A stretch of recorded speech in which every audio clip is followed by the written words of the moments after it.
to breathe. La la la la.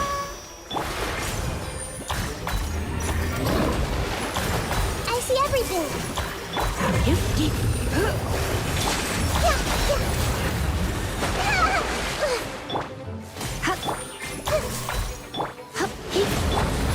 yeah. I'll protect us. Everyone hold hands.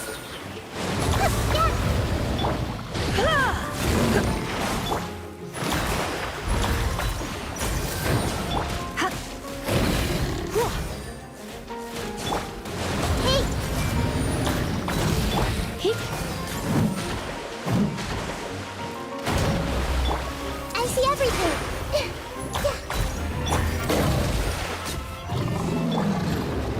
Let's dance.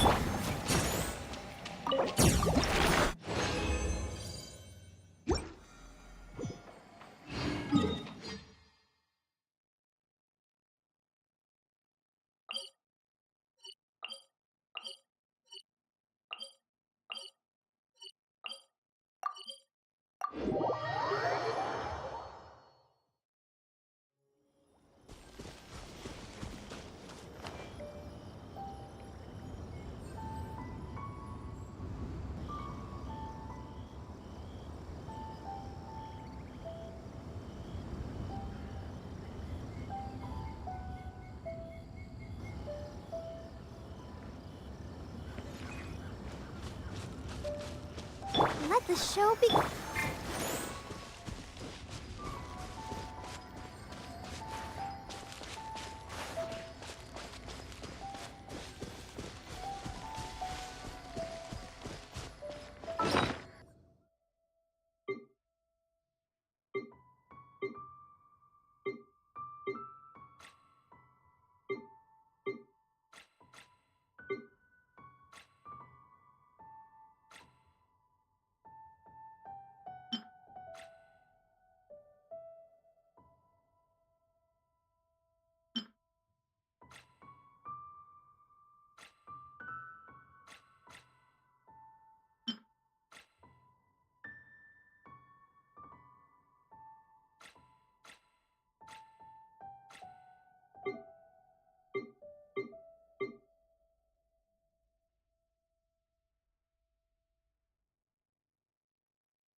Let's dance.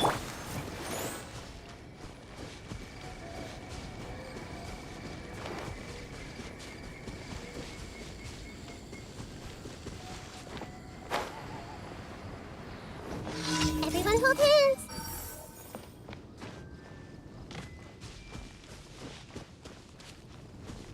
Hey! Witness the power of Gugwa. Know my sword. Rain outlines your fate.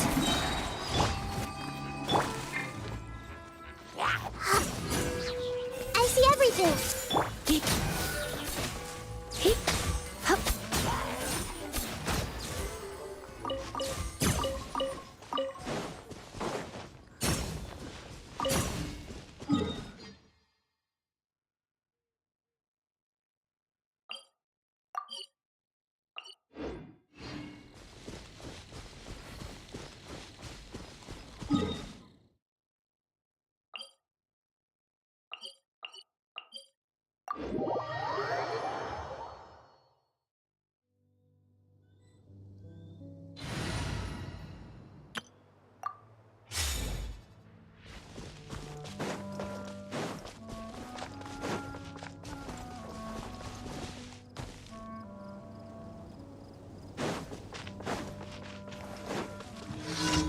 Body and mind. Let me weave you. Into the wind. Choose one with wind and cloud.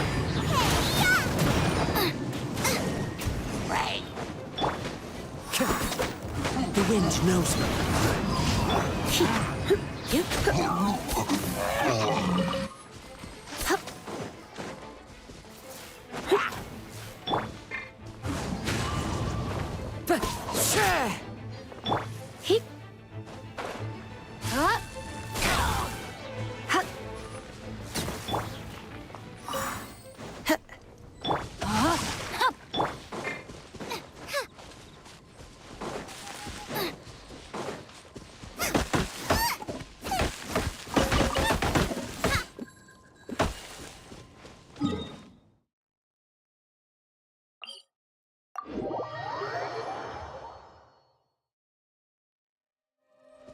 Race you!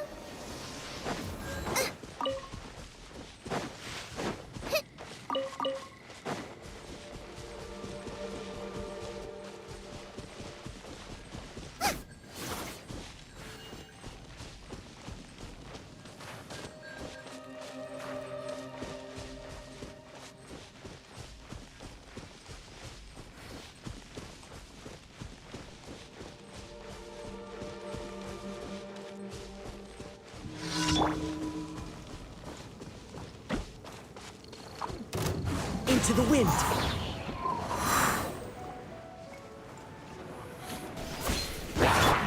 Surrender in the rain outlines your fate. Know my sword. Witness. Wind strike.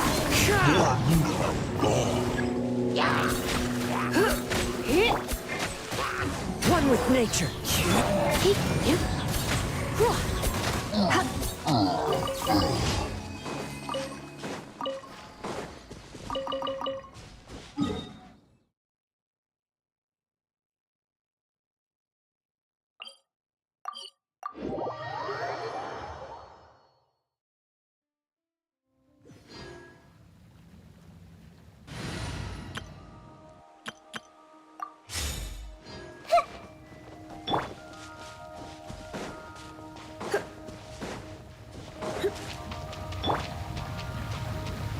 Make yourselves at home!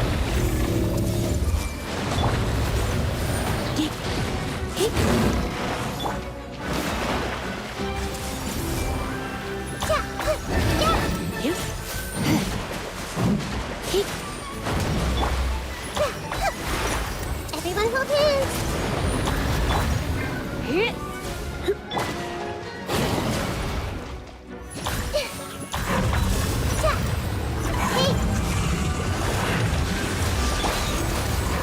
Ready, steady, go! Yeah, everyone hold hands! Try not to enjoy. Ring cutter.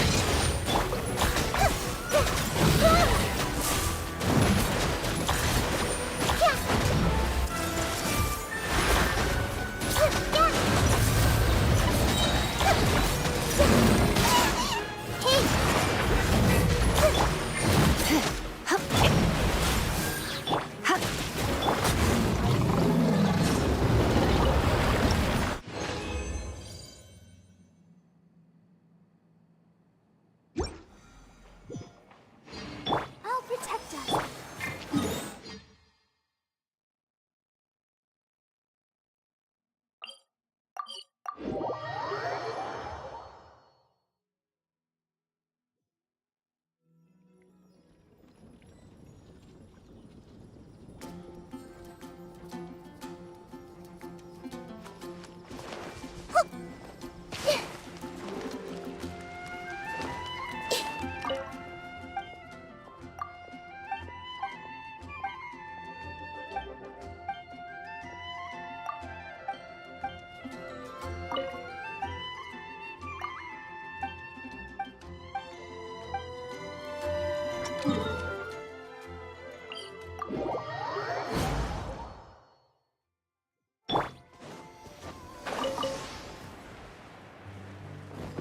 Let's dance.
I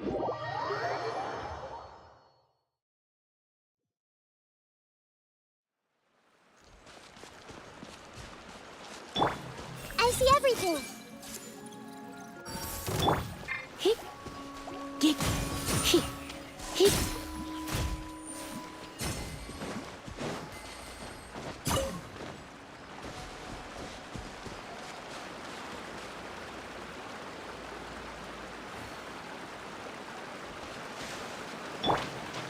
Everyone hold hands. Gee.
Yeah, yeah. You can. Hey, Ha. Hee. Here. Ha. You. Gee. Hee.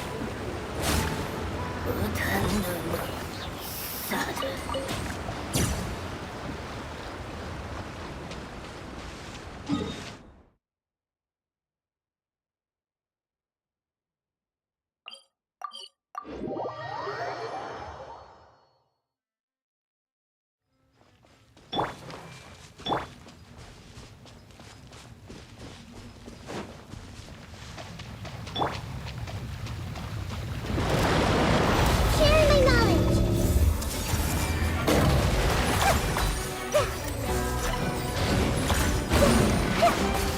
Everyone hold hands.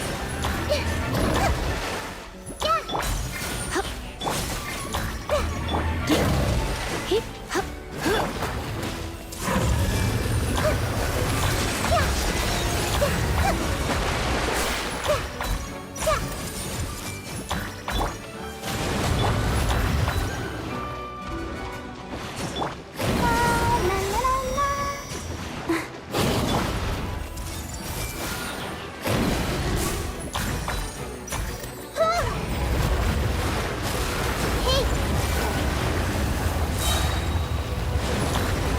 Make yourselves at home.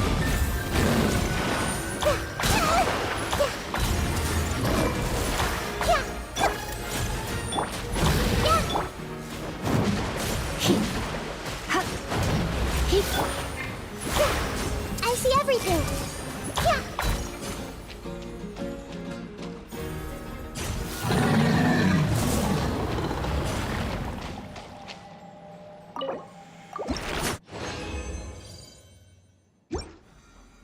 Let the show begin.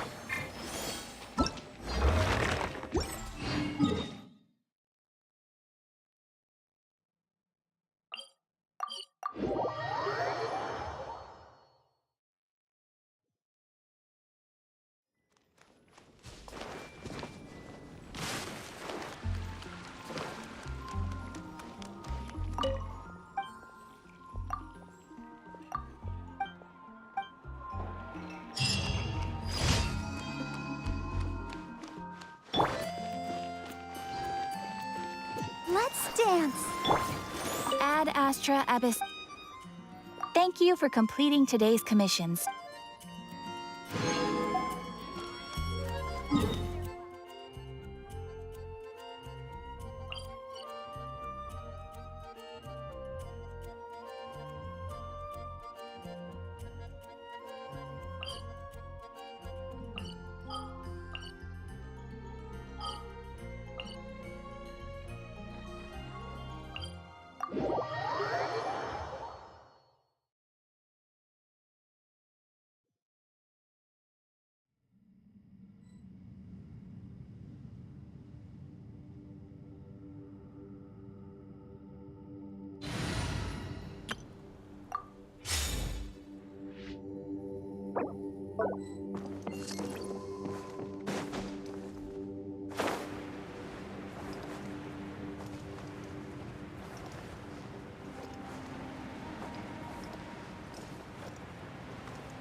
Follow the wind.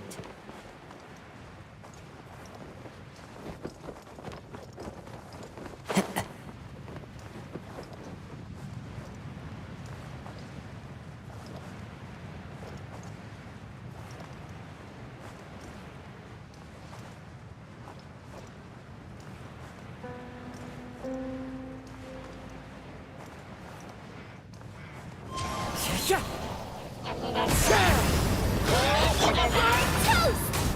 Witness the power of the wild. Rain outwards. The wind knows me.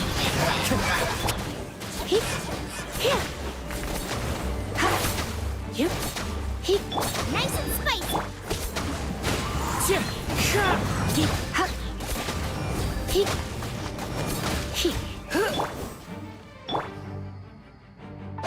No, my sword. Booba, get them.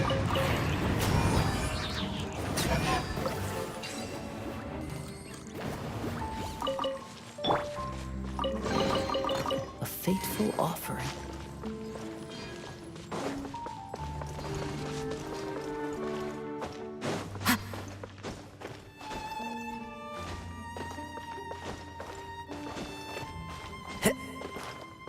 Into the wind.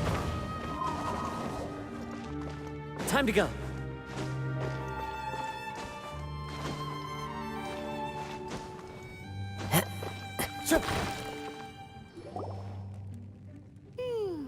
There are signs of hilly churl activity here. Could these be the hilly churls the requester was talking about? Requester? In fact, hold on.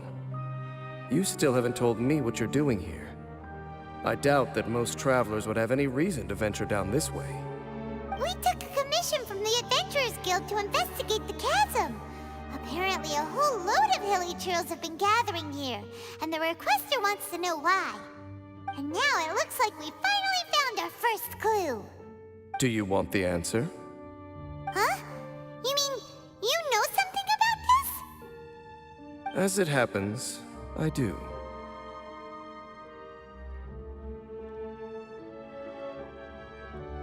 It's understandable that you did not perceive anything unusual. What makes this place so strange is that the environment here weakens the effect of the curse. The curse? Oh, Paimon remembers. Last time you guys were saying that Conria's people were cursed to immortality or something. For centuries, I have suffered daily from the curse that was laid upon me. But here, I suddenly feel a small amount of relief from this suffering. And right here, right now, I can feel my body sending a strong message to me. It is telling me, stay. So, this place weakens the curse? That's pretty incredible. But how? That I shall need to investigate. But to the best of my knowledge, the Abyss Order does not have the technology to achieve this. Indeed. Do you know why Hilichurls wear masks? It's to hide their appearance. lest they catch sight of their reflection in a body of water. Compared to how they remember themselves, it is a terrible sight to behold, one that causes them great despair. The curse of immortality denies death to those afflicted with it, and yet, it does not truly mean that they will never die. So, you mean there's a way to undo it? No. I mean that the body and soul will continue to be eroded until they are virtually non-existent, even if death is not the form that this erosion takes. When the Hilichurls realize that the end is nigh for them, it seems their instinct is to seek out a calm and dark corner of the world in which to finally say goodbye to the centuries of suffering they have endured. And of all the places they could lay down to rest, one that can ease the effects of their curse would surely be their first choice. Wow. That's so... Conversation's over. Brace yourselves. What is it?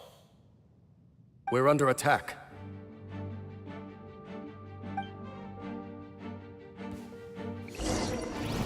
Eat this! Fallen leaves, adorn my night, one with nature. Let me weave you a verse. Rain outlines your fate. Huh? Here. So, the wind knows me. What were those? And why did they attack us all of a sudden? Black Serpent Knights. They once belonged to the Royal Guard of Kanria. Wait a second. Royal Guard? So, they used to be your troops? Yes, they were. But now, the curse engulfs them, and they fight with none of the honor they once had. Because they've become pawns of the Abyss now? Let's continue on. Wait! Dane!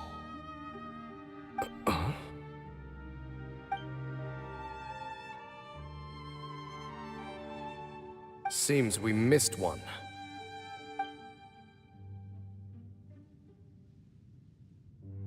Wait, stand down. There's something different about this one. It's disappeared. What the heck? What was going on with that one? Was it trying to say something? How is this possible? How could he have retained self-awareness for 500 years without it? But more importantly, why did he seem so familiar? That would be a miraculous outcome indeed for a cataclysm that brought total doom and destruction. Or perhaps it was just a coincidence. We should press onward to the city.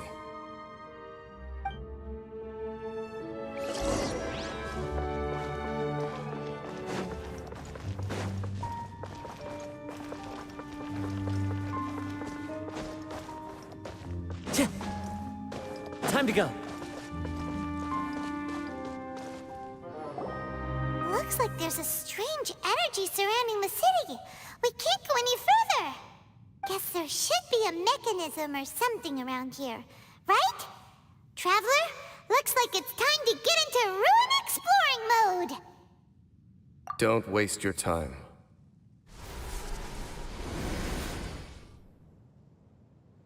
Huh? Kanria's technology, abyssal power. Two things I couldn't be more familiar with. They're just cheap tricks to me. Okay, so the Abyss Order really is trying to hide something here, right? Dan seems like he really understands what's going on here.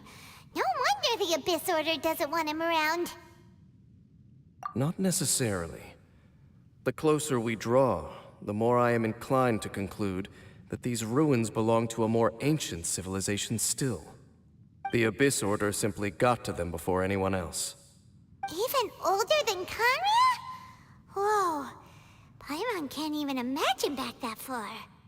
That said, the architecture here does somewhat resemble that of Kanria. At least, it would if it were the other way up. Let's head toward the light over there. Mind your footing on the way ahead. It's a long way down.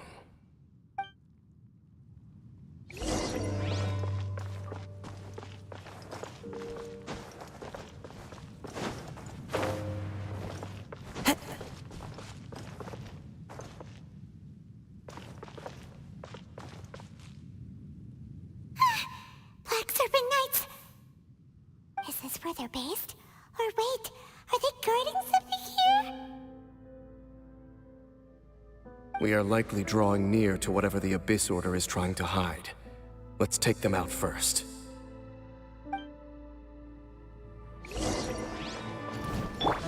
Rain cutter! Let's spark. One with nature. Rain outlines your fate. Know my At the frying pan, it's... Into the wind. Hey, look! Vines! You should be able to climb up, right?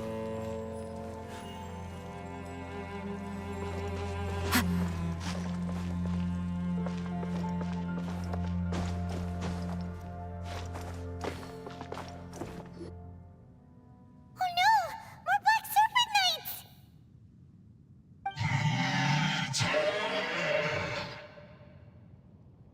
Huh? They're not coming after us! Are they just trying to scare us off? Huh. These knights seem like they're hiding something behind them. Hold on, I think they...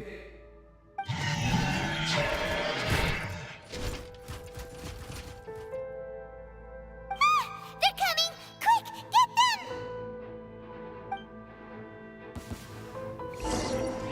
Hey-ya! Clouds high. The birds call. One with nature. Let me weave you a verse. You? Huh? Whew. That was the last of them. Now, let's see what it was they were trying to hide.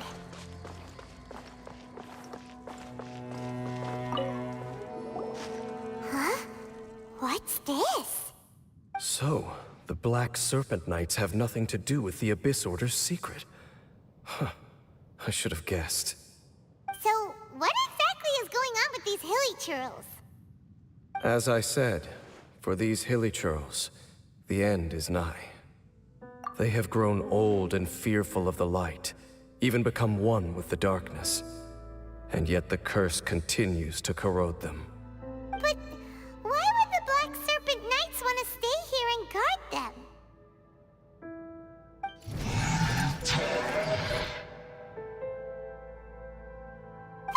More of them are closing in!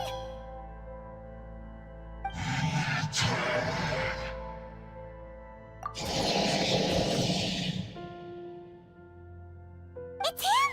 The guy that came out of nowhere and disappeared again! And now they're retreating! Did he just order them to do that? Halfdan? Whoa, whoa! What? You recognize him? Could it be? If it's as I suspect, then this is a truly tragic state of affairs. Dane? You want to know why they were gathered here guarding the hilly churls, don't you? It's because as far as the Black Serpent Knights are concerned, they're simply doing their duty. The one who ordered them to retreat just now, I suddenly recognized him. I knew him as a young man, an elite in the royal guard of old.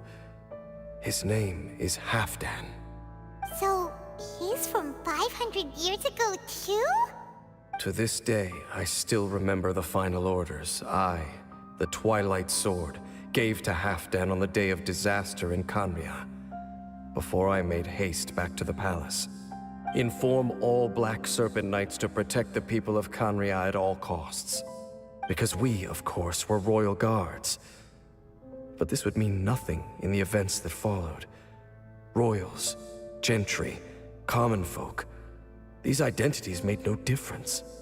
Against the might of the gods, the only identity that mattered was being from Khaenri'ah. These Black Serpent Knights have lost their intellect, but perhaps, in whatever remains of their minds, they are still protecting the people of Khaenri'ah. If you see these ruins as Khaenri'ah in the throes of disaster, and these hilly churls as the people crying for help, then suddenly, I can make sense of what I'm hearing. Their growls are less of a threat and more of a warning. Then, what are they saying? Though it is barely discernible, I can just about make it out. They keep repeating a word from the old language of Kanria. Run. Even I have to admit, the fact their will is strong enough to survive 500 years of erosion. It is nothing short of a miracle, born from hopelessness. Oh, so Paimon had them all wrong. It doesn't matter. Even I took them for enemies for a moment. Let's keep heading toward the light at the top. I believe the Black Serpent Knights will no longer try to stop us.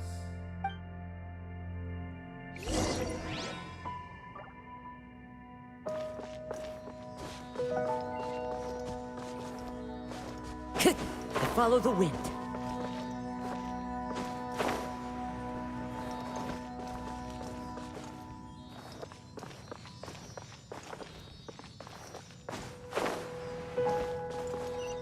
Sure enough, we aren't seeing any more Black Serpent Knights. Guess that Halfdan guy really did recognize Captain Dane, huh?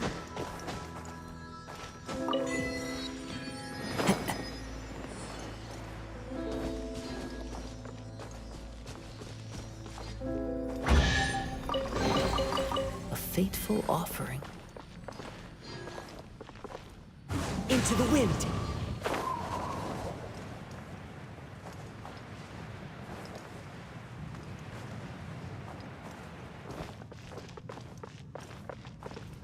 One with nature.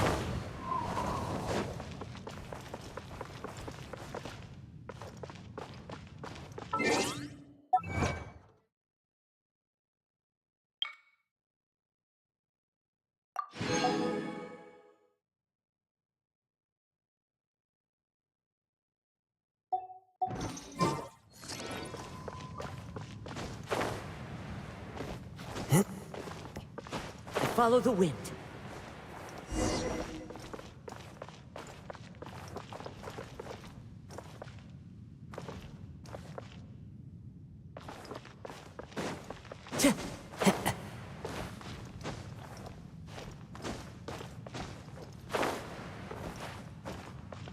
Time to go.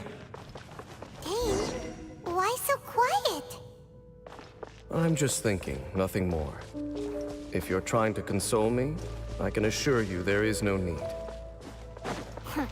Fine.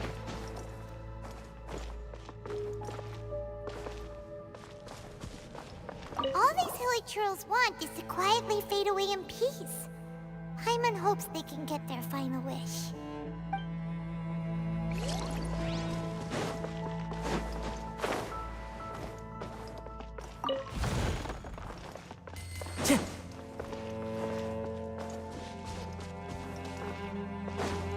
Follow the wind.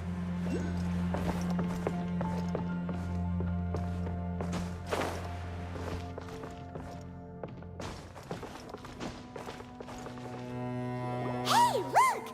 There's no door sealing this room off. Looks like we can finally head to the room in the center. Come on, let's go!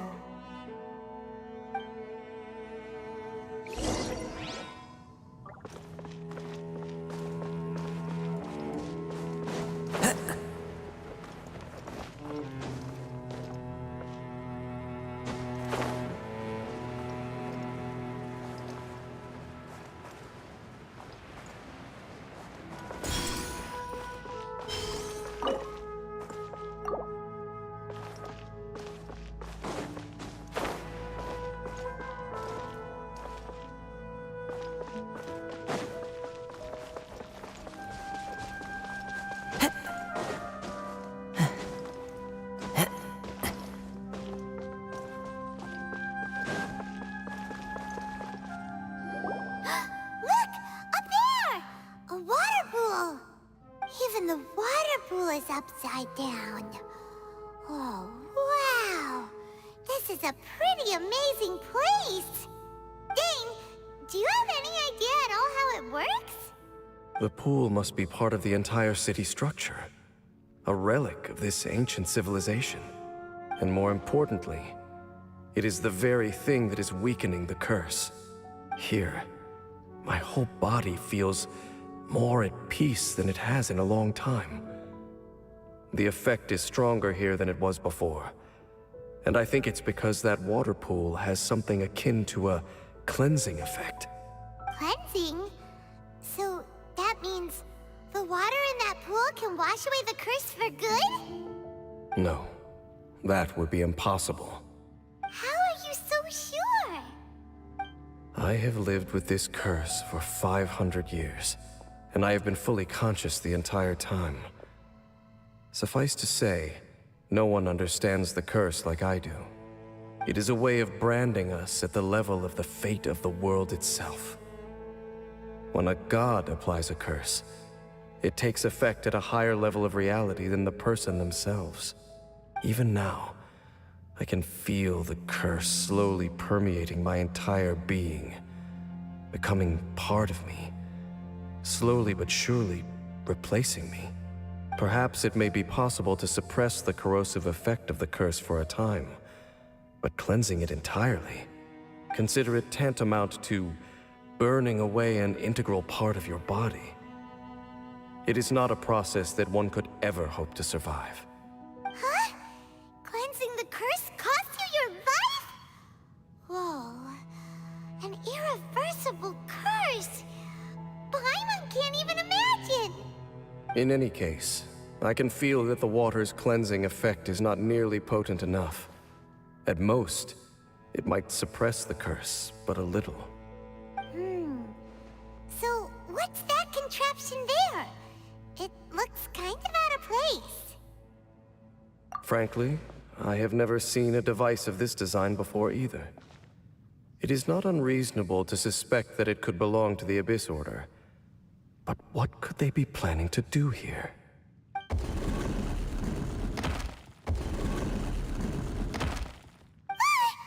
Oh, that gave Paimon a fright. So, all the doors are open now?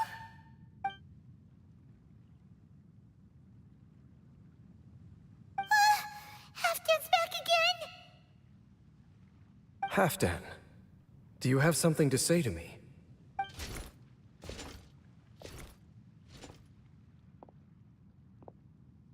He ran off, but he didn't disappear like last time. He's indicating that we should follow him. Are you coming? True. So, we going then?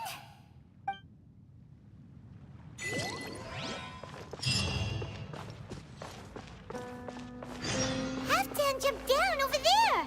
Let's follow him.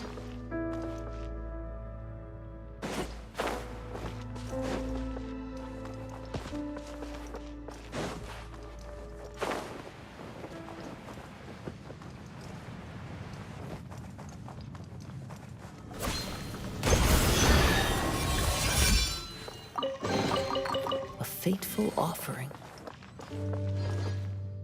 Looks like Halfdan disappeared at the far end of this path. Perhaps whatever lies ahead is what he wants us to see. Let's keep going.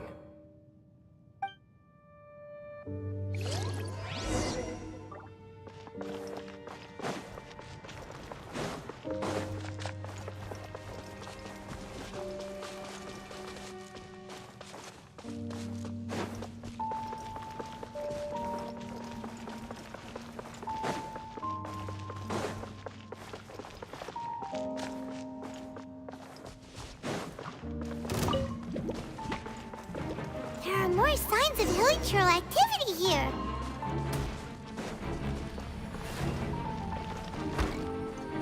Time to go. Is that way into the hilichurl camp? Let's go see.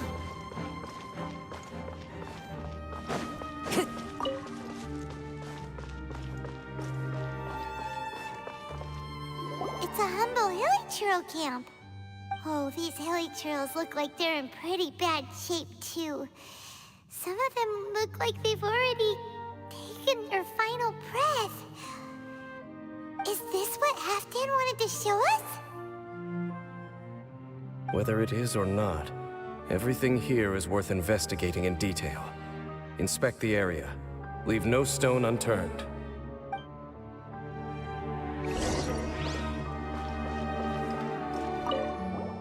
Seems like these hilichurls have no life left in them at all. Before long, they'll become one with the darkness. The hilichurls we meet in the wild are always so rowdy. Paimon never would have imagined that this is how they spend their final days. We may not have a whole lot of happy memories dealing with hilichurls, but still, Paimon hopes they're at peace in their last moments.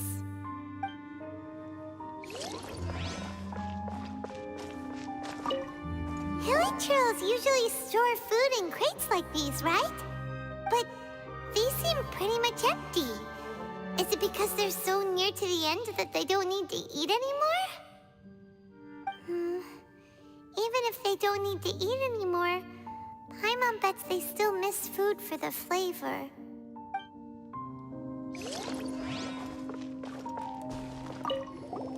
There's even a bonfire here, like what hilichurls built in the wild. Wait, but wasn't Dane saying that hilichurls get scared of the light when they reach the very end of their lives? Maybe, in the very, very end, they still want to feel some light and warmth. Oh. Just thinking aloud here. Could also be another reason.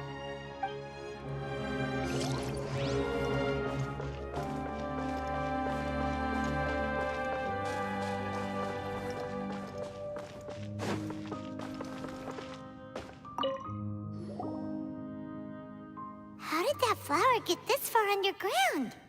Did someone bring it in memory of the deceased hilichurls?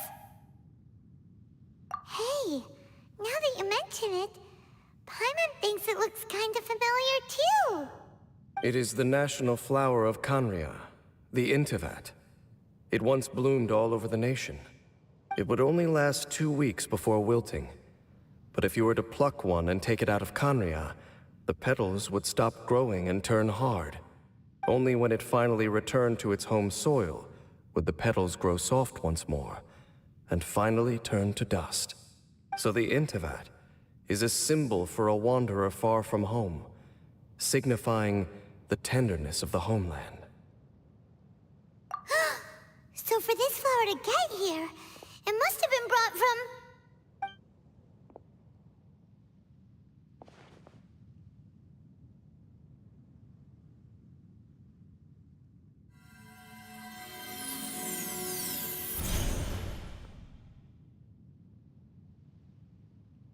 Your Highness, so the proposal finally has your blessing? In focusing single-mindedly on confronting the heavenly principles, we neglected our original mission, the revival of the homeland. I should not have been so indecisive. The device is almost ready. We await your command. What are the chances of succeeding? Theoretically speaking, approximately. Forget it. Even a 1% chance is enough. For too long have we dwelt in the abyss. Surely they would rather return to the natural cycle of life and death as soon as possible than continue to exist as they are, without a shred of dignity. They cannot be made to continue paying the price for those so-called sins. The Order is most fortunate to be graced with your decision.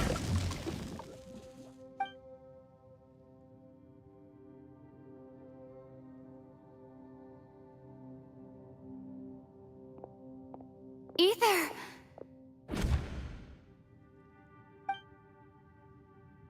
You saw something, didn't you? Can you tell me what it was? Yeah, you zoned out for quite a while there.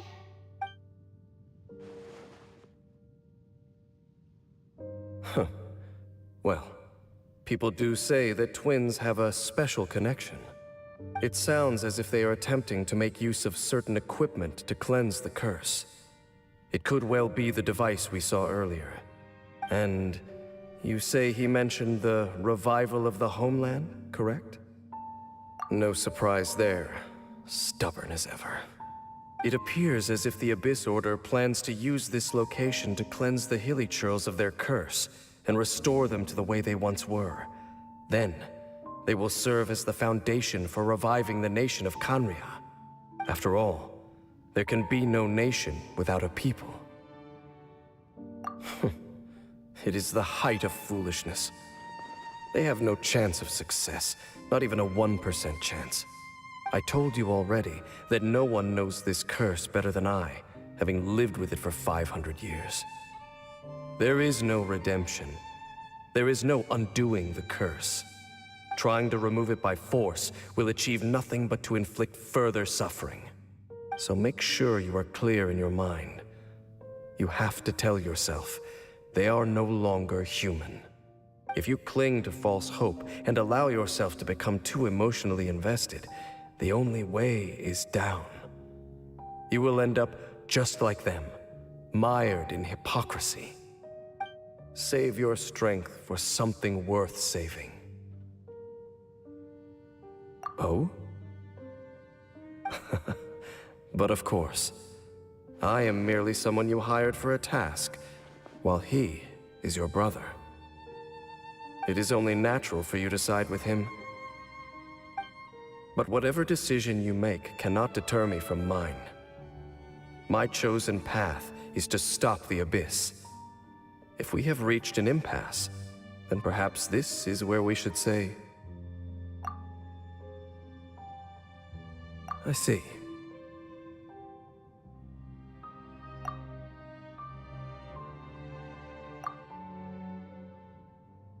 It seems that the 3 questions I put to you on our first meeting were worthwhile. You have developed your own individual views on this world. Very well. Since you have volunteered your true thoughts on this matter, I shall not hide mine from you. Right now, I have a more immediate agenda than stopping the Abyss. That is to say, the Abyss's actions here directly dishonor the final wishes of Halfdan and my other compatriots. I cannot allow this to proceed. The Abyss may appear at any moment. Be on your guard at all times as we proceed.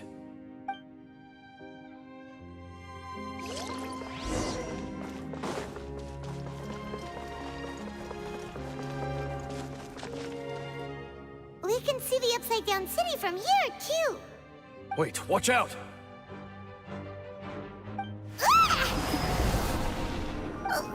What's going on?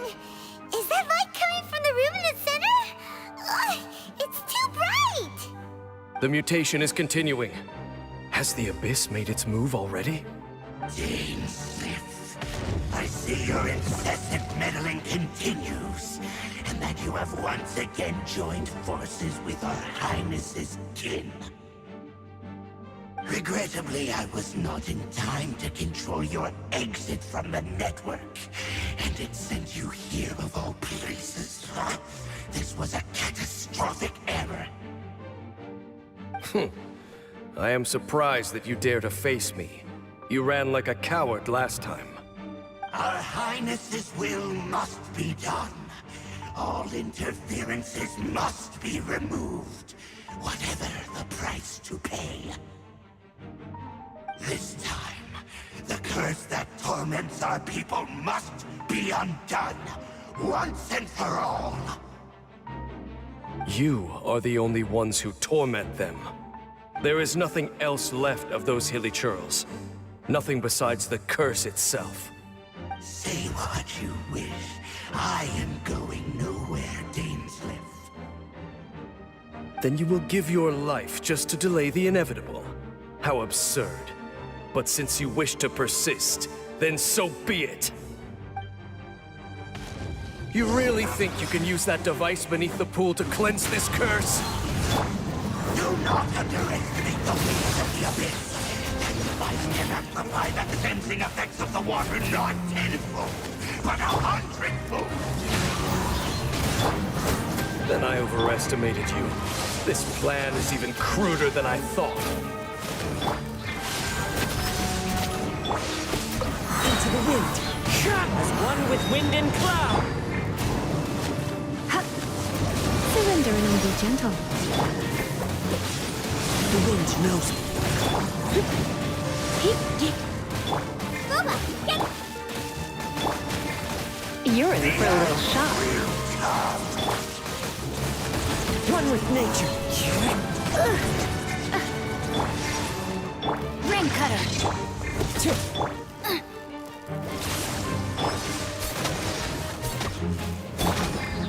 The wind knows me. Come a little closer. You're in for a little shock. That hurts! One with nature.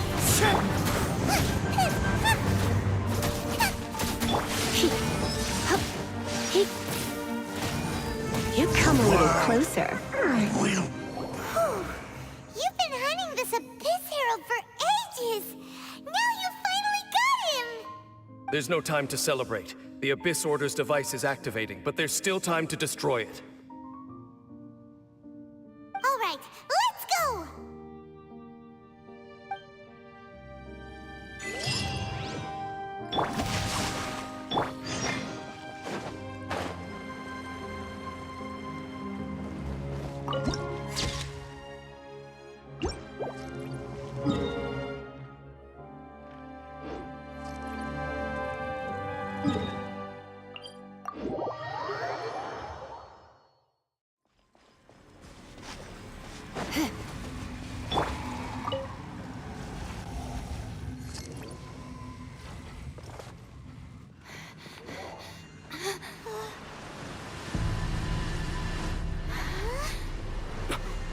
Look, the amplification device.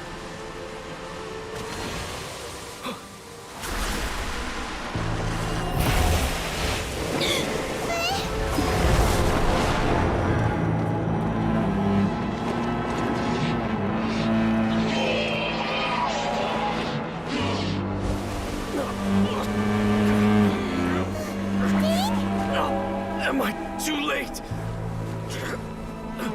They're in agony. This is no way for them to meet their end. Find a way to stop that thing.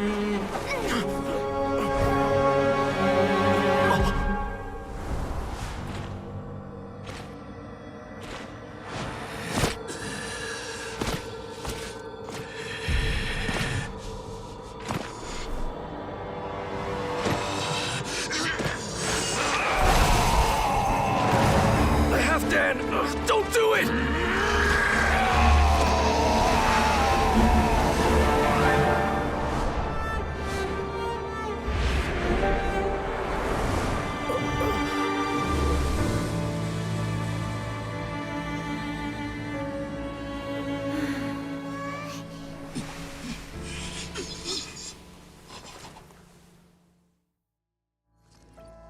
I thought he would have been turned to ashes in an instant.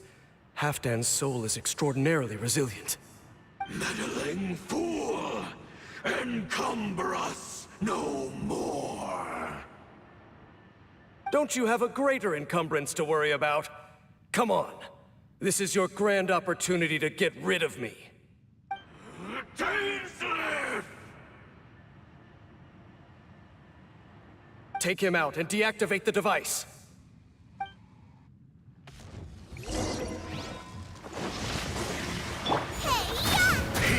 Rain outlines your Fallen leaves, adorn my night. The wind knows me. time to witness the power of Gurwa.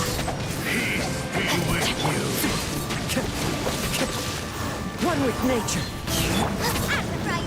In the name of the truth!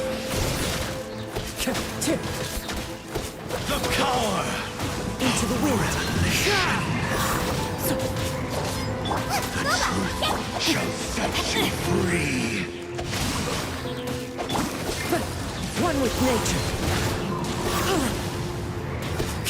Grace be upon you! The wind knows me. The power! Time to get Revelation!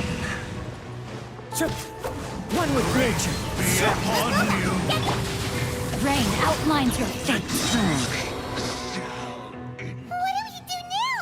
The Abyss Lecter's gone, but the device won't stop. And Halfdan. No. As long as the device is active, the cursed are rendered powerless. Only you can take on the Abyss. If you value his sacrifice, then do not waste any more time here. See all these rays of light and portals?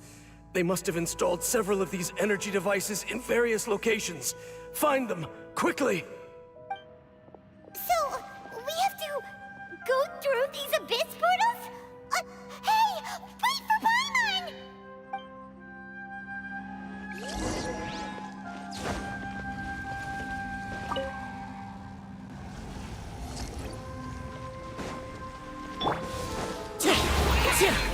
Nice and spicy!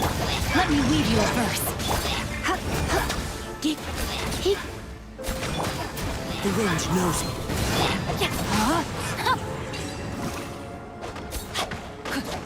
The helichurls are really suffering. Oh, wait! Dane, this must be unbearable for you too, right? Never mind that. Halfdan and the others are enduring far greater suffering than I. There's no time to lose.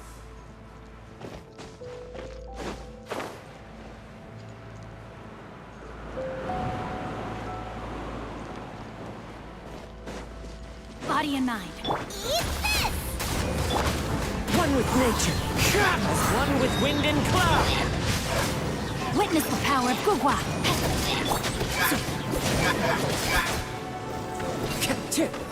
Quick! Destroy the devices and put an end to the helichurl suffering!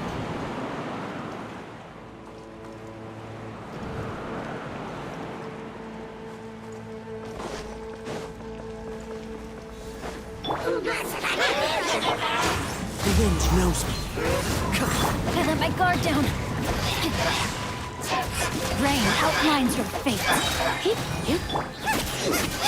Rain cutter. One with nature.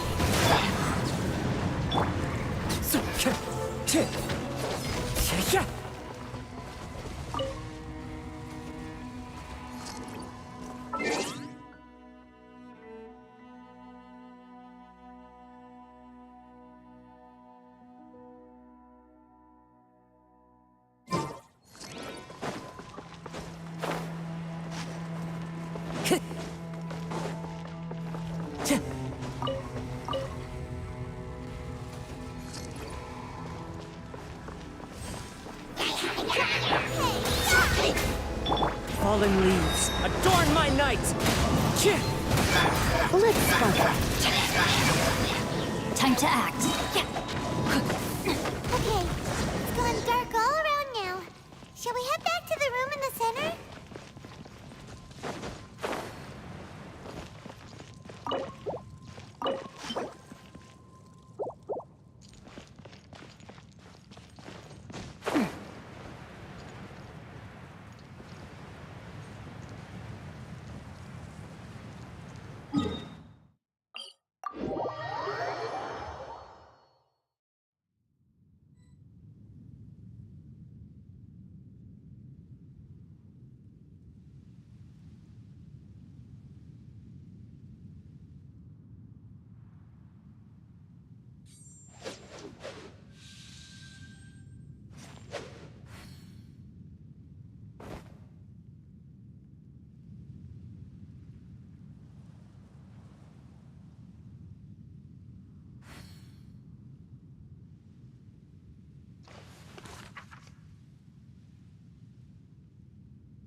Follow the wind.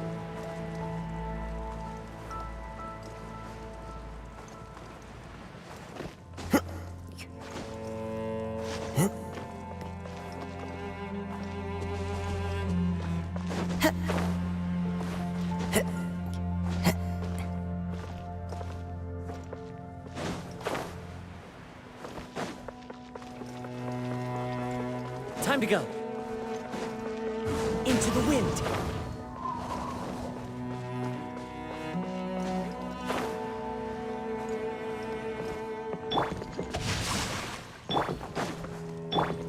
body and mind.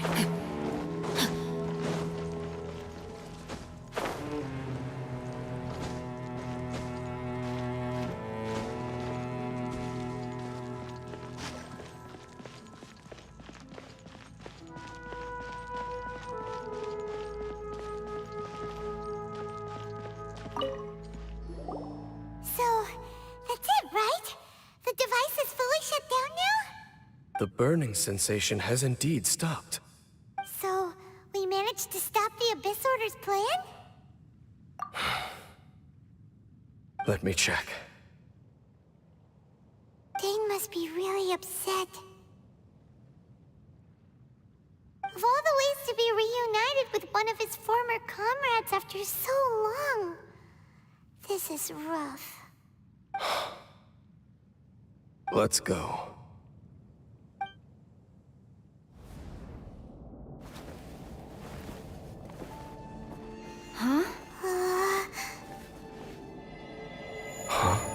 Light.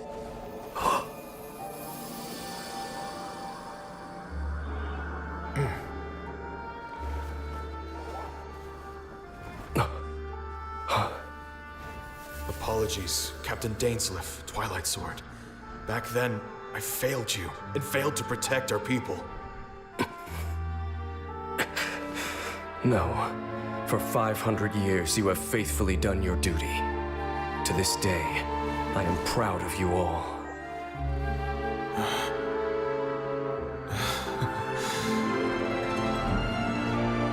Conria didn't fall, did it? Since you're still here. Correct.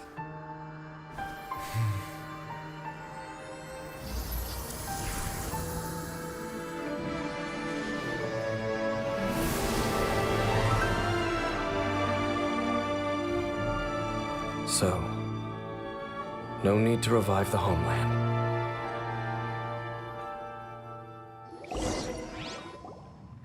That was Halfdan's soul.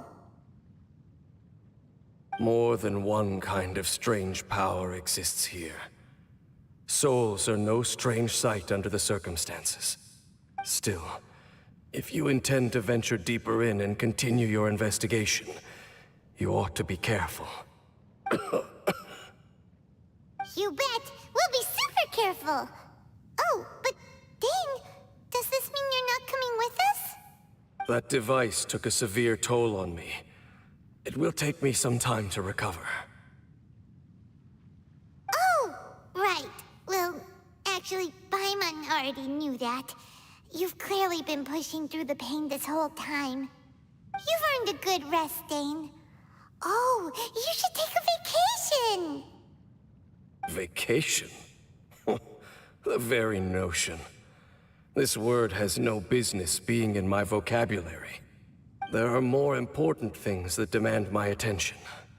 The Loom of Fate operation is still underway, and I suspect that these amplification devices are connected to that plan. Thank you for understanding. I only hope that next time we meet, you know whose side you're on. Sheesh! He sure knows how to hold a grudge. Saving that snide remark right until the end. Well, shame that we didn't get to see your brother again. But at least we learned some useful info, huh? As long as you keep pressing on with your journey, you guys will definitely meet again. And everything will be back to normal. Right? Oh, Paimon almost forgot. The real reason we came here was to investigate what was going on with the Hilichurls, wasn't it? We've probably seen enough to report back to the miner now. But, how are we going to explain it to him? This is all way too complicated for regular people to understand. We'll figure it out. Just don't forget about the commission when we're done here.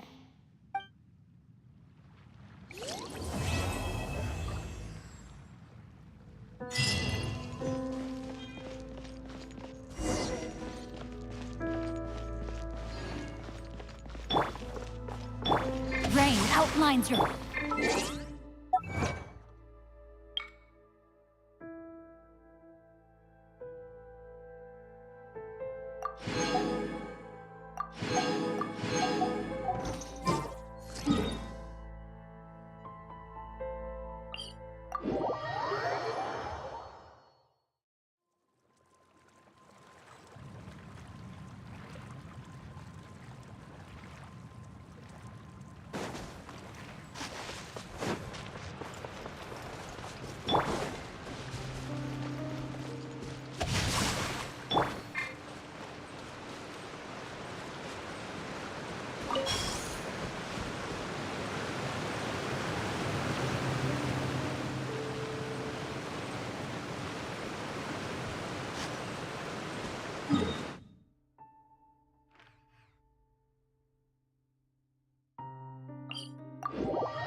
with nature.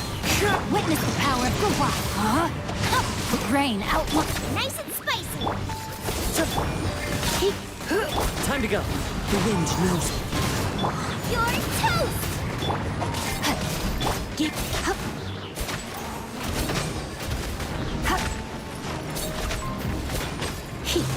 Get. One with nature. Let me weave you a verse. Know my sword. At the frying pan. Time to go. The wind knows me.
Time to go.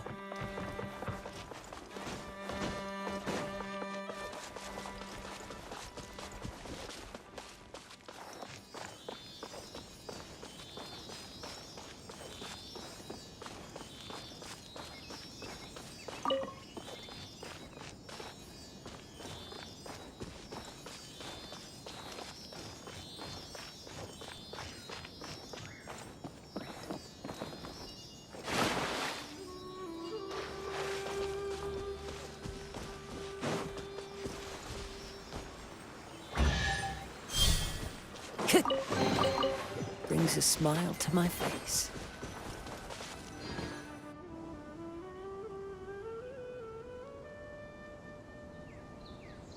Now that we made it to Sumeru, our next objective should be to head to Sumeru City and find a way to meet with Lesser Lord Kusanali. And speaking of Lesser Lord Kusanali, even though we haven't heard too much about her, she doesn't seem to be the same deity who abducted your brother. But even so, people call Sumeru the Nation of Wisdom, you know. If we can get a chance to meet the God of Wisdom, maybe she can give us some useful information. But, Paimon doesn't know the way to Sumeru City. Maybe we can climb up to that spot with the statue of the Seven on it. That'll give us a way better view of things. Even if we can't see exactly where the city is, at least we'll be able to check for some smaller settlements nearby.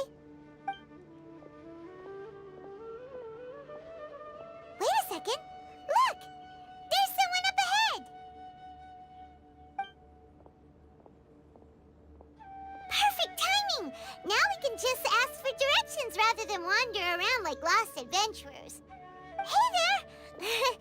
We're not from around here and seem to have gotten a little lost. We'd like to ask for some directions.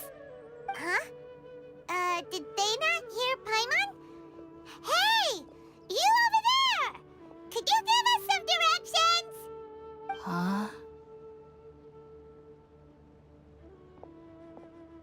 What's going on here? There's no way she could have missed that. Oh, wait! Could she be ignoring us? How dare she? Well, even so, she might be heading someplace where we could find other people to ask. Let's keep our distance and follow her. When we get the chance, we'll just ask someone else for directions.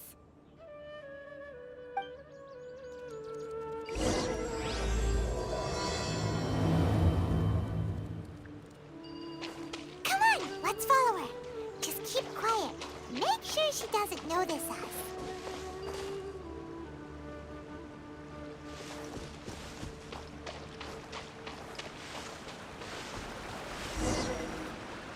Huh? She just walked near that small waterfall and then suddenly vanished. Let's go take a closer look.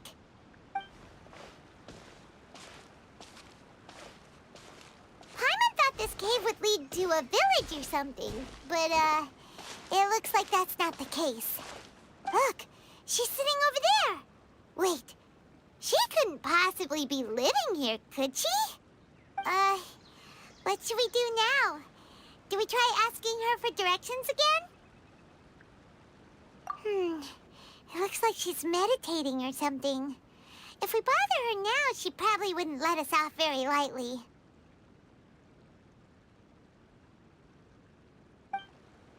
Oh! What a lovely smell! It's coming from that sensor over there. This is definitely not your typical place to call home, but at least it smells nice. Maybe living here wouldn't be too bad after all.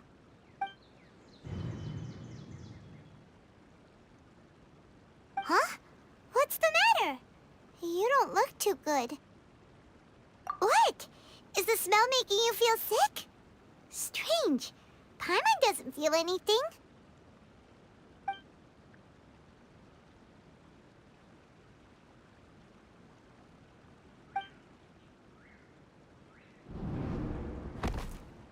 What's happening? Traveler? This is no time for a nap. Oh, come on, wake up.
Traveler's been out for a long time now. Yes, you can relax. Believe me, Master is extremely knowledgeable. If he says that she's going to be alright, then there's absolutely nothing to worry about. Oh, are you awake now? Oh, thank goodness! Traveler, you're finally awake! Well, we're at... Good question. Where are we? Paimon was in such a panic when you passed out that she even forgot to ask what place this is. This is Gandharvaville. It was originally built by scholars from Sumeru as a place to rest in the rainforest. Now it's mainly used by the forest rangers as a base of operations. My name is Kale. I'm a trainee forest ranger. My master and I found you passed out during our patrol, so we brought you here.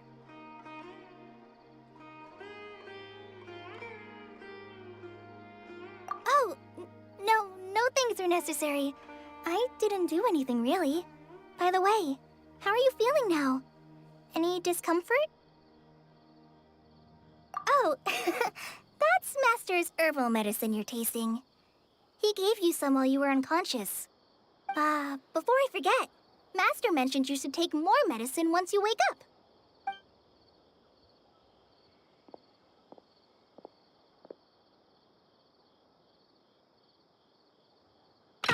Whoops! Kale, what's the matter? Were you trying to retrieve the medicine? As I've already told you, you must be careful with these.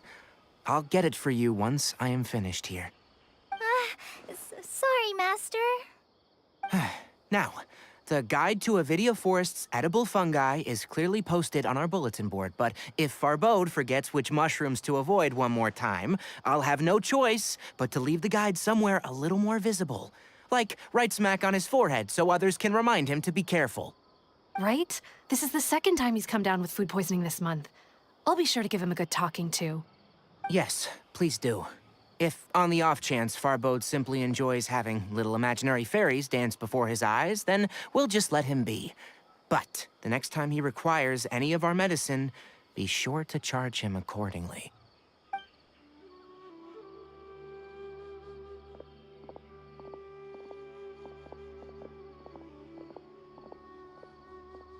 So, how are you doing?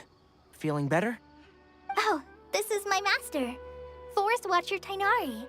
He is chief officer over all the rangers here in Gandharvaville. I already informed Paimon about the reason you fell unconscious earlier. But now that you're awake, let me explain it for you as well. It is common practice for Sumeru scholars of certain darshans to dedicate themselves to training in meditation in isolated areas, particularly the nearby forests. While meditating, they use a certain incense known as Spirit Borneal to help calm their minds as they enter a state of deep rumination. In hopes of asking directions, you two followed a scholar named Hypatia into her cave. The incense you smelled inside was the Spirit Borneal I just mentioned. That incense typically has no effect on most people, but for a very select few, it can have profound effects on one's cognition, as you experienced firsthand. Does that make sense? Very good. Now, answer me this. Did you feel anything after passing out? Say, any out-of-body experiences, or did you see anything while unconscious?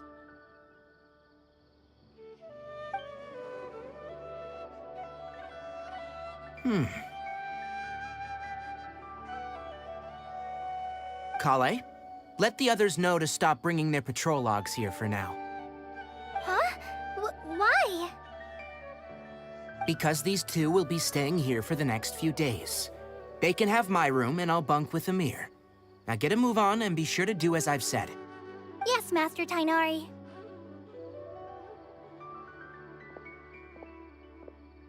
Wait, hold on a second. Can you tell us what's going on? Sure. Let me fill you in. I originally planned to send you on your way once you finished your medicine. However, it appears now that you should stay a while longer in Gandharvaville for further observation while you recuperate. Further observation?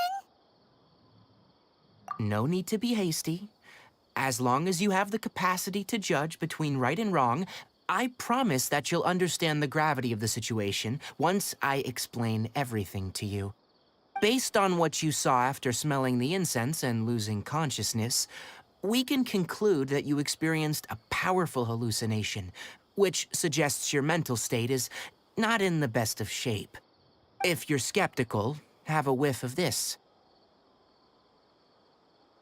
Oh, are you okay? You're experiencing a similar sensation as when you passed out, aren't you? So even though your condition is stable as of now, if I were to haphazardly let you leave, it's highly likely that you'd suddenly pass out again somewhere else. The rainforest is home to many fierce animals and hazardous areas. If something were to happen to you again, I'm afraid you might not be so lucky. For now, I suggest you continue taking your medicine each day and avoid wandering off on your own, at least until you stop having adverse reactions to this kind of smell. Okay? Good. Now, continue resting while I fire up another bowl of medicine for you. Seriously? We just arrived in Sumeru and we're already having problems left and right! Paimon knows we're set on meeting Lesser Lord Kusanali as soon as possible, but you really don't look too good. It'd probably be best to let you recover first. Hey! Are you even listening to Paimon? Paimon's over here worrying about you, you know! What's weird? You mean how you're feeling now? You mean the vision of tree roots and red skies you saw? But if those weren't hallucinations, what could they be?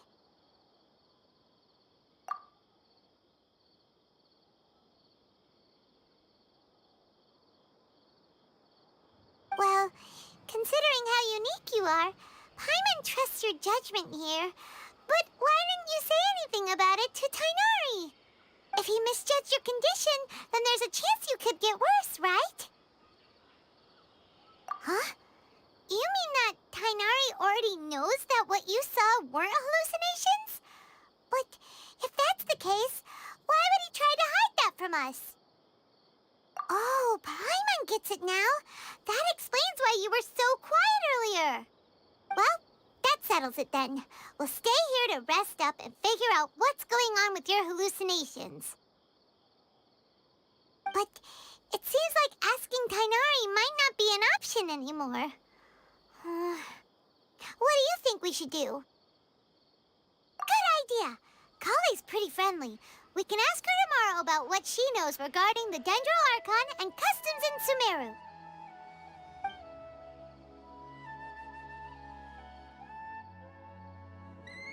Rise and shine! Come on, it's time to go find Kale!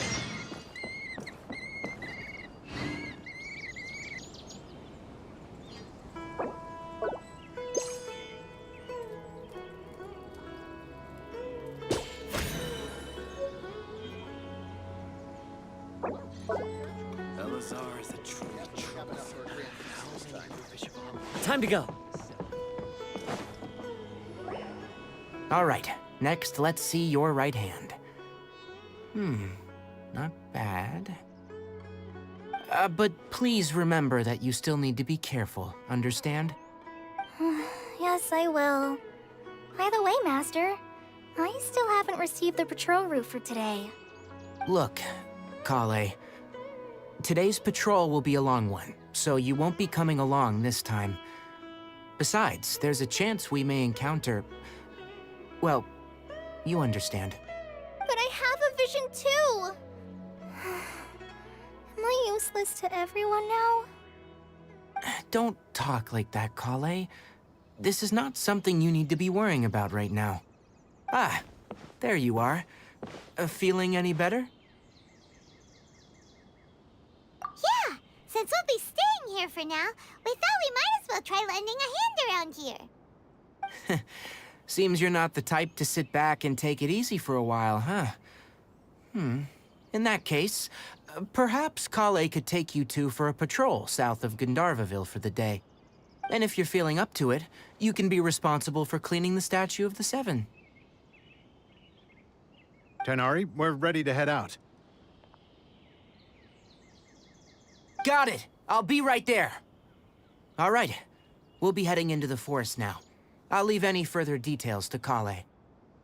Yes, you can count on me. So, Kale, what exactly are we going to be doing today? Tainari mentioned cleaning the statue just now, but, that doesn't really sound like the job for a ranger. Well, a forest ranger's responsibilities can be pretty diverse. They handle a variety of tasks, like checking the condition of outlying roads, maintaining forest facilities, ensuring fire prevention standards are met, and providing assistance to travelers and locals. As for Master, well, he has to handle more dangerous areas of the rainforest. Today we can perform routine checks on the pathway lamps as we make our way to the Statue of the Seven. Paimon, Traveler, this way! You can leave the task of checking the lamps to me. In the meantime, you two can keep an eye out for anything unusual.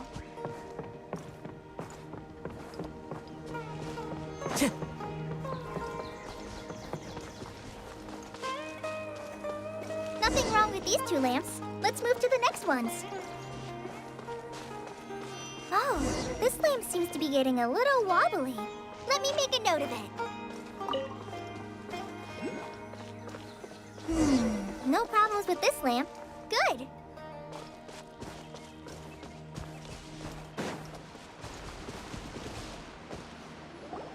The Statue of the Seven is up on top of that large rock formation.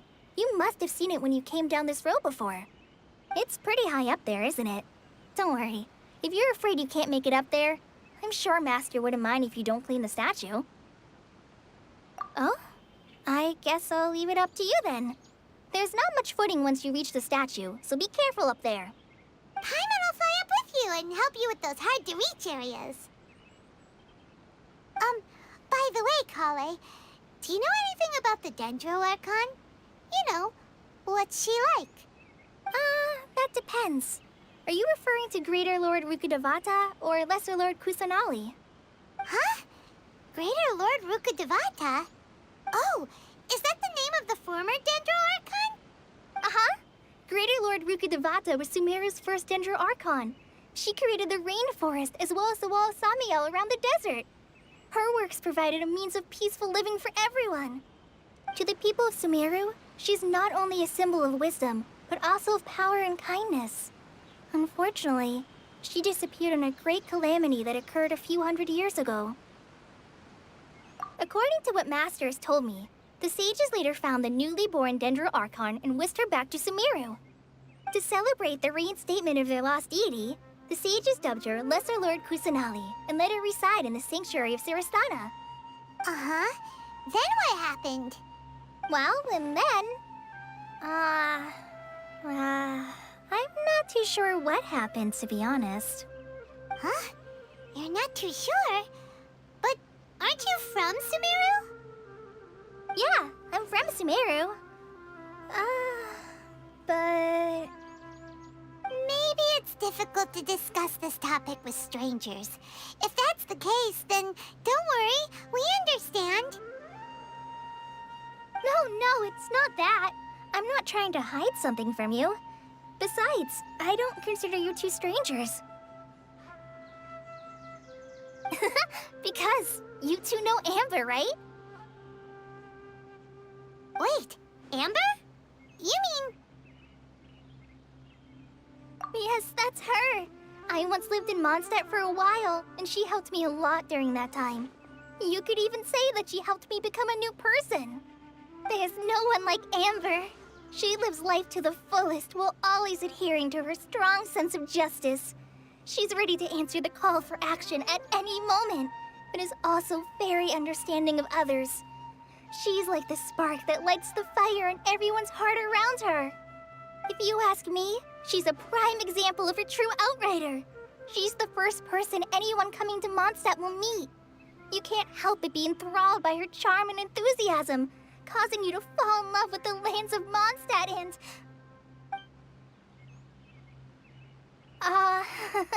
sorry. Paimon thought the work of Outriders was a little different from what you just described, but one thing's for sure, you really like Amber. Sorry. I was rambling on just now. It must have sounded kind of weird. It's all right, Kale. Knowing that you're a friend of Amber somehow makes Paimon suddenly feel a lot closer to you. So, how do you know that we've met Amber?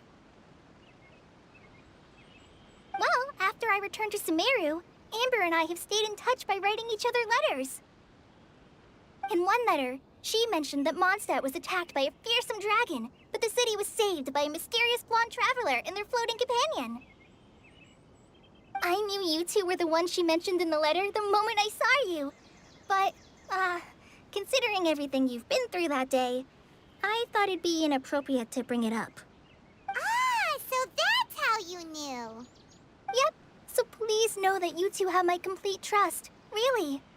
I wish I could tell you more about the Ginger Archon, but I have been away from Sumeru for some time, and I haven't read any books. Sorry. That's all right. You've already helped us a lot. We had never even heard of Greater Lord Rukkhadevata or the Sanctuary of Surasthana until you mentioned them. Oh, I'm happy that was helpful. There is one thing I want to ask, though. Why do you two want to know about the Ginger Archon?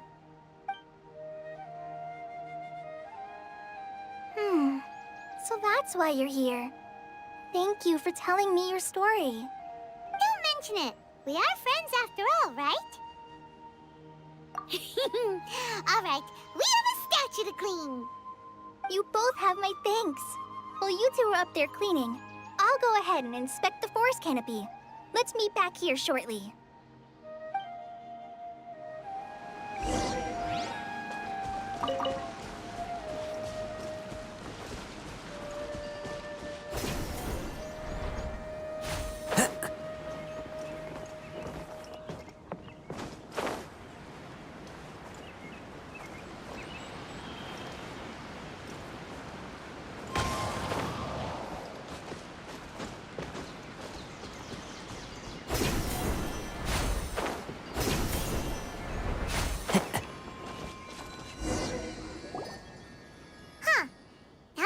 Looks at it, the deity that's carved on the statue is kinda small.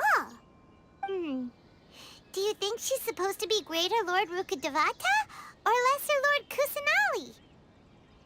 The name does seem to fit the statue somehow. Well, anyway, we'll have to figure that out later.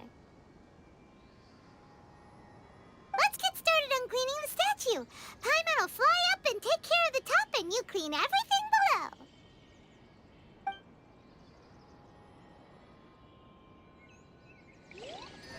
Nice work.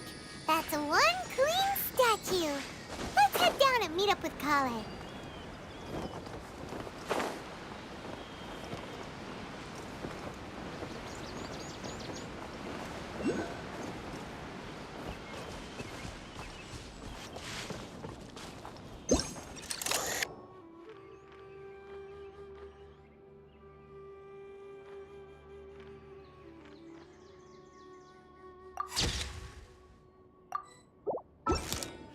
Time to go. Kale, we're back! Welcome back! You must be tired after all that climbing. Let's take a little break. I brought some fruit and water for us. Yay, food! What kind of goodies did you bring? Hey, don't be a party pooper. It's not like Kale is a stranger or anything. Besides, the best way to compliment a chef is to show passion for their food. Xiangling taught Paimon that. I prepared a nice portable dish that forest rangers like to eat called pita pockets. I hope you'll like them. Whoops! Ah, no! You dropped it on the ground! Not to worry. I wrapped a few layers of oiled paper around each pita. They should be fine. Oh, whew. Paimon nearly had a heart attack there.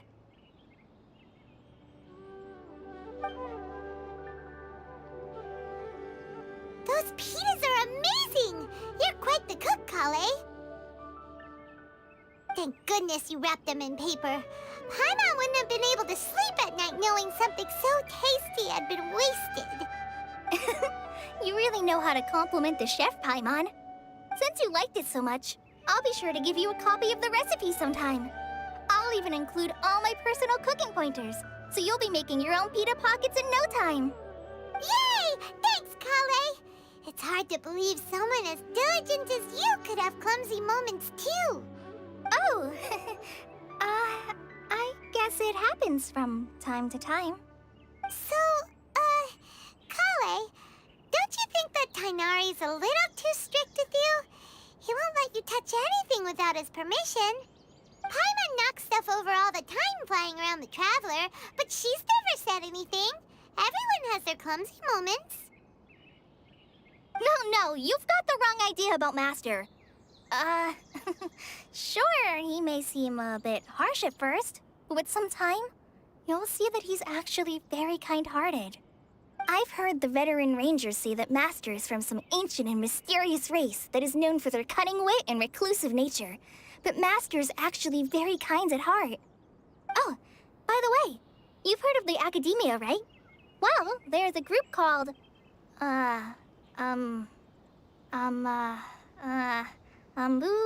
something?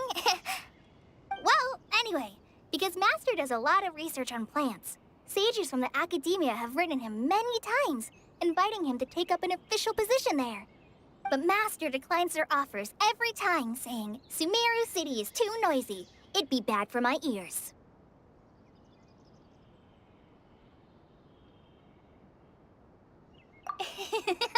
I know, right?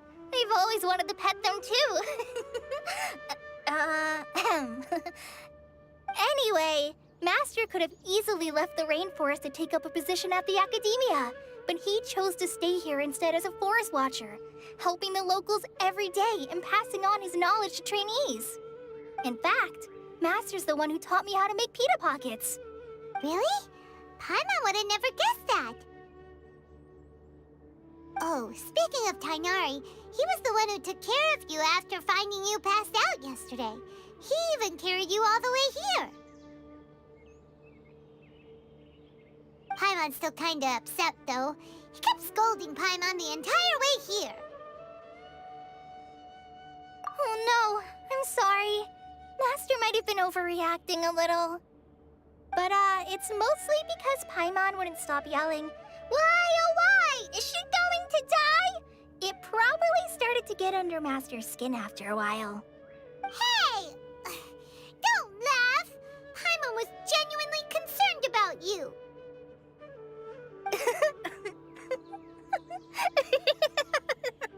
Hey! Now even Kale's starting to laugh. Ugh, that's it! Paimon won't forget this! It's time for some Paimonial wrath! No! Don't touch me!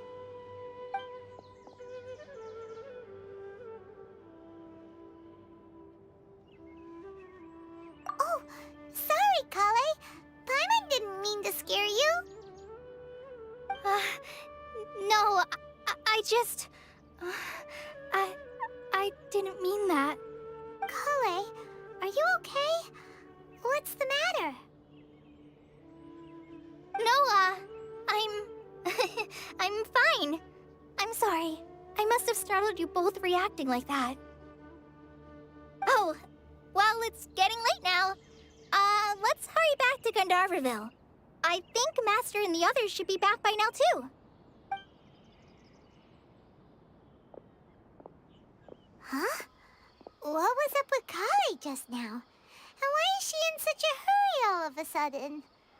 Look, she's practically running back. Paimon can't even see her now.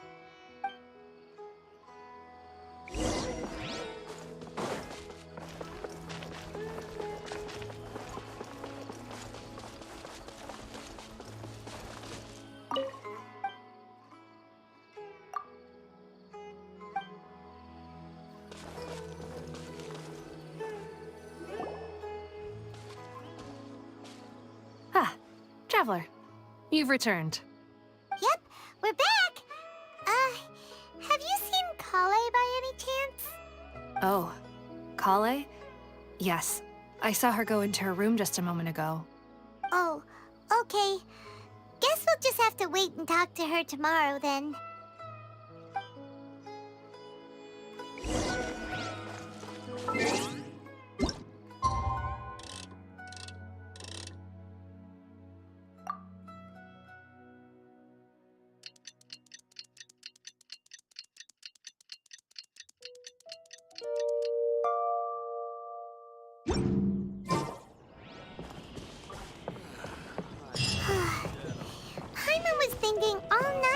what happened with Kale, and still can't figure out what the problem might be. Maybe she's in a better mood now. Let's go check on her. Ah, it's you two. I was just about to go look for you.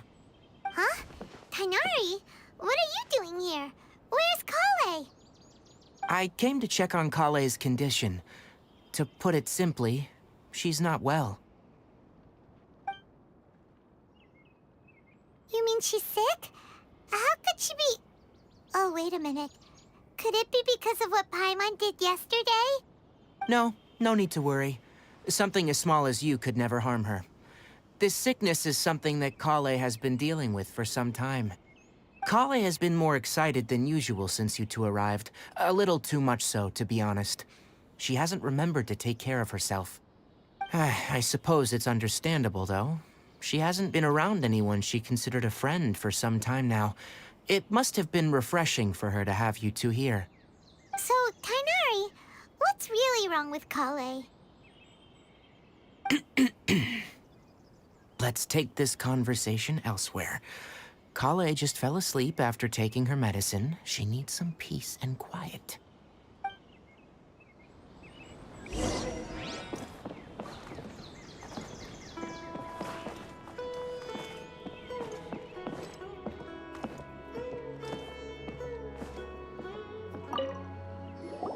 Shh! Kale's asleep. Let's come back once she's feeling better.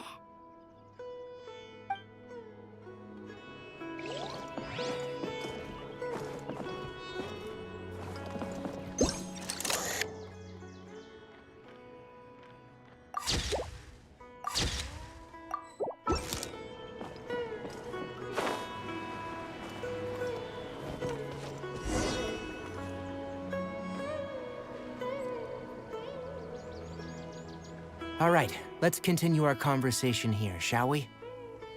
To be honest, I hadn't realized you're that honorary knight from Mondstadt until Kale told me just now. I've also heard all about your deeds in Liyue and Inazuma. So just to clarify, what I'm about to tell you about Kale is not because of who you are or your past feats. Instead, I am going to tell you because Kale asked me to. And honestly speaking, I was against Kale revealing her past to you. But she insisted, saying you two treated her with sincerity and as a friend. So now she wishes to reciprocate the gesture. So, Tighnari, what exactly is wrong with Kale? You said this is something she's been dealing with for some time.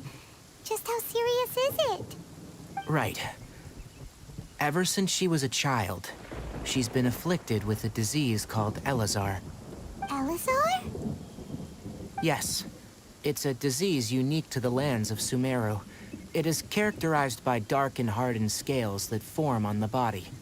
At first, the afflicted may only feel mild numbness on affected areas of the skin. However, as the disease progresses, one may begin feeling fatigued and even experience peripheral paresthesia. In its final stages, the disease strips a person of the ability to control their own body, and they effectively become completely immobile. That sounds terrifying. Wait, hold on. So when Kale seemed to be acting a little clumsy earlier, it was because... Correct. That would be the effects of Elazar, which is precisely why I do not want her carrying or holding anything, lest she ends up hurting herself. With appropriate treatment, the disease can be effectively controlled before it progresses to a more serious stage. However, there is unfortunately still no true cure for Elazar. Nevertheless, Kale's mother still hoped that there was something out there. She handed Kale over to an organization known as the Fatui after one of their members lied and said they had a cure. What? The Fatui? Ah, it appears you already are familiar with them. That'll save me some explanation. Anyway, the person who eventually rescued Kale and brought her to me for care said that she had been given to a harbinger known as the Doctor. I have no idea how this doctor managed to do it, but her case of Elazar was completely stable for all the years that Kale was with them. However, Kale's days with the Fatui were anything but pleasant. Kale is a resilient individual and always tries to appear cheerful, but her experience with the Fatui has left deep scars. Even now, she can still feel deathly afraid of someone touching her. Oh, Paimon had no idea Kale's been through so much suffering. Oh, by the way, Paimon, Kale wanted me to tell you that she's sorry for scaring you yesterday. She also wanted both of you to know that she's sorry for hiding her illness. She doesn't need to apologize. None of this is her fault at all. Well said. I hope you'll get a chance to tell her that in person the next time you see her. Kale once thought that it would be impossible for her to have any real friendships. I trust that you two will never let my trainee experience such emotional pain again. Don't worry, Tainari. We'll take good care of her. Well, it's not too serious at this point. She overexerted herself the last couple of days, which is what led her to break down this time. As long as she has taken her medicine and gets plenty of rest, she should get better. Though I must admit that Kale's condition was much more stable when she first arrived here in Gandharvaville. She was interested in the work of the forest rangers the moment she saw us. I could see that she was serious about learning, so I felt compelled to ask her to join us. Her stamina has gotten much worse recently. Though a moderate amount of physical exercise is always necessary, I'm afraid the long-distance patrols are a little too much for her now. All right, now that I've told you about Kale's past, I think I'll head into the rainforest to find some ingredients needed for her medicine. I'll see you two later. Yeah, we'd like to do something to help Kale too. All right, but I must warn you two. The rainforest is a dangerous place, especially for someone who's still recovering, like the Traveler. You must follow closely and listen to every instruction. No problemo! Let's go then. We'll be looking for a plant known as the Nilot Pala Lotus. It's often used to help those afflicted with Elazar recover their energy. Hey, Tainari? Where exactly are we going to find this plant? Nilot Pala Lotuses can be found all over the rainforest, but it often grows right here around Gandharvaville. Given the name, it sounds like we should be looking for it in the water. You are correct. The Nilot Pala Lotus grows in the water. When fully matured, they look like giant blue flowers floating on the water's surface. Quite an attractive species, if you ask me. The large petals are actually the plant's leaves and sepals, which surround a very small flower. You should note that many of the plants found in Sumeru have names that are contrary to their species. Take the Cowpelata, for example. The plant is not a lotus at all, but rather a vine. And then there's the Sumeru rose, which is not a rose, and is completely contrary to its name. Oh, okay then. Note to Paimon. Never bring up the topic of flowers with Tainari.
Everyone hold hands.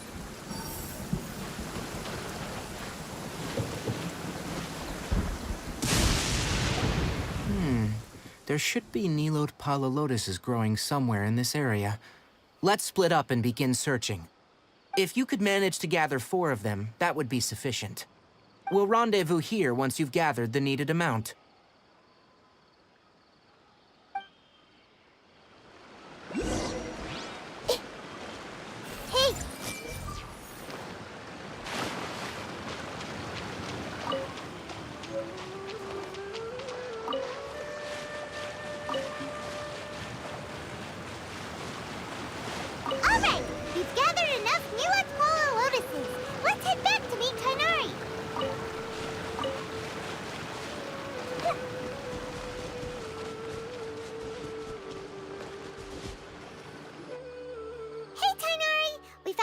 just as you requested. Let me have a look. Good. Very good. These are all excellent quality. I'm glad you two came along. Your exploration experience helped save me a lot of time here. It seems we even have enough time to stock up on other things I need. Hey, Tainari!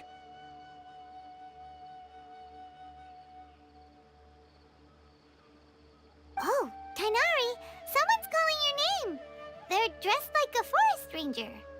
Ah, yes, that's Amir and the others. But didn't they just set off not too long ago?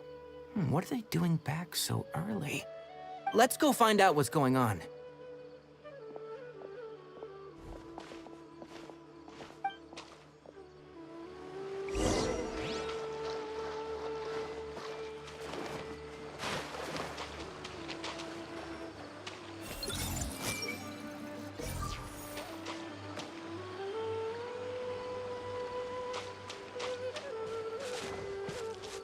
Everyone hold hands!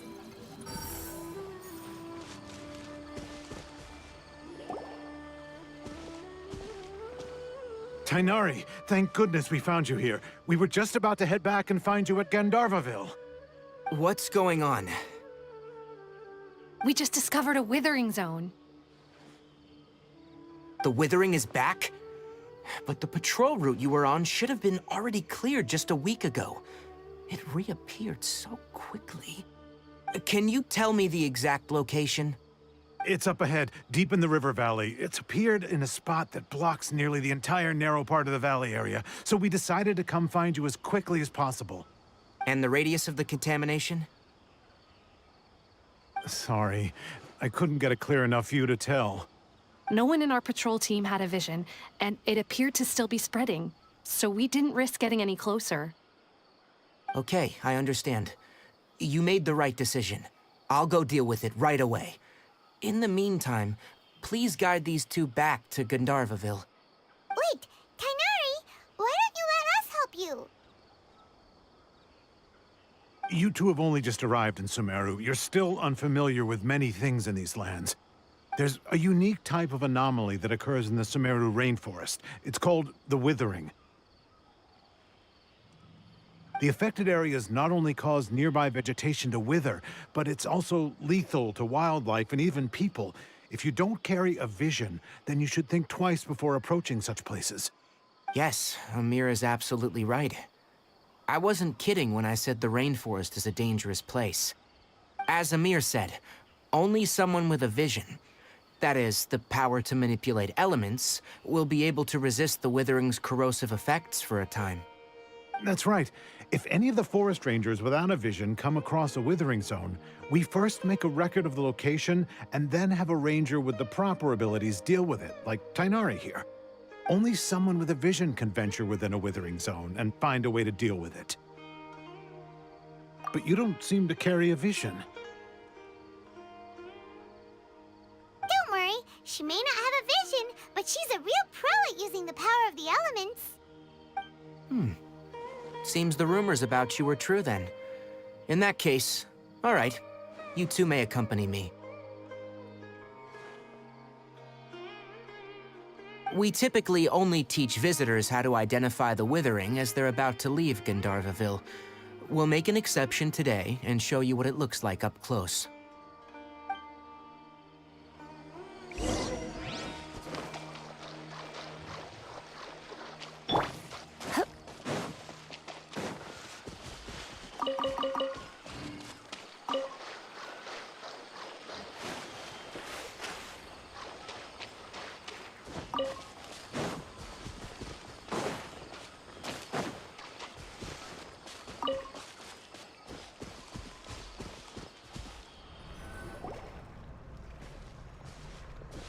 Stop.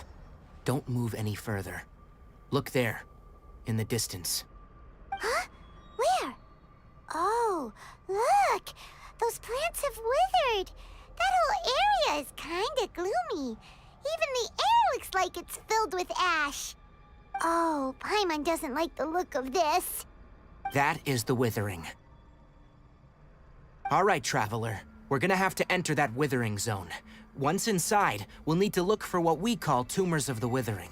If we eliminate those, then the area will be saved. Thank you. But I must warn you, don't push yourself. This is your first time handling this sort of thing, after all. Even with elemental powers, once you step inside the withering zone, you may experience extreme discomfort. If at any point it becomes too much, return outside the zone and take a breather. It could become a matter of life and death. You ready then? Let's go.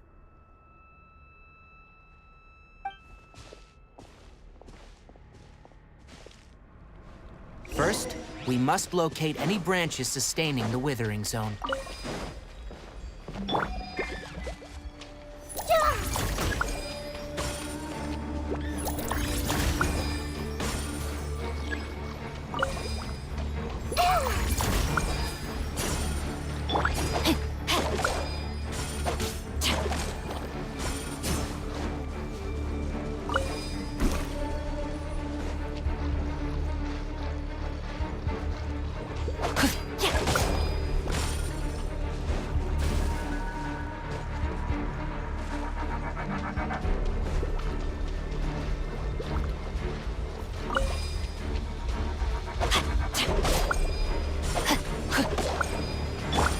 I see everything.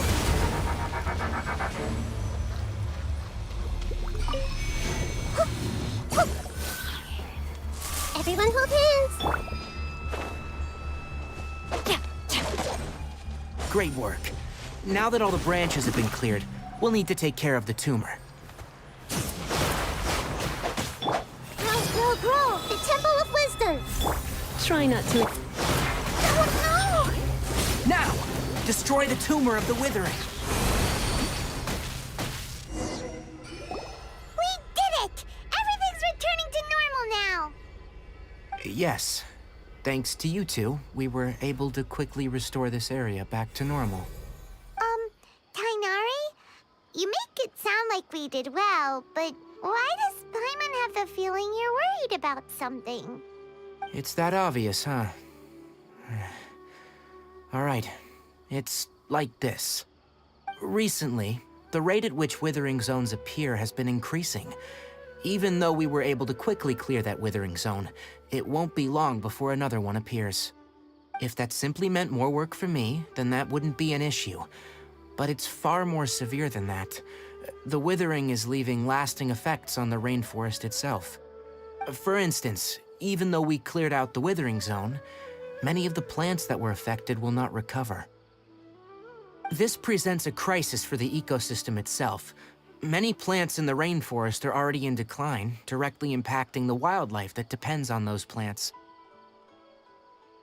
And most disturbingly, as the appearances of withering zones have started to increase, Kale's case of Elazar has also become more serious. Huh? But why's that? I'm still not sure of the exact reason. However, I've received word from acquaintances at the academia that similar cases are being reported for patients with other conditions. No, none that we know of. The withering has been recorded in Sumeru for millennia. It's said that it originates from the depths of the world. Oh, by the way, have you heard of Irminsul before? Irminsul is a tree located deep beneath the surface. Although it isn't like any tree we know in a biological sense, you can basically think of it as a large tree that grows downwards rather than upwards. I'm sure you've heard of ley lines, right? They're like the roots of Irminsul, spreading and extending from a massive cavern deep underground all the way up to the surface.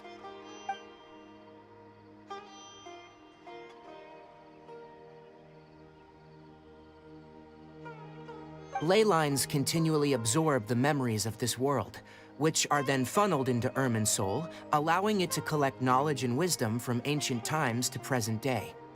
The Dendro Archon is known as the God of Wisdom because her consciousness is directly connected to it.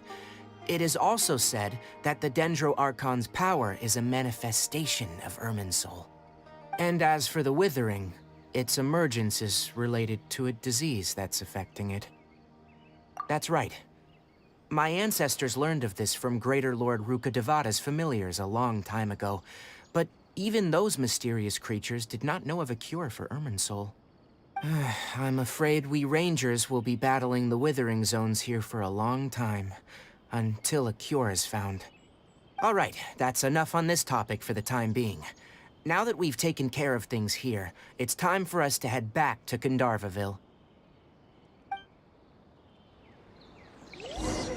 Ready, steady, go!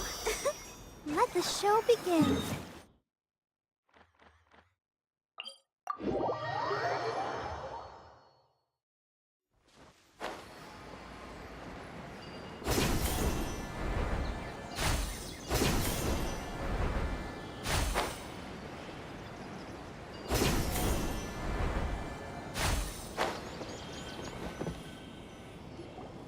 Oh, Tainari, you all made it back.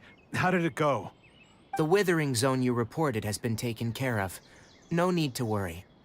Huh? Wait, is that? Oh no, Hypatia!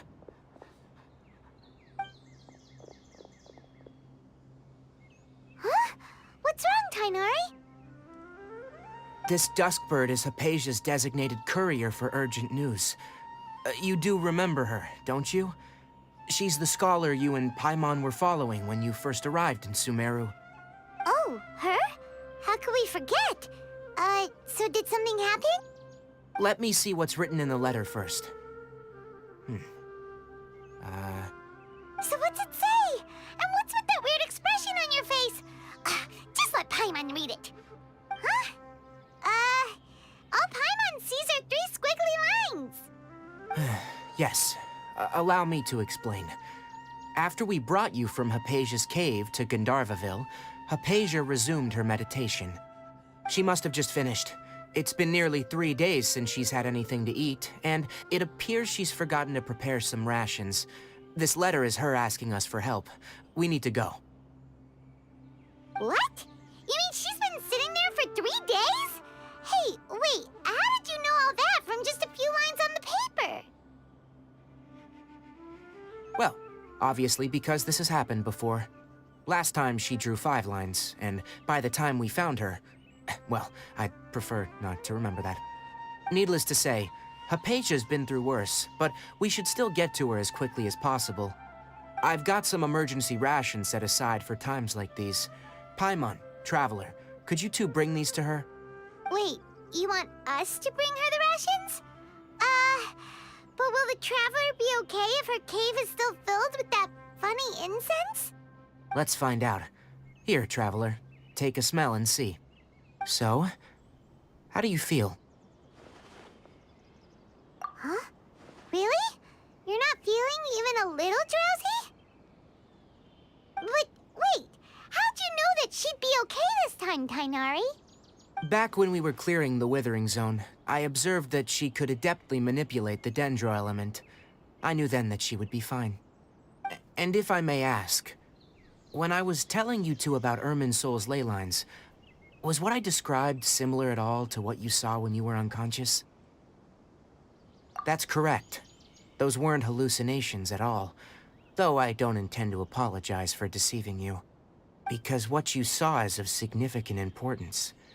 Not just for the nation of Sumeru, but the entire world of Teyvat. My forefathers were shown much favor by Greater Lord Ruka Devata. We took an oath to protect this nation together with her. Now that that duty has fallen to me, it was a part of my responsibilities to ascertain whether you could be entrusted with the fate of Sumeru. Now, after seeing you in action with my own eyes, you have earned my confidence, and I no longer feel the need to hide any secrets from you. When you passed out, your consciousness had connected directly with Irminsol. What you witnessed were actually real memories contained within Irminsol itself. I could try to tell you more, but it would be better if you went to ask Hypatia instead. Her focus on meditation and use of Spirit Borneal are aimed at establishing a connection with Irminsol, just as you did. That sounds nice and all, but will she really help us? Seriously, she completely ignored us the last time we tried talking to her. That was because when you ran into her, she was in a special phase of her training. During that time, she must avoid communicating with others. Please, wait here for a moment.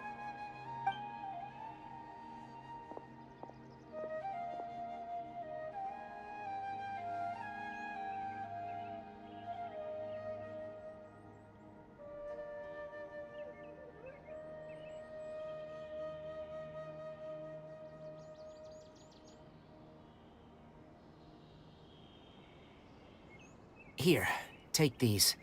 It's a meal I packed for Hypatia, as well as some other ingredients. I'm sure it'll come in handy. Also, here's a letter that I would like you to give to her.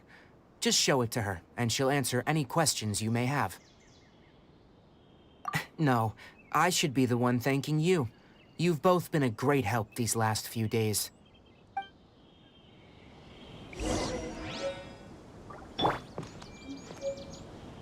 I see everything.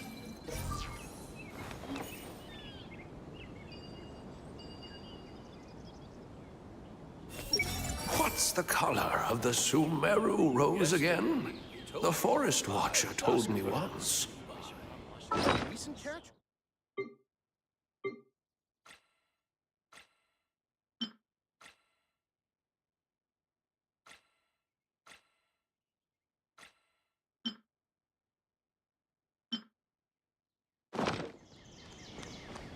Anyway, please take good care of Hypatia. I'll go prepare Kale's medicine now. Using the Nilot Palo lotuses while they are still fresh will significantly boost their effectiveness. Rest assured, Kale will recover quickly as long as she has her medicine.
Hypatia should still be in the cave. Let's go inside and see how she's doing.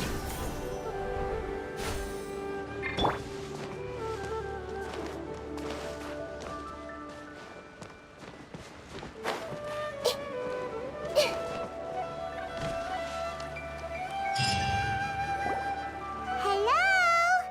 Hypatia?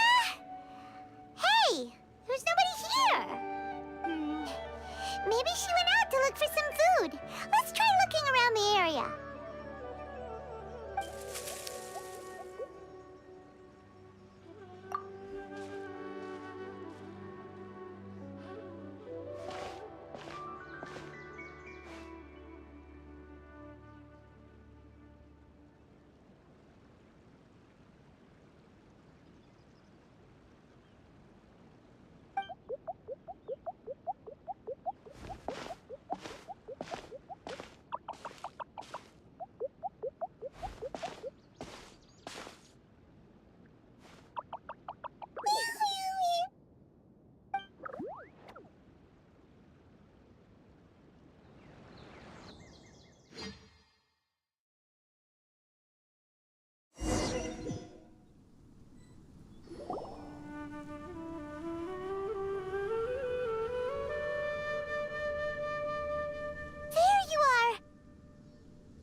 Hypatia, are you all right?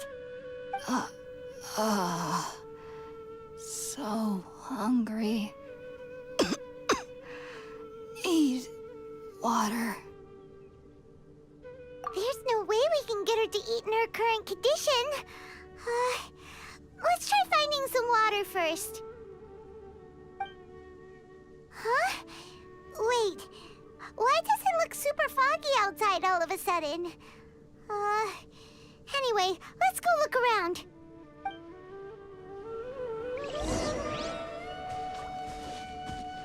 Everyone hold hands.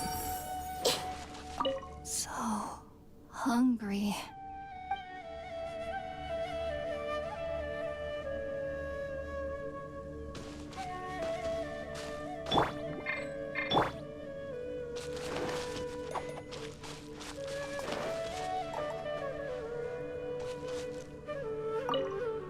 So hungry.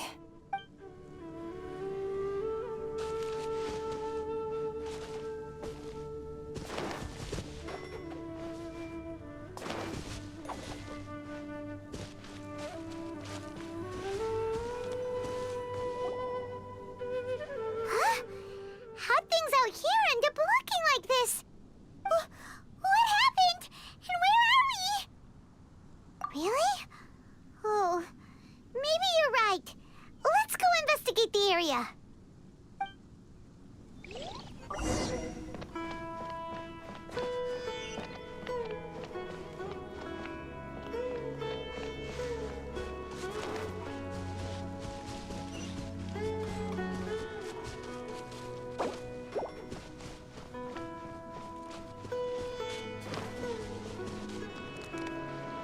Wow, this place is huge!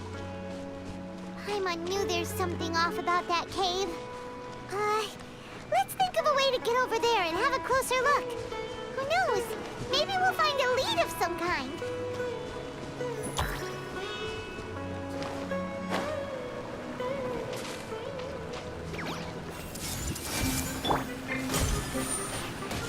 Hit. Hip. He.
Time to rain cutter.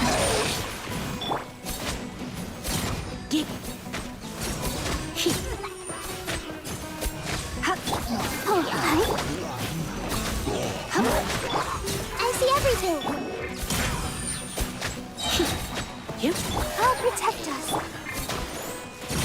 Hup.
What is going on here? This place is getting weirder by the minute! Hey! What's the matter? You don't look so good.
We meet again, traveler.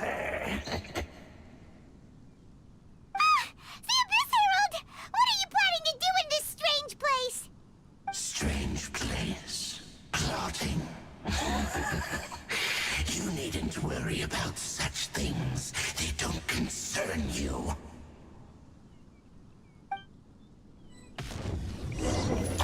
Hey! Make yourselves at home! Let's spark things. Witness the power of Gugwa. Let's dance! It's a roar!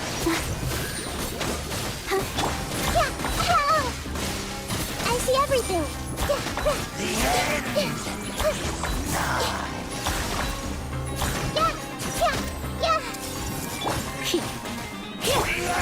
Will come! It's your scar! Hey!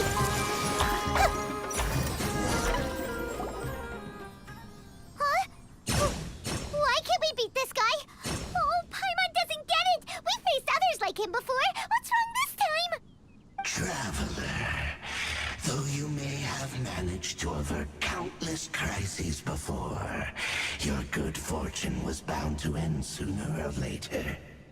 It's time you realize how weak and powerless you really are. Your brother. Oh, pitiful traveler. Are you really so ignorant? Or are you just living in complete denial? His Highness has long since forsaken you. Your meager existence in his eyes is that of an annoying bug, only to be stepped upon. The bonds of love and family which drive you to find your sibling are utterly gone. Your journey is meaningless. But don't you fret now. Today will be your last. Now die!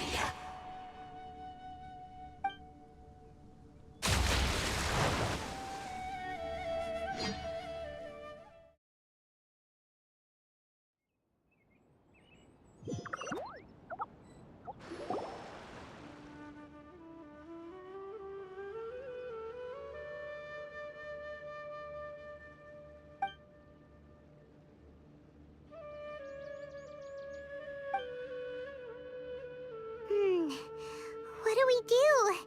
We haven't seen Hypatia anywhere out here. Oh, there she is! Quick, let's see how she's doing. Ah, so sweet. Well, the good news is that she's still conscious. Hey, why'd you drop her food on the floor like that? Oh, guess that makes sense. She does look kind of rough at the moment. Anyways, we can talk about this later. We better make sure she's all right first.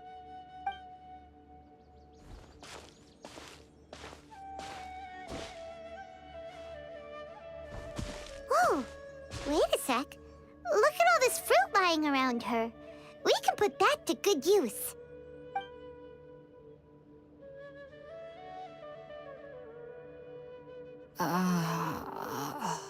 Who is there? Tainari, is that you? Huh?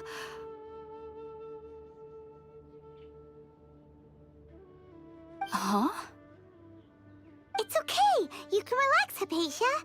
Tainari sent us here to bring you some food and water. Here, we have a letter that he asked us to give you.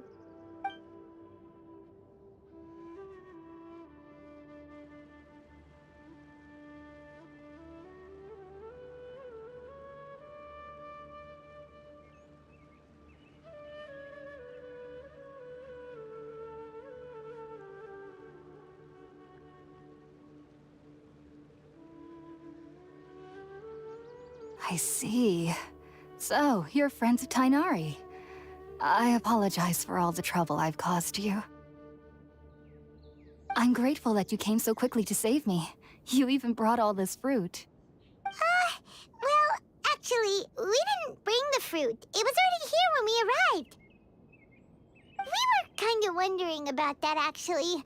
When we found you here, there was all this fruit lying around and even some juice dripping from your lips. How did you end up like this anyway? Oh, really? I seem to understand now. All the fruit was likely from my, neighbor. Must have come by and saw me like this. Your neighbor? You mean there's someone else living nearby? Oh? So you're able to see them too?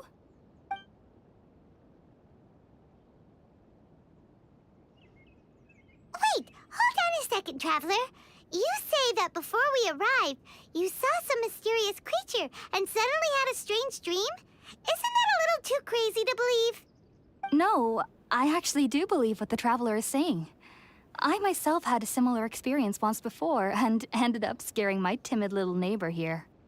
You needn't worry. They mean you no harm. They only dragged you into the dream because they hoped to buy themselves a little time in order to scurry away. So, Hypatia, just what kind of creature is your neighbor exactly? I'm not sure what it's called, to be honest. But I do know that they have some sort of deeper connection with the Dendro-Archon. I know this because the first time I saw them was also the exact day my consciousness was able to form a connection with Irminsul. Even after I opened my eyes and stopped meditating, my heart was still pounding, and my mind was racing with all the knowledge that I had touched. And at that very moment, I suddenly noticed a small figure at the opening of the cave. In my curiosity, I began to walk over to the creature. They must have already been used to me living in the cave, because they didn't seem to mind me approaching them. They just kept doing whatever they were up to. It wasn't until I crouched down next to them that they suddenly realized that I could see them. Oh! And then? And then I had a dream. By the time I came to, they were nowhere to be seen.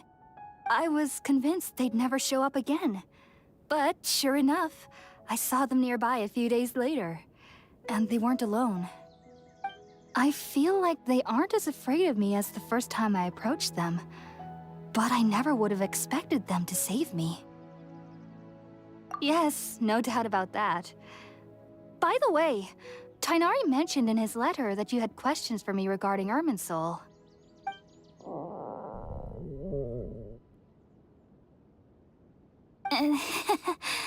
Sorry about that. Sounds like just drinking juice still isn't quite enough for my stomach. Well, if somebody hadn't dropped the food earlier... Anyway, looks like we'll need to prepare something ourselves. Besides, Paimon's getting hungry too. Let's eat first and talk about Irminsul later. All right, we're up, Traveler. Today's menu will feature sweet madame and a radish veggie soup. You'll love them, Hypatia. They're our specialties after all. Sounds good. I've never tried any dishes from other nations before. I certainly look forward to it. It's been so long since I've had a decent meal, too. To be honest, the last time had to be when Tighnari came to visit.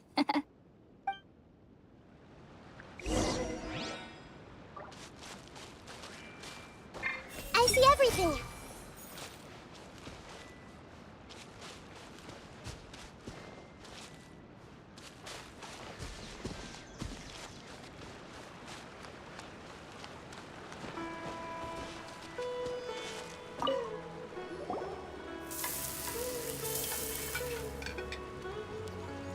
All done!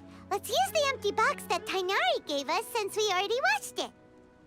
Oh, it smells amazing! And the box is a nice touch, too! Let's go serve this up and start eating with Hypatia!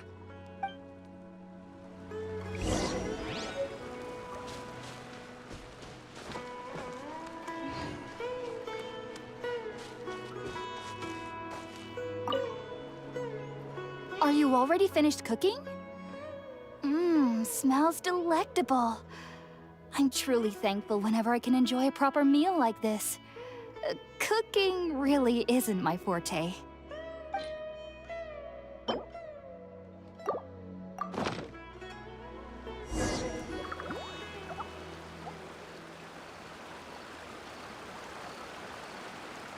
Even though everything you mentioned was in Tighnari's letter, it's still hard to believe you were able to connect with Irminsul immediately after smelling Spiritborn eel for the first time. It took me nearly 3 years before I could do so. And everyone at the academia even lauded me as a genius. You should know that some researchers spent their entire lives without ever successfully connecting with Irminsul as you have. So why does this incense allow people to connect to Irminsul? The ingredients used to make spirit-born ale primarily consist of plants created by Greater Lord Rukkhadevata. These special ingredients are conducive to heightening our senses to the Dendro Archon's power. Since the root of the Dendro Archon's power lies within Irminsul, we can occasionally tap into her powers to peer into the depths of the earth. Naturally, anyone who can establish a connection with Irminsul in their first ever attempt must be a person of great understanding. Makes sense. But Paimon's got a question. Why was she sensitive to the smell of those plants for such a long time? That was primarily due to her body's unique constitution. Stimulated by the incense, she could perceive the Dendro Archon's power and experience the sensory overload, hence the adverse reactions. Taking in any scent similar to the ingredients of Spirit-born ale would cause adverse effects. Not to worry, though. It appears you've already fully recovered. Technically, your body should still be sensitive to the powers of the Dendro Archon, but unless you're using intentional meditation techniques, the scent of Spirit-born ale should no longer trigger such reactions. Whew. Well, that's a relief. I must admit, I am quite envious of your abilities. Even if it meant suffering from pounding headaches for the rest of my life, I'd consider it worthwhile so long as I could connect with Irminsul at will. Whoa, you're really serious about this whole thing, aren't you? I am a researcher, after all. As a member of the Ritaoist Darshan at the Academia, my main area of research is the stars and their connection to the fate of living beings. But there is still so much we don't know, especially regarding the mysteries that lie in the starry skies. Which is why I must turn to the all-knowing Irminsul for answers. If only my perception wasn't so limited. Unfortunately, I cannot guarantee that my every attempt to attune with Irminsul will be successful, or that doing so will leave my consciousness intact. I am currently in the stage of training known as Satyavada life. Many researchers in Sumeru have lost their minds while seeking to attune with Irminsul during this stage. Sages have said that Irminsul contains divine knowledge, and touching such knowledge without the proper preparations and abilities will only lead to one's mind caving in on itself. That's why we meditate alone. We need to ensure that our minds will be calm while minimizing the possibility of involving anyone else. Whoa, so knowledge from Irminsul can be super dangerous. Don't you ever feel afraid of the risk, Hypatia? Of course I do. Especially during nights that are pitch black with no moonlight, and dead silent without even the sound of insects. However, I've been feeling better as of late. I don't get as scared anymore knowing that I have a little neighbor living nearby. I believe that being able to see them is a sort of blessing from the Dendro Archon. But what's strangest of all is that they're clearly an envoy of the God of Wisdom herself. And they have the curious power to make people dream. What's so strange about that? It doesn't sound so out of place for a divine being, does it? Well, it's strange because nearly nobody in Sumeru can ever dream. Huh. Is that true? Yes, well, to an extent. Only children can dream in Sumeru. Adults, however, never do. The sages say that wisdom implies rationality, but that which occurs in dreams is often neither rational nor logical. Yes, if one struggles with anxieties, those emotions could influence their dreams. The fact that the people of Sumeru do not have dreams is seen as a blessing by the sages. They believe that Greater Lord Rukkhadevata, the God of Wisdom, is keeping us away from the foolish delusions you encounter in your sleep. I was born into a family of scholars in Sumeru City. Ever since I was a child, my parents would always tell me that I'll know I've grown up once I stop dreaming. I studied hard, enrolled as a student in the academia, and went on to become a researcher. Sure enough, I never dreamed again. But then, on the day I scared the little Aranara, I suddenly saw a dream again. It was incredible. Though I don't exactly remember what I saw, I clearly recall the feeling. I suddenly felt like I was a child again. Back then, I was foolish and isn't as bad as we've made it out to be. Just be sure not to speak of this if you travel to Sumeru City. They'll look at you as if you've lost your mind. So, do you have any thoughts about the things she saw when she connected with Irminsul? Sorry. I'm afraid I don't have any answers as of now. All I can say is that what you saw is a memory contained within Irminsul itself.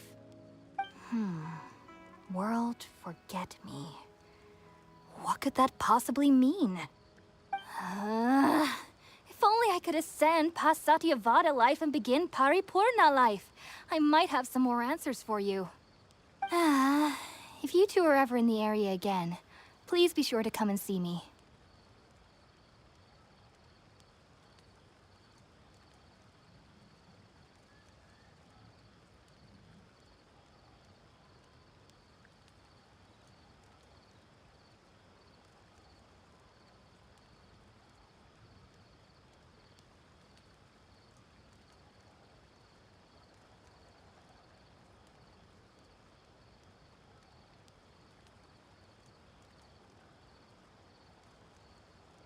There's no need to be thanking me. You two are my saviors. Besides, I'm already looking forward to tasting some more of your cooking. Now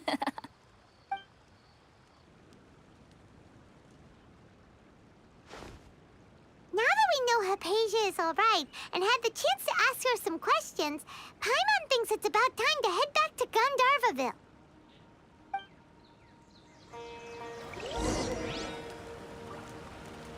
Everyone hold hands!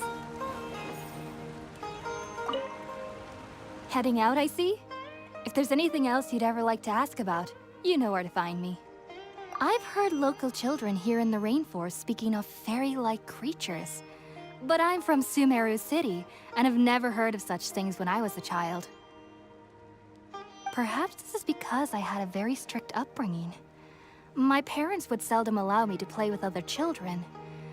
I doubt they'd ever believe me if I told them about my little neighbor out here. And speaking of my little neighbor, I think they can somehow sense when Tighnari is coming to visit me. I've noticed on several occasions that as they're playing under the trees, they'll suddenly tense up and scamper away for no apparent reason. Shortly after they do this, Tighnari always shows up here. Perhaps I should ask Tighnari about this the next time I see him. Heading out, I see? If there's anything else you'd ever like to ask about, you know where to find me. Sumeru researchers use Spirit-Born Ale to assist them in connecting with Irminsul to Unfortunately, I cannot help you understand your dream. At least not yet. I'm still learning how to attune to the depths of Irminsul myself. I hope that I'll be able to ascend past Satyavada life and gain deeper insights. Heading out, I see? Even though that little neighbor of mine was able to induce a state of dreaming, I doubt they were able to control the actual contents of the dream. The end of your dream seemed quite terrifying. Perhaps there's something that's troubling you deep inside? Not to worry, though. I'm sure you'll be able to handle whatever comes your way in the real world. As someone from Sumeru who cannot dream, I needn't ever worry about nightmares. But lately, I've started to feel that I'm somehow missing something without dreams. It's a little hard to explain. Heading out, I see? Take care. Do remember to come visit anytime you're in the area. I would be happy to chat with you.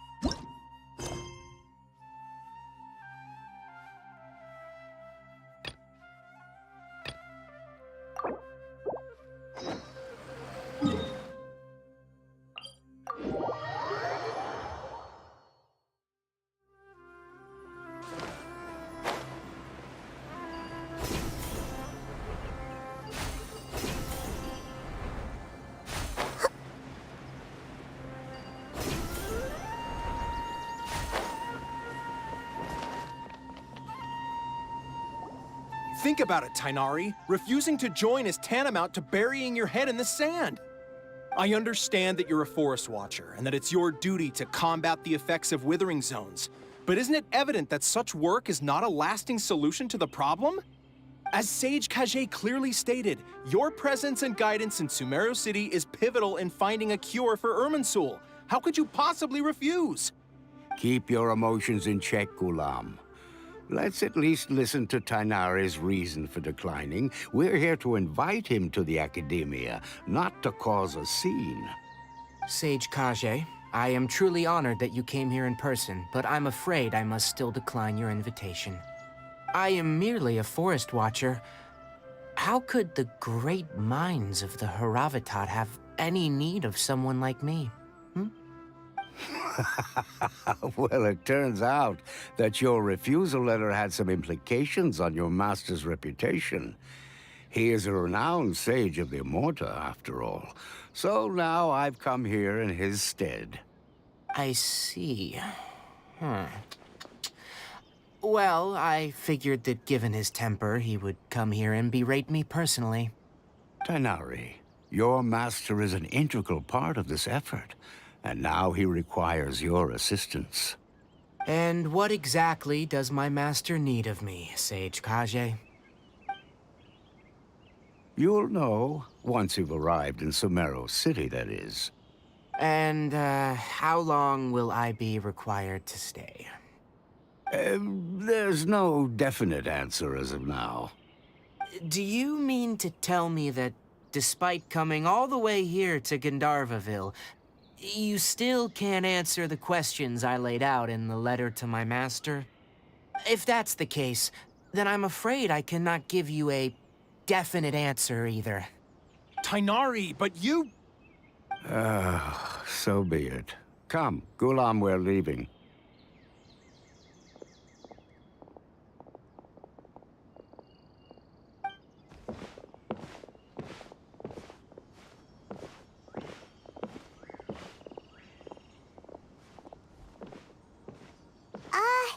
Tainari, what was that all about? It's nothing. Some people from the Academia wanted me to go to Sumeru City to assist them with a project, but I had to refuse on account of all my responsibilities here. But all that can wait. How did things go with Hypatia? It was quite the eventful trip, but the main thing is that she's safe and sound. She answered a bunch of questions for us, too. Very good. Now that the Traveler has made a full recovery, there shouldn't be any reason for you to tarry here longer. I assume you will be heading to Sumeru City, correct? That's right! We want to meet Lesser Lord Kusanali and ask her for advice.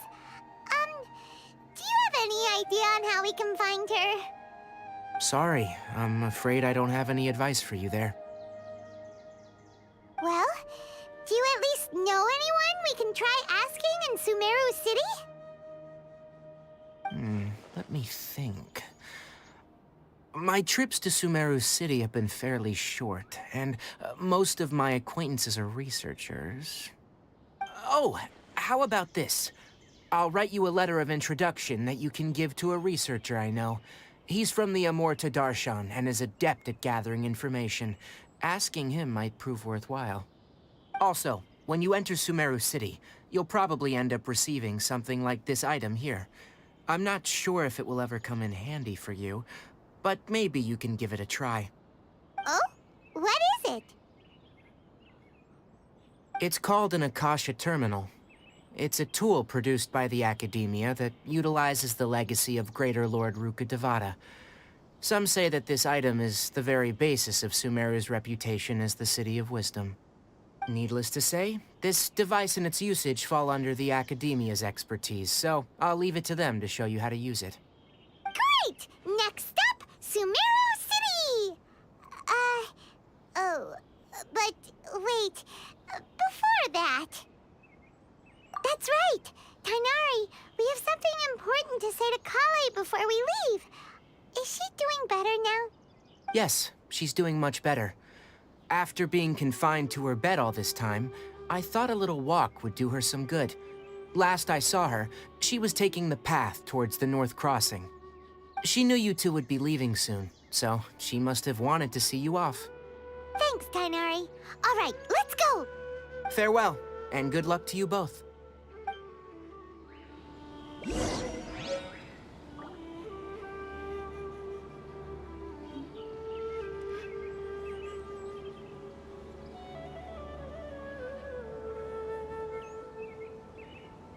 The rainforest is the best place to live. These questions.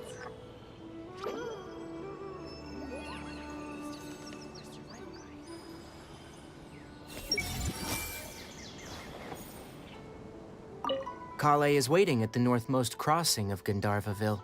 You should be able to find her there. Farewell,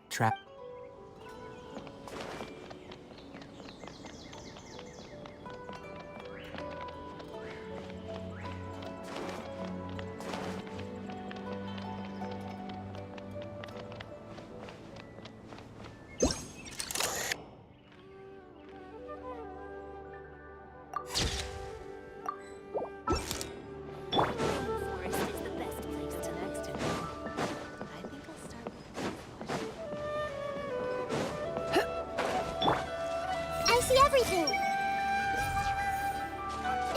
Isn't a single one missing? I've been waiting for you two.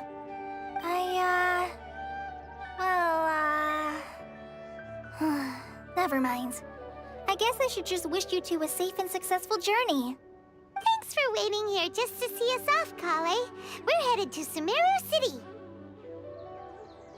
Don't worry about me. I can take care of myself. My condition won't be getting in the way of my duties. I want to be a forest ranger after all. It's up to me and the others to protect the rainforest here. And, I'm sorry. I should have told you both about my condition when we first met. I just wanted you two to treat me as a normal friend, not some girl that needs your sympathy. But I guess now I understand that the most important thing is for friends to be genuine with one another. There's no need to apologize, Kale. We should be thanking you for trusting us enough to be your friends and sharing your past with us. We're probably still gonna worry about your condition, but that's because we're friends and we care about you. Thank you. That means a lot. Before you leave, I have something for you. Oh? What is it? It's my recipe for pita pockets. I told you that I'd give you a copy, remember? My handwriting is a little, messy, so please don't laugh. Yay! Thanks, Kale. Now we can eat those scrumptious little pitas whenever and wherever we like. I hope that whenever you eat them, you'll both remember your time here in Gandharvaville. Well then, I, trainee Forest Ranger Kale, bid you both farewell. Please visit Gandharvaville again. The Rangers will always be ready to assist you here.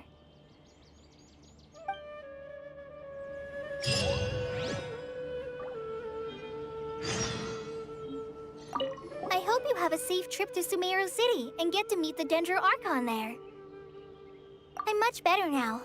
Even though I'm not quite ready to help Master clear the Withering Zones yet, there are still plenty of other tasks for me to handle. Oh, and Traveler, if you ever see Amber again during your travels, please don't mention my illness to her, okay? Amber knows about my case of Elazar and what's happened in my past, but I haven't told her about my condition getting worse. I guess I just don't want her to worry about me. If the need arises, I'll tell her about it myself. All right, we understand, Kale. I hope you have a safe trip to Sumeru City and get to... Kinda hard to believe that Master Tainari can cook, isn't it? His culinary techniques are very polished, but his taste is a little... unusual. It's not really his fault, though. He just has a sensitive tongue and nose, so he prefers much lighter flavors. The last time I went a little too heavy on the spices for my pita pockets, Master started having a sneezing fit. Of course, I never heard the end of it after that. I hope you have a safe trip to Sumeru City and get to meet the Dendro Archon there. See you later! Be sure to come back often.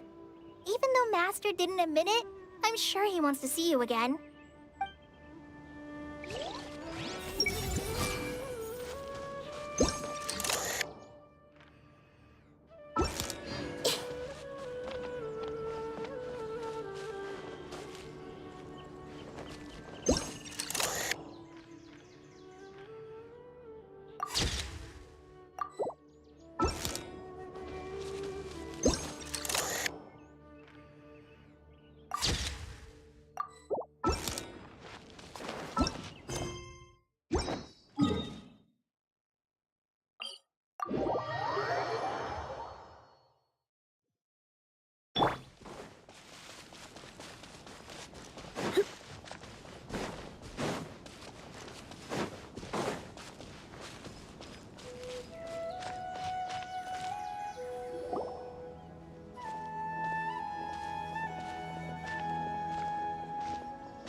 split up.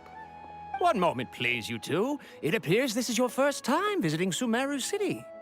Oh, yeah, that's right. But how did you know that? Because there's currently no information on either of you in the Akasha.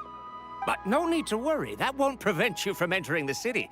In fact, the Academia conveniently provides each traveler to Sumeru City with a device. Perhaps you two have heard of the Akasha before. It's our beloved Greater Lord Rukkhadevata's lasting legacy, a treasure trove of collected knowledge. After centuries of tireless research on the Akasha, the Academia created one of its most ingenious inventions, the Akasha Terminal. As long as you are within Sumeru's borders, you may use an Akasha terminal to connect directly to the Akasha and access any knowledge you need. I should mention that due to technical limitations, the operation of Akasha terminals will be much smoother and more effective in large cities such as Sumeru City and Port Ormos. Oh, so this is the thing that Tainari was telling us about. It sounds pretty amazing. You two are quite fortunate. Until recently, it was standard practice to only issue Akasha terminals to outlanders who spent an extended amount of time in Sumeru. However, this policy was recently changed, and now all travelers are issued one upon arrival. Here are your Akasha terminals. Please handle them with care. It kinda looks like a leaf. To activate it, simply hold it in your hand and say the following phrase to yourself. May the mighty God bless us with their voice of wisdom. Oh, says this little doodad lets you access knowledge. Maybe we can use it to find a way to meet Lesser Lord Kusanali. Let's give it a try. Ahem. May the mighty God bless us with their voice of wisdom.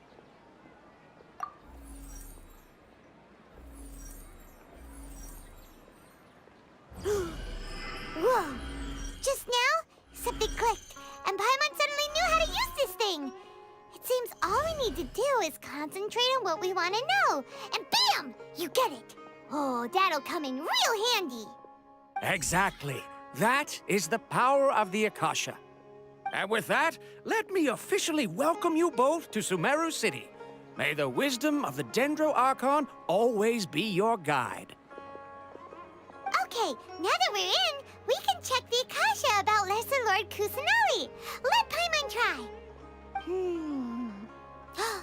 500 years ago, the sages found a newly born deity from within some scorched ruins.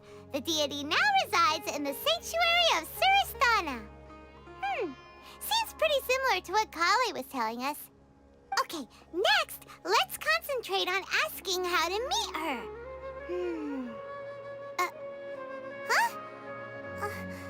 Paimon doesn't sense anything. The Akasha didn't respond to Paimon's question. Oh, come on! Ugh. Focusing on this question feels like when you have something you're trying to remember and it's on the tip of your tongue, but you just can't think of it. Ugh, Paimon's brain is exhausted. Oh, smart idea. But what are you going to ask it?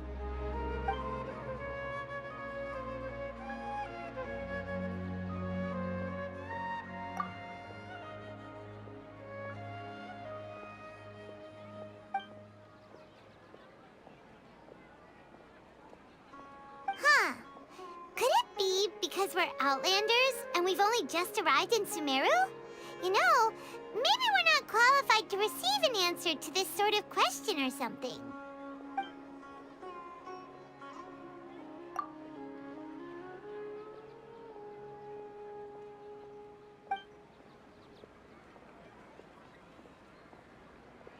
Uh-oh. Paimon's getting all teary-eyed all of a sudden. It feels like the people of Sumeru really miss their Archon.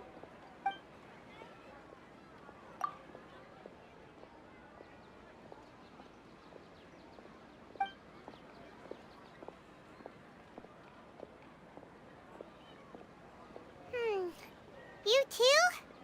Well, glad it's not just Paimon.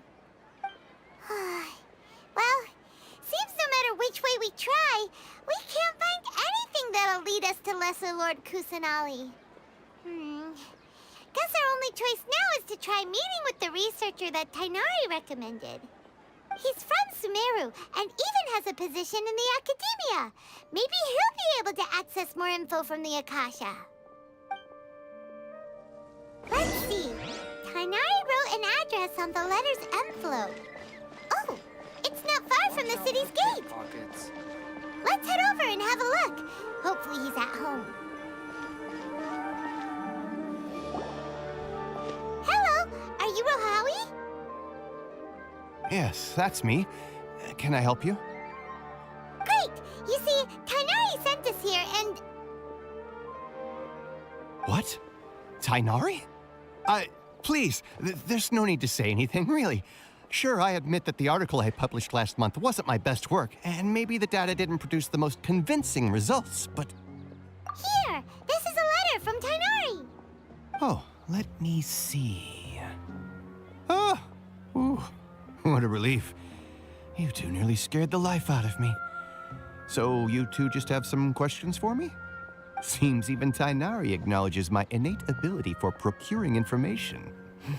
So, what is it you two would like to know? We want to meet with Lesser Lord Kusanali. Do you know a way we can do that? You mean you want to meet the Dendro Archon herself? This isn't exactly my area of expertise, but let me see what I can find in the Akasha.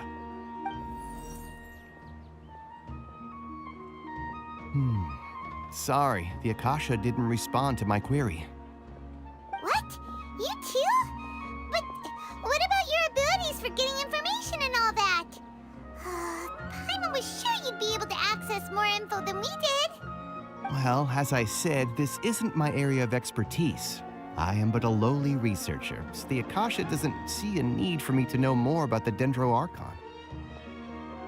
All I know is that ever since Lesser Lord Kusanali returned to Sumeru, she's never left the Sanctuary of Sorasthana or made a public appearance. Huh. Didn't expect her to be such a mysterious figure. The Dendro Archon is somewhat of a recluse. Perhaps she just doesn't want to entertain visitors, which would explain the lack of information in the Akasha. But then what can we do? No need to worry just yet. I'm only hypothesizing here. You could certainly try asking around and see if anyone else has ideas. And besides, you two should consider the bright side of things. Not being able to see Lesser Lord Kusanali may not be a bad thing. In this world, there will always be information you cannot obtain from the Akasha and things you can never accomplish. Knowing when to yield is a form of wisdom. Take me, for example. It's a miracle if my brain cells can spit out one paper every 3 years. But Tainari? That guy can publish 3 papers in just a single year. Okay. Thanks for your advice. Don't mention it. If you two ever want information about things like who's been promoted within the Academia or relations between the 6 great sages, come find me.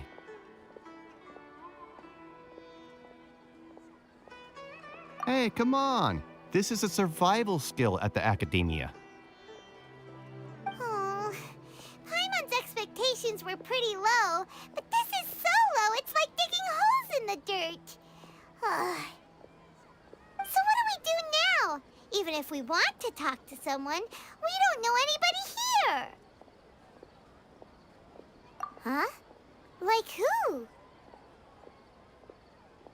Oh, you're right! Catherine! The Adventurers Guild has its own intel network. Let's hurry and find her.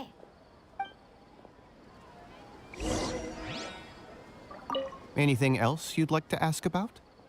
Sage is the highest rank for an Academia researcher.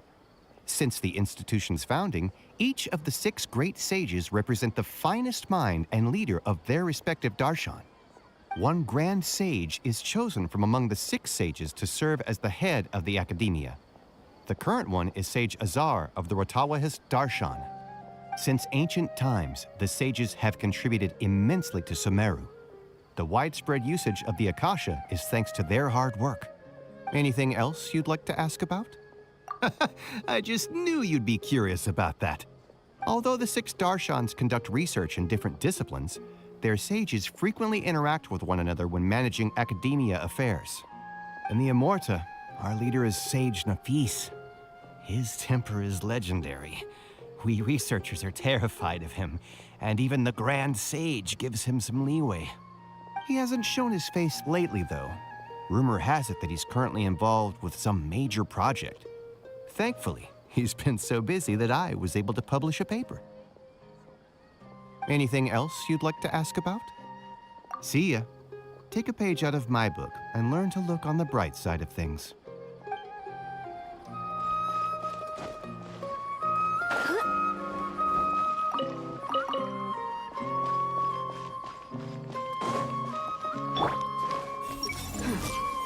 Nothing escapes my eyes.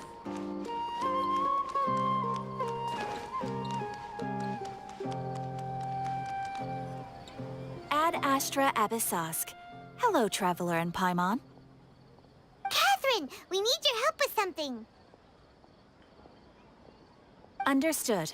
The Adventurers Guild is always ready to serve you. With what do you require assistance? We want to meet with Lesser Lord Kusanali. Do you know a way we can do that? You two wish to meet with Sumeru's Archon. Understood.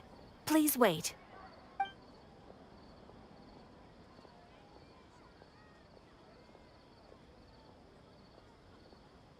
I apologize, but I am unable to call up any relevant information in the Akasha. I'm also unable to locate any pertinent information in my personal memory. Aww, another dead end. Well, if Catherine can't help us, then we really don't know anyone else to ask now. Please do not worry. I may know of someone who can help you two. In Sumeru, the Adventurers Guild does not serve as the vanguard of information. Rather, there are numerous active mercenary groups collectively known as the Eremites. They take on various contracts and work all across Sumeru, so they naturally accrue intelligence. An Eremite brigade called the Corps of 30 is in charge of Sumeru City's defenses. Not only are they the oldest brigade, but they are responsible for managing and coordinating the affairs of all other mercenary brigades. Corps of 30? What a weird name. Supposedly, they are named as such because their ranks numbered 30 at their inception. Asfand, an advisor with the Corps of 30, maintains good relations with the Adventurers Guild. Though he's already retired, he and his words carry great weight within mercenary circles. If you'd like to get in contact with him, you can find him at the Corps of 30's headquarters, the Citadel of Rexar. You're welcome. I wish you two the best of luck. We look forward to your exploits in Sumeru. All right, off to the Citadel of Rexar we go! Everyone hold hands! Ad Astra...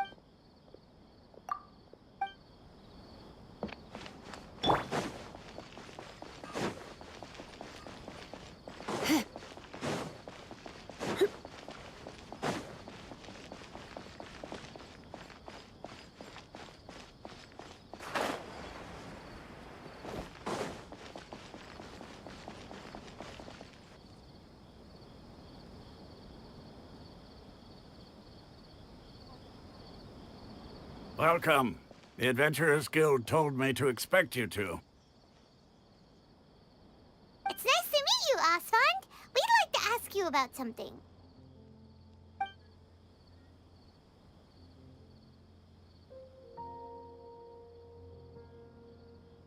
I see. So, Catherine's the one who sent you this way. Ha! It's true that the Eremites' network is vast, but even I can't help you meet the Dendro Archon. Wait, seriously? That's it? Afraid so. The Eremites aren't terribly religious, so we don't know much about divinities. As far as the Akasha goes, we can access even less than you. We originally came from the desert. The gods there died off long ago. Since those days, we've used our own two hands to carve out a living. We don't beg gods for their aid. It isn't just us, though. If you ask me, I think most in Sumeru aren't interested in Lesser Lord Kusanali. Oh? Why's that? Just take the Academia, for example.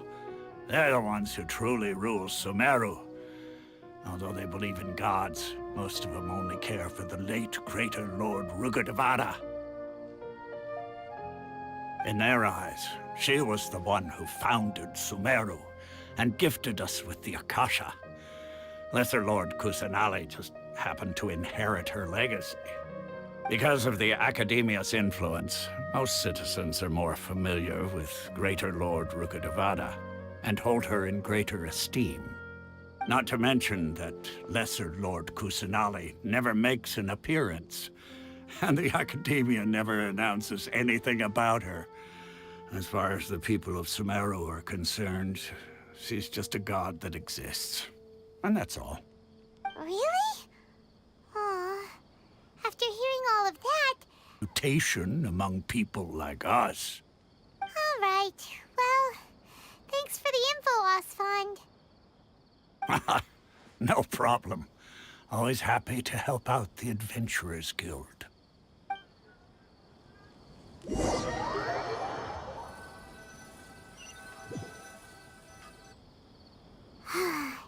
Seems Osfond was right about most people's attitudes here. Not only are they not interested in the Dendro Archon, they even say stuff like, if the Akasha doesn't think I should know, then I don't need to know about it. We've been asking for information non-stop ever since we got to Sumeru. But the harder we try, the more helpless everything seems. Isn't there at least one person in this entire city who cares about Lesser Lord Kusanali? Oh, you two are interested in Lesser Lord Kusanali? Huh? Who are you? From the sound of it, you two are Outlanders who recently arrived here. You've been asking around for information on Lesser Lord Kusanali, right? Oh, I'm sorry. I forgot to introduce myself. I'm Dunyarzad, one of Lesser Lord Kusanali's faithful followers. Whoa, really? Then do you know how we can meet with her? But your conversation earlier did happen to remind me of a legend about the Dendro Archon. Sure. It goes like this. Long, long ago, there was a man who heard a prophecy. It predicted that a great calamity was about to befall him. Panicked by what he heard, the man sought out the Dendro Archon in hopes that she would bless him with the wisdom to help him escape his predicament. The man journeyed across deserts and through rainforests and experienced tribulations of every kind. However, he still couldn't find any trace of the Dendro Archon. In despair, he thought, alas, the Archon has abandoned me. He then had no choice but to sorrowfully resign to his fate. Okay, and then what happened? And then, the calamity came. But to his own surprise, the man felt somehow emboldened by the trials of his journey. By relying on his own strength, he managed to overcome the adversity. At that moment, a bird perched upon his shoulder. This bird was, in fact, an avatar of the Dendro Archon. She said, "O Archon Seeker, do you now understand? She and her wisdom have long been found by you. Along your journey, we were in every flower and blade of grass, every ray of sparkling sun, and every breath of dancing wind. So long as you continue to think and ponder, we'll be wherever you go."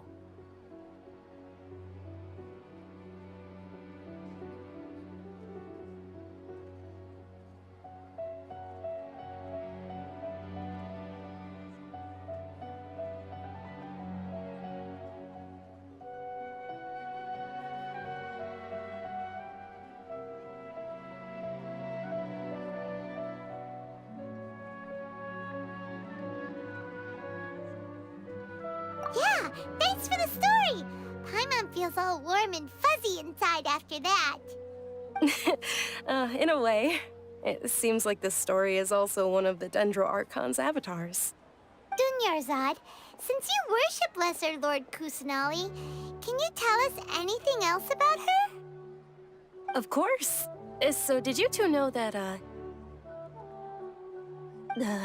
I'm terribly sorry, but it seems something's come up now. Let's chat another day.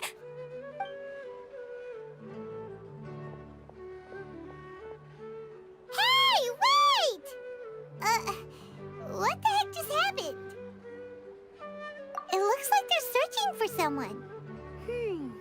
Dunyarzad was acting super nervous just now. You think they're looking for her? This stinks! We finally managed to find a lead about Lesser Lord Kusanali!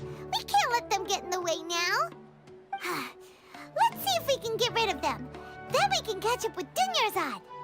Hey, have you two seen a brown-haired girl wearing a purple top and a long blue dress? We're looking for her. Did she have bandages wrapped around her wrists? Yes, that's her.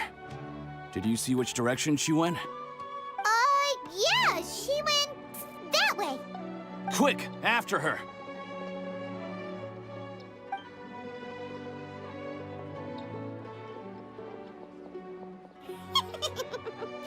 That should keep him busy for a while. Let's hurry and find Dunyarzad.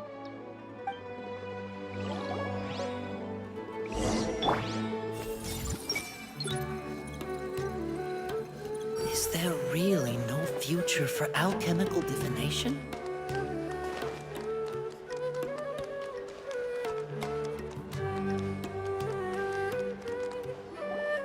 There you are, Dunyarzad. We thought you might have been long gone by now. Oh, it's you two. Oh, you startled me there. You can relax now. We threw those people looking for you off the trail. Really? Thank you so much. Unfortunately, I believe there's still more of them out there looking for me. Uh-oh, looks like there are some coming this way. Huh? More of them? Then what are we standing here for? Run! No, wait, my body isn't in the best shape. It's difficult for me to run. Okay, sounds good. There's a tavern on the other side of the port we can go to. They probably wouldn't expect me to hide in a place like that.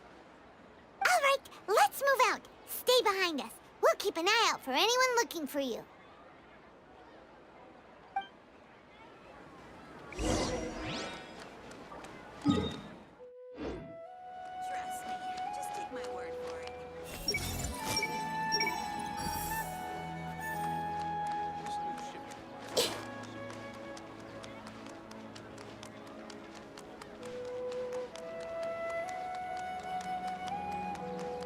Hey! About that topic brought up the other night. I can't space out. I can't let anything affect my work.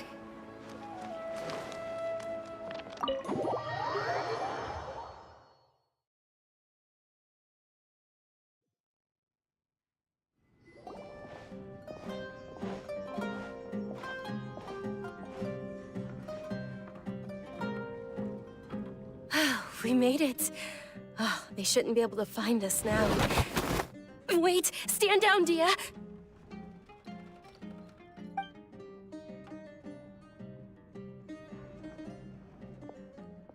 My lady, who are these two?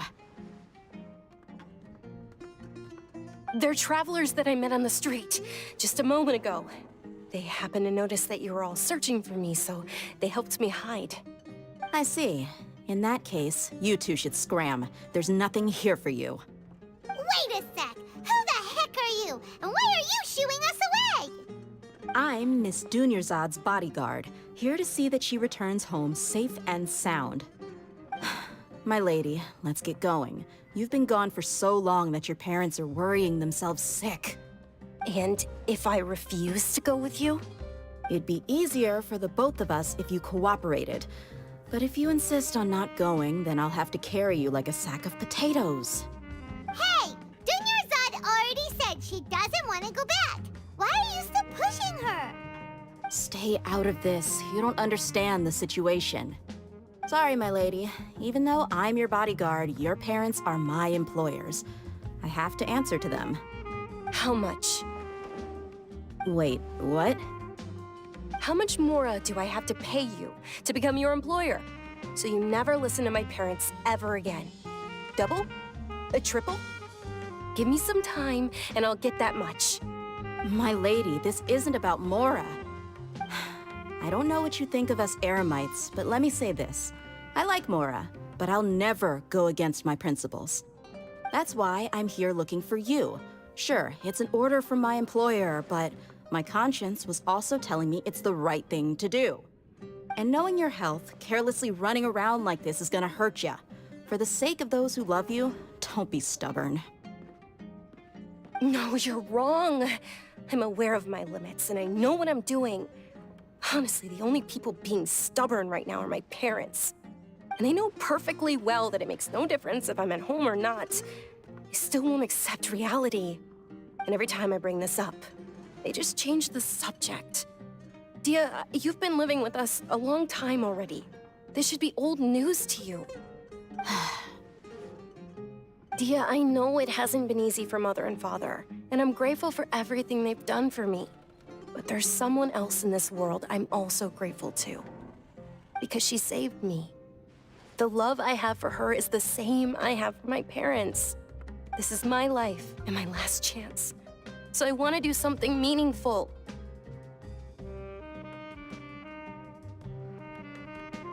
My lady, are you sure what you're doing now is meaningful? Yes, I'm sure. At least, it is to me.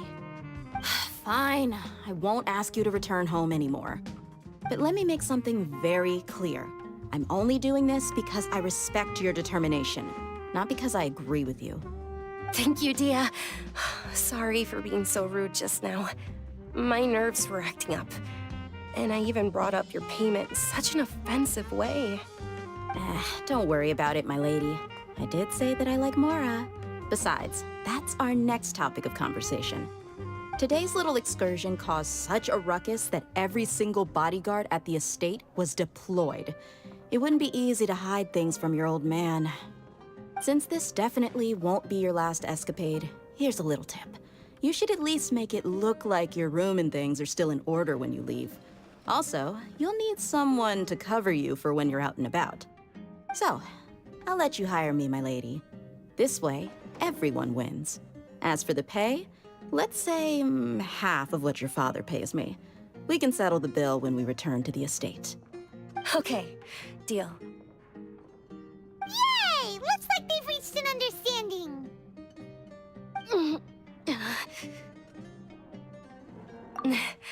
I'm fine, really. I just feel a little tired now that things have calmed down. My lady, stop trying to look tough.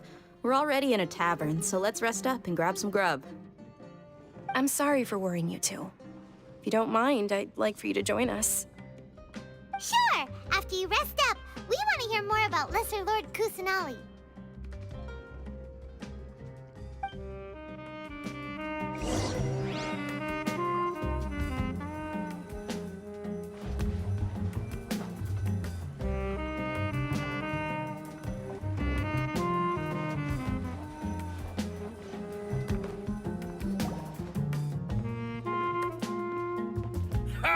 Well, if it isn't Dia.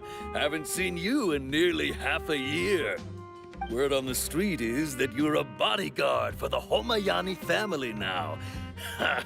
Don't you find that kind of work boring? Nah, you get used to it. How about a menu over here? You got it, huh? Isn't this little Miss Homayani herself? We don't get to serve personages like you very often. We'll be sure to prepare our very best. Thank you, sir, but there's no need. I don't have a lot of Mora on me, and I really ought to save as much as I can. But please bring these two the best food you have. They're my new friends, so I want to be a good host for them. Wait, we're paying for ourselves now? Aw, Paimon kinda wanted to try something fancy, but we aren't exactly loaded. Guess Paimon will settle for something ordinary. How about our charcoal-baked Agelenach cakes? They're our signature snack, and they run cheap. Look, other customers over there are eating some now. They look kind of burnt and dry. Paimon will pass.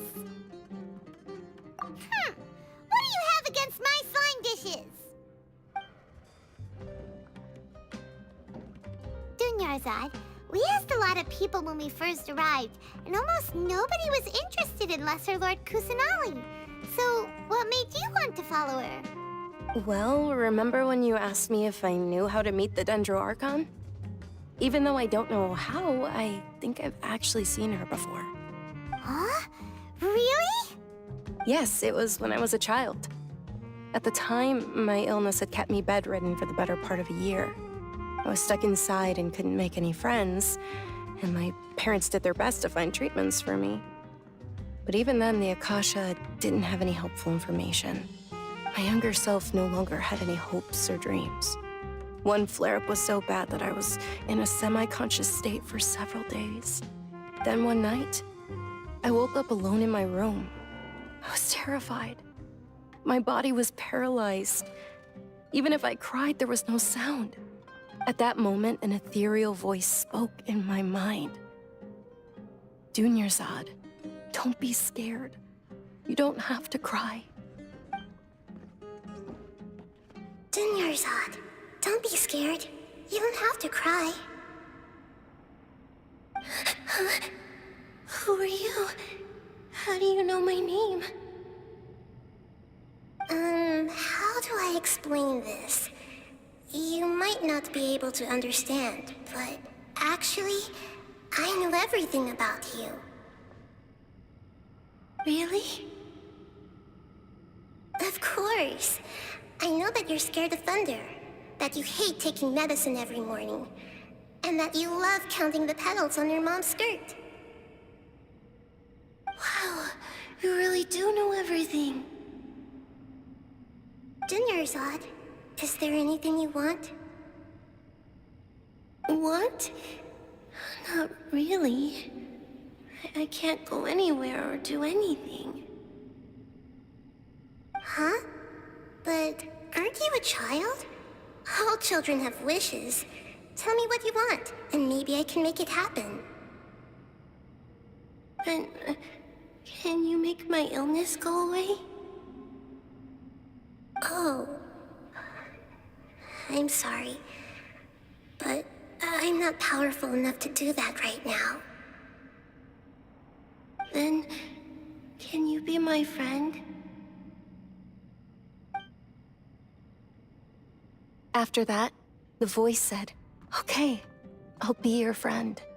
Although my body was suffering during those days, that voice encouraged me and told me many wondrous things. Beyond my window was the flourishing Sumeru city. Beyond the city was a lush rainforest. And beyond that was the wall of Samiel, deserts, and all of Tevat. Once I finally made it through that bout of illness, I couldn't hear that voice anymore. I told my mother about it, but she said that I must have been dreaming. But I know that that voice wasn't a figment of my imagination. Before that, I had never heard of Tevat. Yes, for sure. If it weren't for that voice, I would have never grown curious about the outside world, nor would I have learned how to read and enjoy so many books. That voice sparked a desire for wisdom. It had to have been the Dendro Archon. I've been hoping for a chance to repay her kindness. In fact, I was running around today to help prepare the Sub-Zerus festival for her. What's the Sub-Zerus festival? It's Lesser Lord Kusanali's birthday, which was the day that she was found by the sages. It's actually an old holiday that originally celebrated Greater Lord Rukkhadevata's birthday. When she passed away, the holiday eventually became a celebration of the Lesser Lord's birthday. I heard everyone was overjoyed when they welcomed her back to Sumeru. In those days, the festival was a huge deal. But because of the Academia's influence, people have gradually lost interest in the festival. The Academia actively participates in Sumeru's many holidays dedicated to Greater Lord Rukkhadevata.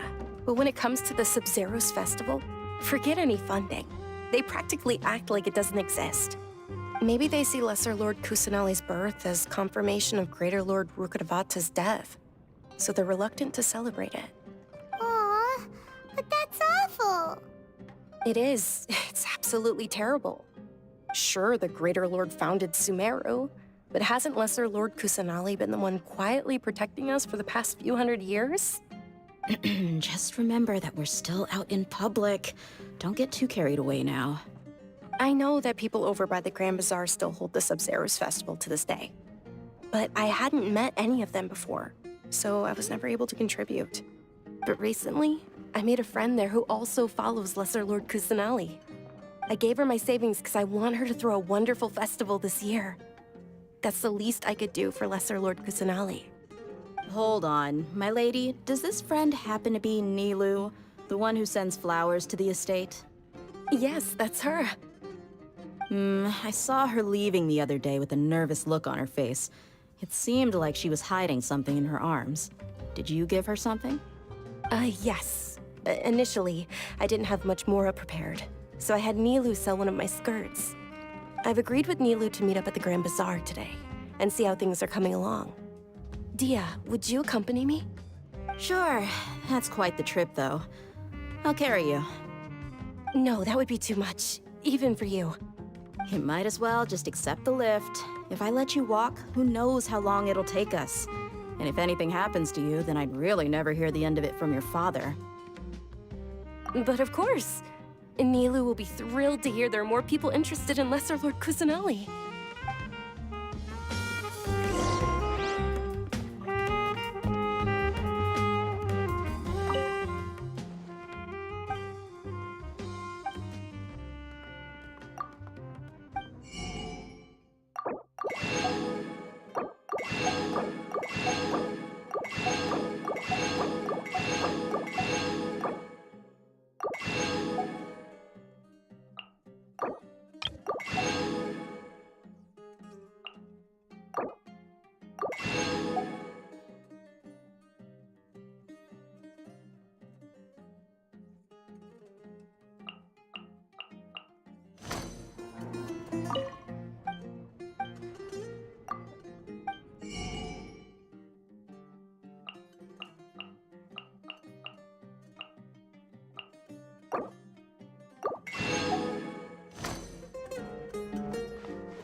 If I had the money to hire a fleet, I would have opened up a Liyue market agent.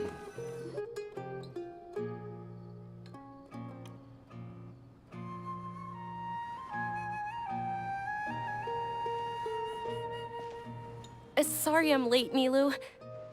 Oh, Dunyarzad. It was taking you so long that I assumed you got trapped at home, but you made it in the end.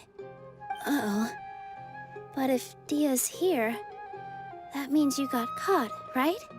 You could say that, but everything worked out. She's on our side now. Not completely. Oh, and who are these two? Oh, meet the Traveler and Paimon, my two newest friends. They're visitors who just arrived at Sumeru City and are looking for information on Lesser Lord Kusanali. So you're followers from another land?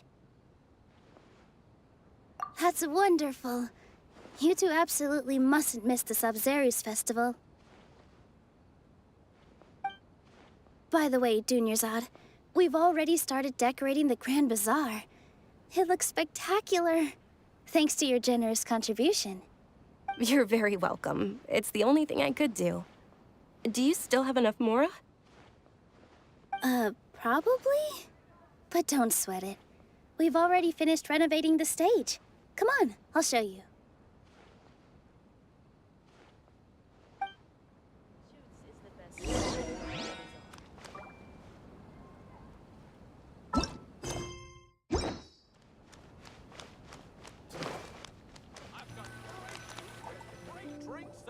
Wow! This place is amazing! Not bad. Last time I was here, the stairs were full of holes. The stairs were nothing. A little while ago, we discovered that the tree above the stage had a huge chunk of bark ready to fall off. Mr. Zubair was worried sick. We reported it to the academia many times, but they never sent anyone to deal with it. We didn't want anything bad happening, so we were going to cancel all the stage performances. Oh, probably because it was the theater asking. The academia looks down on performers like us. They probably think it would be best if the theater closed down completely. We can't let that happen, though. Not only would everyone involved in the theater go hungry, but then we wouldn't be able to hold the Sub-Zero's festival anymore. Thank the Dendro Archon for Dunyarzad. With the Mora she gave us, we hired someone to patch up the tree, and we also gave the stage a much-needed makeover. The stage is going to be even prettier when it's festival time. I can't wait for you to see it. And I can't wait to see you on the stage. You've been practicing so long already. It's almost time for your dream to become reality. It's our dream. I'll do my best for the two of us. Nilu, what are you gonna be doing at the festival? She'll be dancing the dance of Sub-Zeros, the most important performance at the Sub-Zeros festival. Dunyarzad, have you told him the origin of this holiday? I only told them about the Greater Lord and Lesser Lord so far. Okay.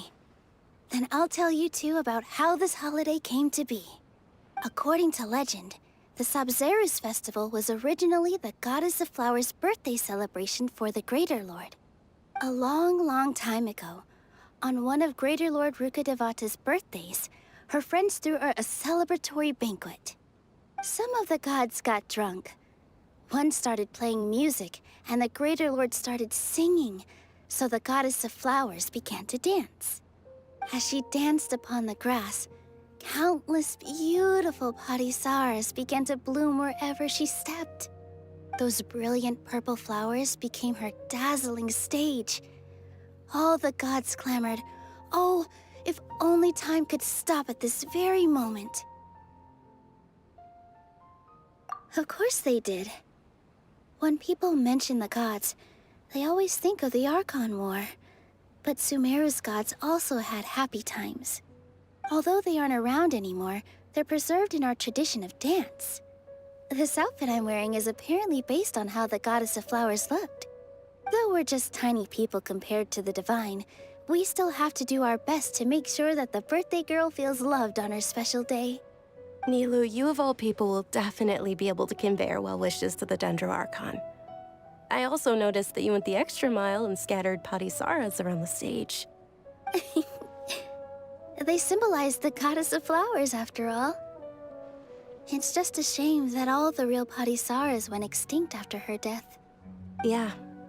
The Greater Lord brought forth padisaras in memory of the Goddess of Flowers, but she ultimately could never truly replicate that beautiful purple. Thinking about the Goddess of Flowers dance makes me wish I could have seen it. If my stage were anything like that, I'd be thrilled if I had just 2 real padisaras on the stage. So, Traveler and Paimon, what do you think? Interested in the Sub-Zeros festival? Will you two be coming? All of Lesser Lord Kusanali's followers will be there for her birthday. It'll be a good opportunity for you to learn more about her. Ooh, Paimon thinks that's a great idea!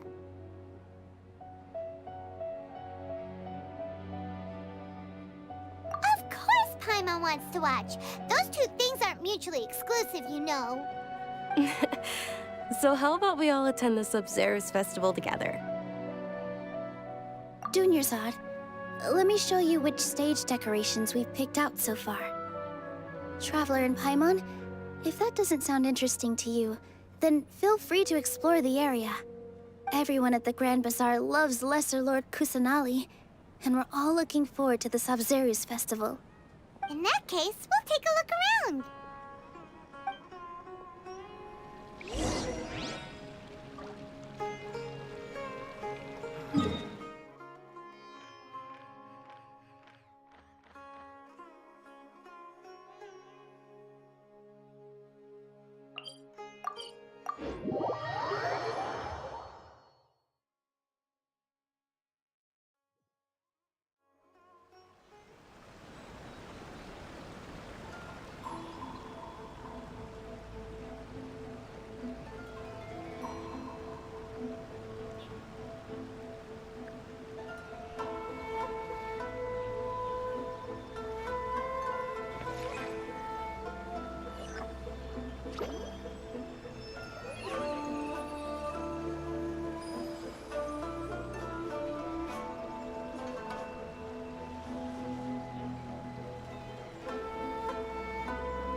if you're not sure what to do next, how about I take you on a walk?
Something on your mind again? Let's work through it together. 2 heads are better than 1.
If you're not sure what to do next, how about I take you on a walk?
Something on your mind again?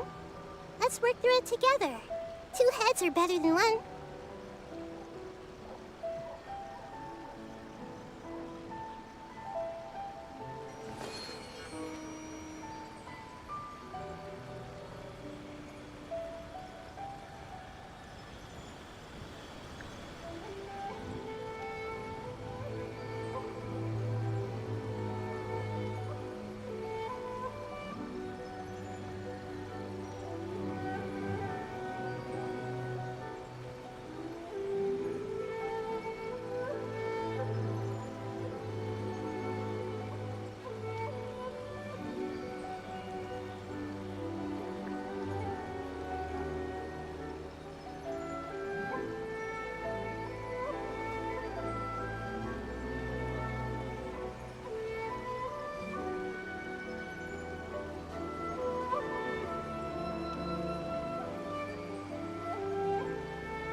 What they say is true.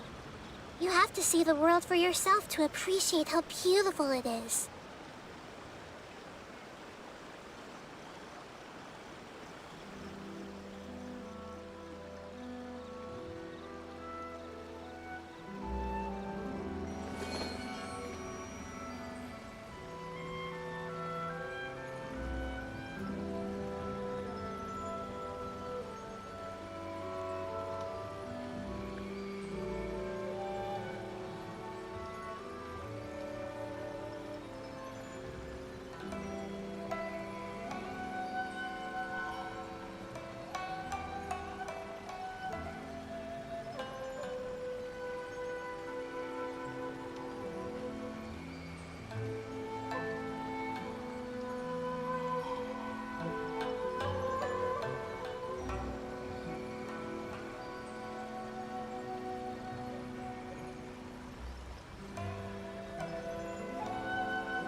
Something on your mind again?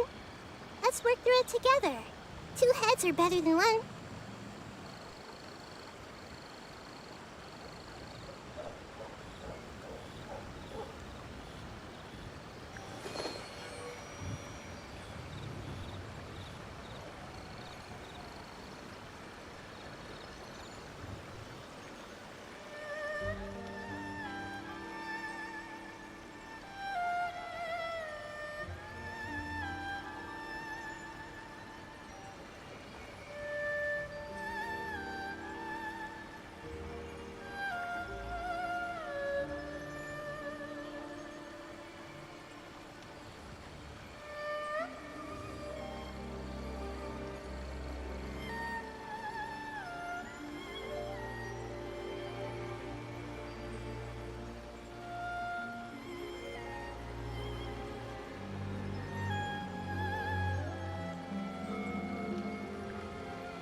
What they say is true.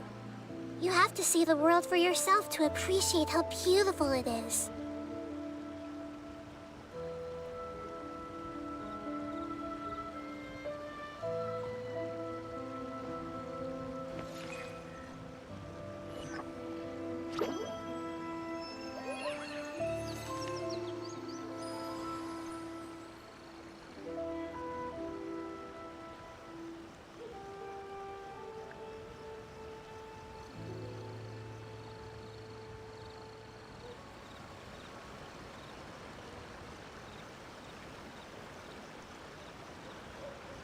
Something on your mind again? Let's work through it together. 2 heads are better than 1.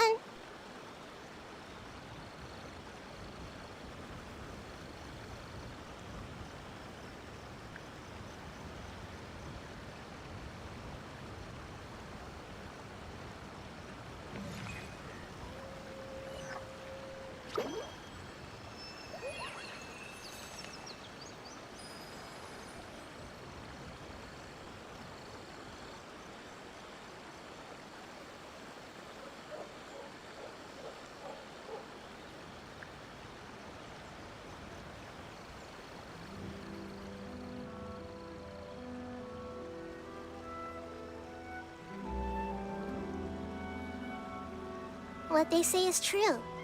You have to see the world for yourself to appreciate how beautiful it is.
If you're not sure what to do next, how about I take you on a walk?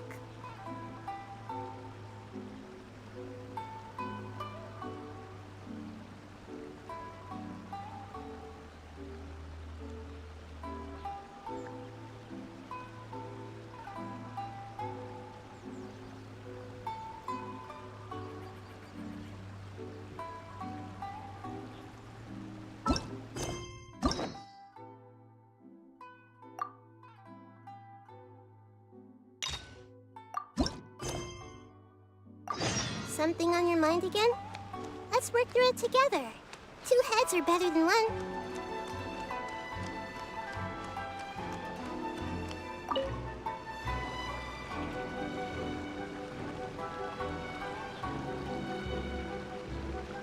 Hi, Catherine. It's us. Was there something we could help with? Yes. I'm afraid that I have another task that requires your assistance. The Adventurers Guild has recently received a commission directly from the Tenryou Commission. The assignment is both urgent and dangerous. After assessing the assignment, the Guild has concluded that seasoned adventurers are required. Naturally, you came to mind. Just another day on the job for us! Allow me to explain. The Tenryou Commission recently issued an arrest warrant for a young Oni by the name of Arataki Ito. An Oni? You mean those big, tough-looking guys with horns on their heads? That's correct. This particular Oni is quite vocal and audacious, so he already has quite the reputation on the streets. That said, he has never been caught up in major trouble of any kind. So it came as a surprise to learn that he has recently been accused of stealing things, and sometimes even whisking away the people themselves. But it doesn't end there.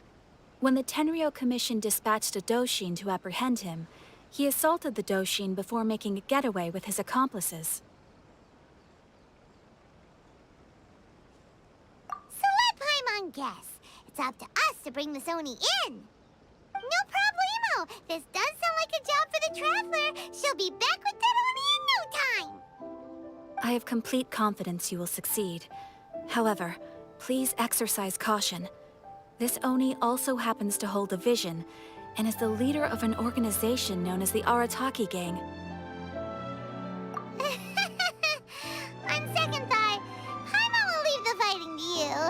The last place Paimon wants to be is in a gang fight. We are still investigating Arataki Ito's potential motives behind these incidents, as well as his current whereabouts.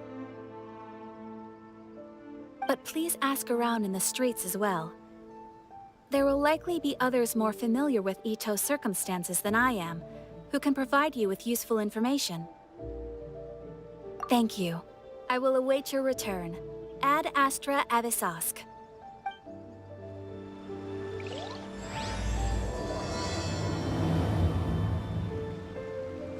Ad Astra...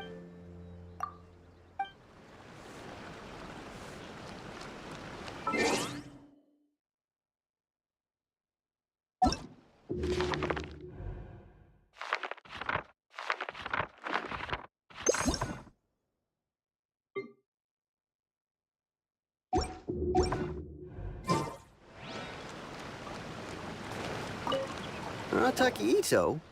Yeah, I've heard of the guy. Word is he did something monumentally stupid, then ran off before they could catch him. And to be completely honest, I was a little surprised when I first heard it. Okay, well, I mean, not that surprised.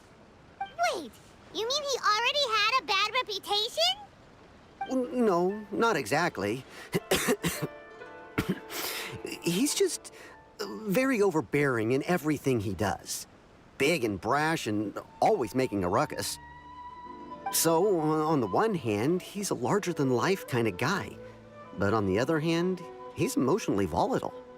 When he's in a good mood, he's as high as a kite. But when he gets upset, he gets completely enraged. I don't personally see him as a bad guy, but I guess I wouldn't put it past him to get all riled up and lose control. You know, I'm afraid that I'm not too sure myself. I keep a pretty good eye on what's happening in the city, and as far as I can tell, he just idles the days away. When someone asks for it, he's willing to lend a helping hand, but other than that, he's just out making a scene with the kids on the street or his gang. If I had to guess, his lack of income finally drove him to do something more drastic to make ends meet. Is it just Paimon, or is this Ito fellow starting to sound pretty weird? I'm afraid that I don't have much else to tell you. He tends to spend his time with people a little more lively than myself. Perhaps you could try asking around some more. Okay, thanks.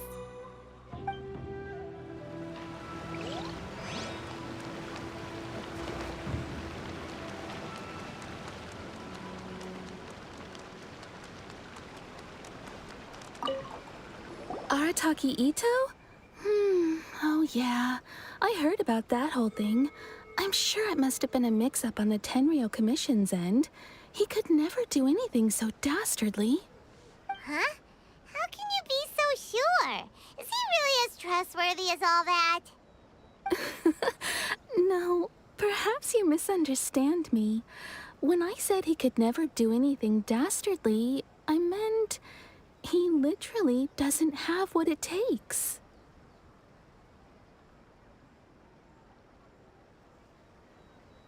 Maybe a story will explain it better. So, he used to spend a lot of time playing rock, paper, scissors and hide and seek with the kids on the streets. Kids, being kids, aren't exactly the most difficult to outsmart. I'm sure you can see what I'm getting at here. He used to lose all the time, sometimes catastrophically. On purpose, though, right? No, not at all. The one time I saw him win, he started jumping around and yelling, "I won! I finally won! I'm unbeatable!" And so on. Then he took the kid's candy as his prize and ate it right there in front of him. Ugh, that's just plain wrong. He did take it way too far that time. The poor kid started crying, so I stepped in and gave Ito a scolding. He was pretty quick to admit that he was fully in the wrong, and it wasn't long before the kid had stopped crying and was laughing and playing again as if nothing had ever happened. In fact, the children quite like playing with him because he's always serious about the stakes and never throws a game on purpose. So, I suppose what I'm trying to say is a guy who can't even beat kids at a children's game really gonna be capable of these kinds of diabolical deeds? He doesn't sound like a bad guy at all. In fact, he kinda sounds like a man of integrity. Yes, my thoughts exactly. Still, the Tenryo Commission's evidence against him is supposed to be irrefutable. So, I'm not trying to condone his actions or anything. If he really has messed up big time, then he should face the consequences just like anyone else. Thanks for the info. We'll keep asking around.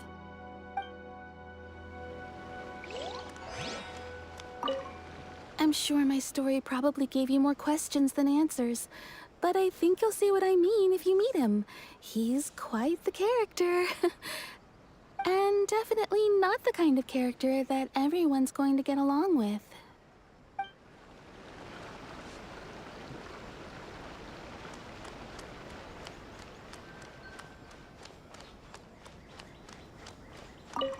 Arataki Ito. Of course I know him. We've been trying to apprehend him recently. We know he's already left Inazuma City, but with no clues to follow, we have no choice but to commission others for help, including the Adventurers Guild. Catherine says that Arataki Ito hasn't done anything seriously bad before, so it seems pretty strange. Paimon's curious. Is there any evidence of all this stuff he's accused of? Yes, of course. Otherwise, we'd never have put so many people on the case. For starters, most thieves will try to devise a way to conceal their identity, but for an Oni, the horns are a dead giveaway. I mean, the whole city could have recognized it was him. At first, he was just one of our suspects, but when we went to investigate, he personally confessed to everything and started trying to provoke the officers. What's most frustrating is that he then managed to escape along with his entire gang. He must have been planning the whole thing right from the start. Of course he did. Whether material or psychological, there is plenty of evidence either way. He's never had a Mora to his name his entire life, and he's never kept down a real job. Word is that he also takes care of someone in his gang, and that the burden of it takes quite the toll on him. After scrounging for a living all these years, maybe he thought that being the bad guy would be an easier ride. As for his psychological motives, it's a bit embarrassing to talk about, but we confiscated his vision during the Vision Hunt Decree. At the time, Arataki Ito put up quite a fight. It took a huge amount of manpower and resources, and in the end, we had to enlist the help of Kujo Sara to finally secure his vision. The Vision Hunt was a mistake, but we never expected that he would go to such extreme lengths to take revenge on us. He does sound a little unstable, just like people have been saying.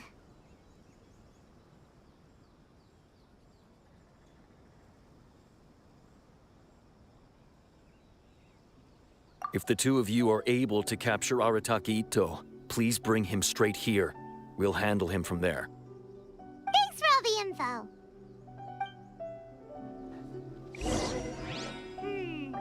Too bad we still don't know where he could have run off to.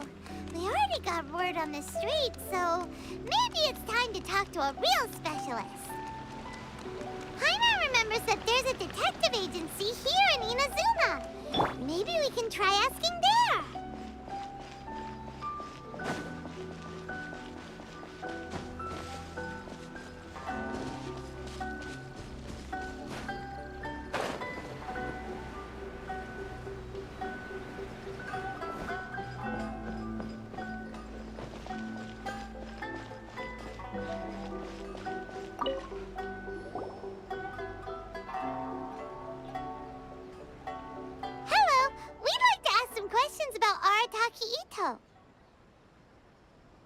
Oh, him again.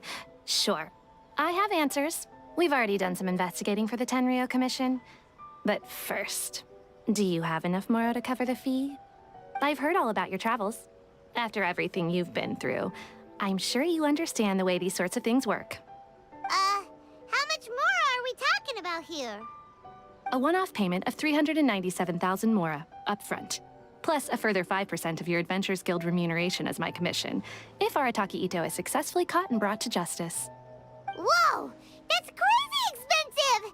How did you even come up with the price that high? Hold on. I wasn't finished. It just so happens the initial fee has already been paid in full by the Tenryou Commission. All you'll need to pay is the small commission fee. And, as for that amount, I'll settle things with the Adventurers Guild once we have Ito. So, from the way I see it, you guys are getting a pretty nice deal. Now then, to give you the full picture in this case, we must first recount a well-known Inazuman fairy tale. A long, long time ago, in a village lost to time, there lived a Crimson Oni and a Blue Oni. They were the best of friends. The Crimson Oni looked fierce, but was gentle like the humans. The Blue Oni looked human, but was reclusive, like an Oni.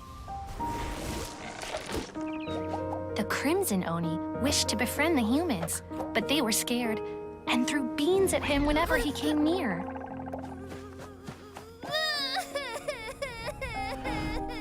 So the Blue Oni said to the Crimson Oni, Akka, I'll cause trouble in the village. You come and stop me. Then the humans will accept you. As planned, the Crimson Oni chased the Blue Oni away. The Crimson Oni's deeds spread throughout the land, and people finally accepted him. But when the Crimson Oni went to tell the Blue Oni the good news, he was gone and left only a letter behind.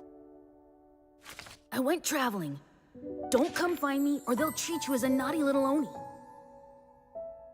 But don't worry about me. No matter where I go, we'll always be friends.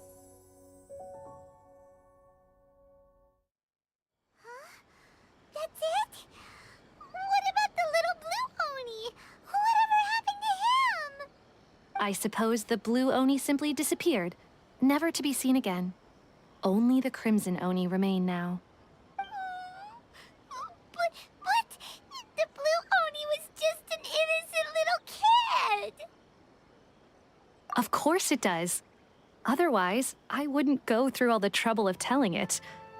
One interpretation is that the story is actually broadly based on historical events and that Arataki Ito is, in fact, a descendant of the Crimson Oni. What I'm trying to tell you is that the Oni have sacrificed a lot in the past in order to finally integrate themselves into human society. But there are still some volatile personality traits in the Oni bloodline. Every generation of Oni inherits these traits. So while Arataki Ito has never been known to commit a wrongful act in the past, can we ever completely rule out the possibility of him one day allowing this side of him to take over? But how could he do that? After the Blue Oni's sacrifice? That would be such a betrayal. That's a very old story. Nobody knows how long it's been since the Blue Oni disappeared. We can only assume that they have long since died out, in which case, it would be quite a stretch to say it still counts as a betrayal at this point. Besides, the suspect has already confessed. What is there left to discuss? According to my investigation, he was headed southwest. I would bet he's already made it to Yashiori Island by now. The Tenryou Commission is unable to enter territory controlled by Sangonomiya troops. No doubt that's the reason Arataki Ito chose to flee in that direction. Don't mention it. I'm just doing my duty. Wait, Paimon still has a question. If Arataki Ito has given into his bad side, won't that mean he's extra mean and violent now? I could only assume so. Judging from his previous bouts, he is a skilled fighter with a lot of brute strength. Whether or not you'll be able to handle him, that I do not know. Okay, but what's up with people throwing beans at Oni? What use is that? Ah, yes. Now that you mention it, I seem to recall that Arataki Ito is allergic to beans. In fact, all Oni will avoid beans, but especially Ito. I heard that just touching a bean is enough to incapacitate him. If you could weaken him a bit by triggering his allergies, perhaps you'd have better luck subduing him. It's fine. He's the bad guy, remember? It just so happens that I have a bag of beans right here. I was planning to use them to make some porridge, but I think you will find a better use for them. Of course, I will charge the Adventurers Guild a fair and reasonable rate for the beans. Sneaky! But also, thanks! Let's head to Yashiori Island and start looking for Ito! Welcome to Bonton Sangha Detective Agency. What will you have me solve? How can I improve my culinary?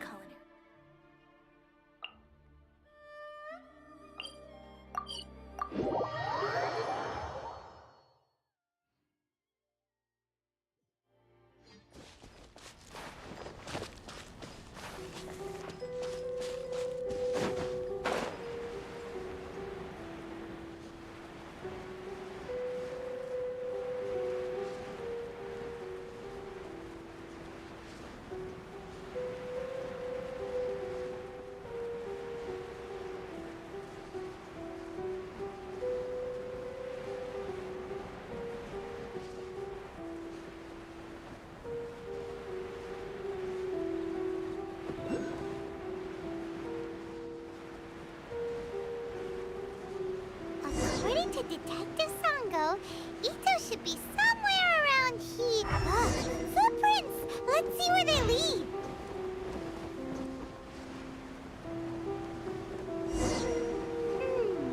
There's a camp here, but nothing stands out as particularly noteworthy. Let's keep moving forward.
Could that be him?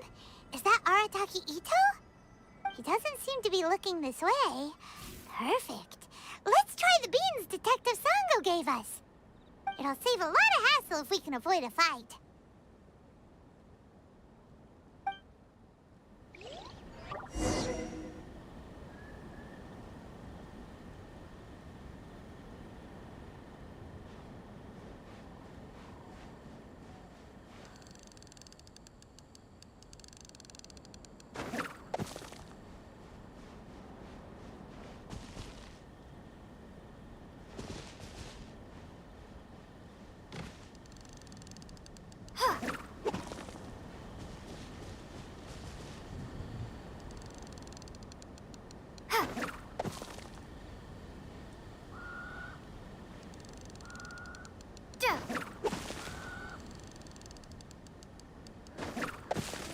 Beans! Are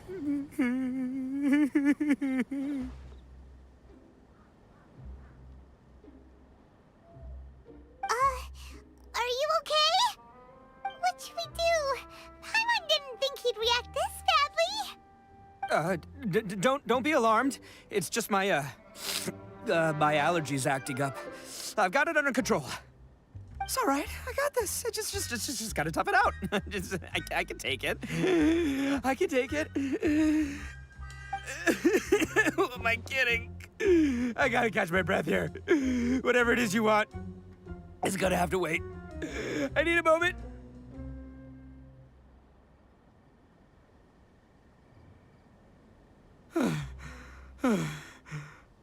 Need a moment.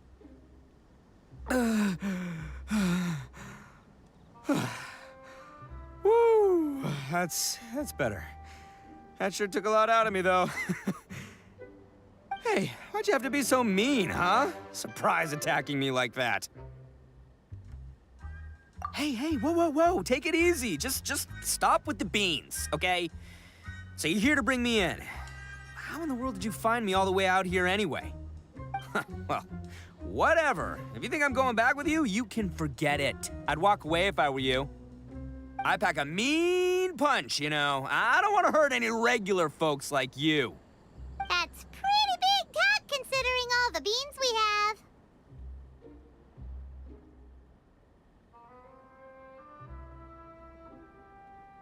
Yep, that's right. Me, all by myself. Nobody else. As boss of the Arataki gang, I gotta nab a little food and drink when we're running low. That's only natural, right? Yeah, but nabbing people? That's taking it a bit far, don't you think?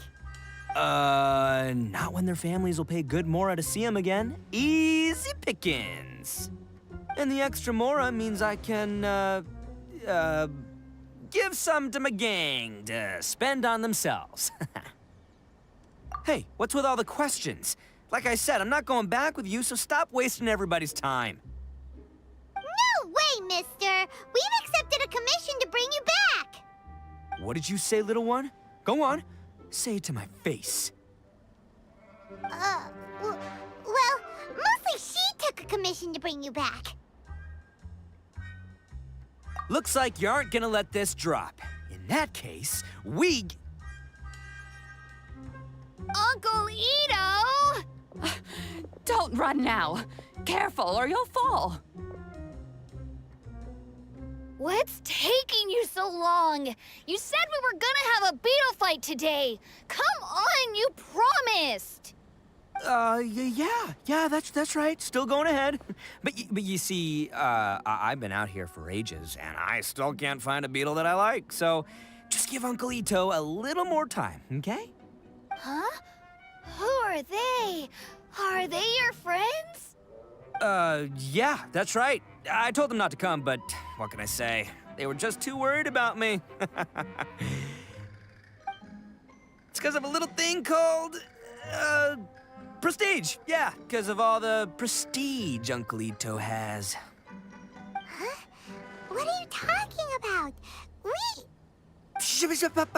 Come on, just play along. Leave the kid out of this.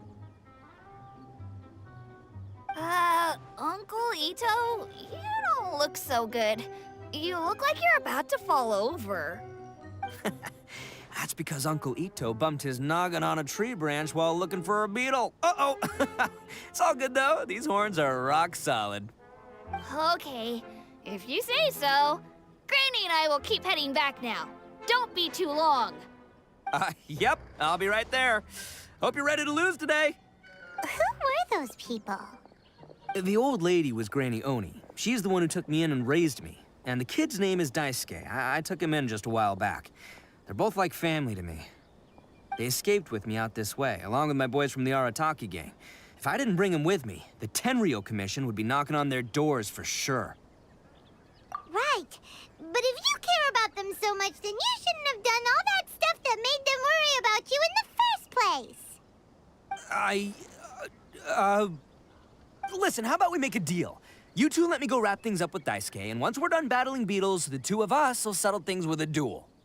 If you win, I'll come quietly. You can take me back to Inazuma City, and you won't hear a peep out of me. Why? 'Cause I'm an Oni of my word. I'll just tell little Daisuke that my friends and I need to step outside for a moment. That way you won't worry. Cool? What should we do? There is the kid to consider. Oh, it's on! I like your style. All right, but first things first. I need to find an Oni Kabuto to battle with. I've been looking here for ages and haven't found myself a winner yet, so it's time to try somewhere else. Come with me. Saves you worrying that I might skedaddle.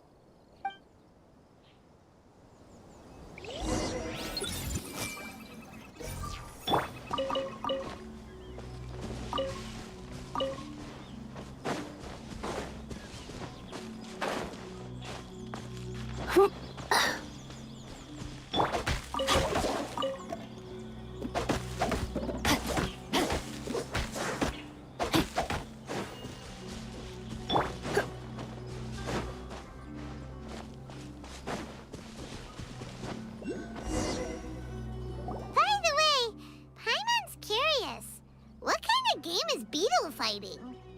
You guys have seen Oni Kabuto out in the wild, right? Even though they might look menacing on the outside, they're big softies on the inside. Most of the time, they're just sitting there doing nothing. But let me tell ya, once the Oni Kabuto start fighting, they won't let anything get in their way. The grand game of beetle fighting is a match where your beetle tries to flip the other beetle onto its back. Hey, it's not just some kid's game, okay? There's way more to it than that. I have taken part in more beetle fights than you would believe. At least 800. I may have even crossed the 1,000 mark by this point. Anyway, after a while, you can tell a beetle's fighting potential just by looking at its shape, size, and the patterns on its body. But it's not just about all the physical stuff. Oh no, your Oni Kabuto's gotta be in the right headspace as well. If it's not up for a fight or doesn't have the guts, well, then it's game over. Boy, are you two lucky you ran into me. When it comes to beetles, I'm the expert that the experts go to. I'll show you all you need to know. But we're not the ones that will be playing. We're just here to keep an eye on you. Oh, yeah. Anyway, not a problem. You two might think I'm just tooting my own horns here, but just you wait. I'll make you a beetle expert in no time. And by the way, that kid has one tough beetle. We can't underestimate it. We have to find a real lean, mean beetle warrior. Okay, so he's not the sharpest horn on the Oni. Okay, let me see. There. Let's head to that hill. I'll bet my bottom Mora we're gonna find some major league Oni Kabuto hiding out there.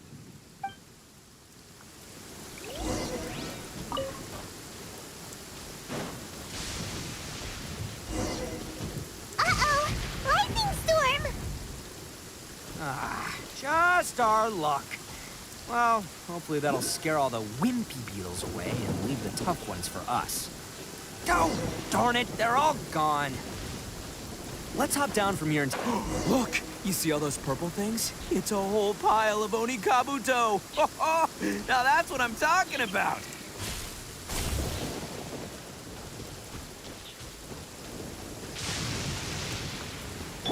Everyone hold hands!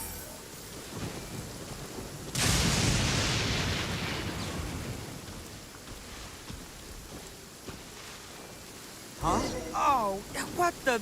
Aw, no, not lavender melons. Well, even a pro like myself can make a mistake from time to time. It's okay, just gotta roll with the punches. Let's try somewhere else.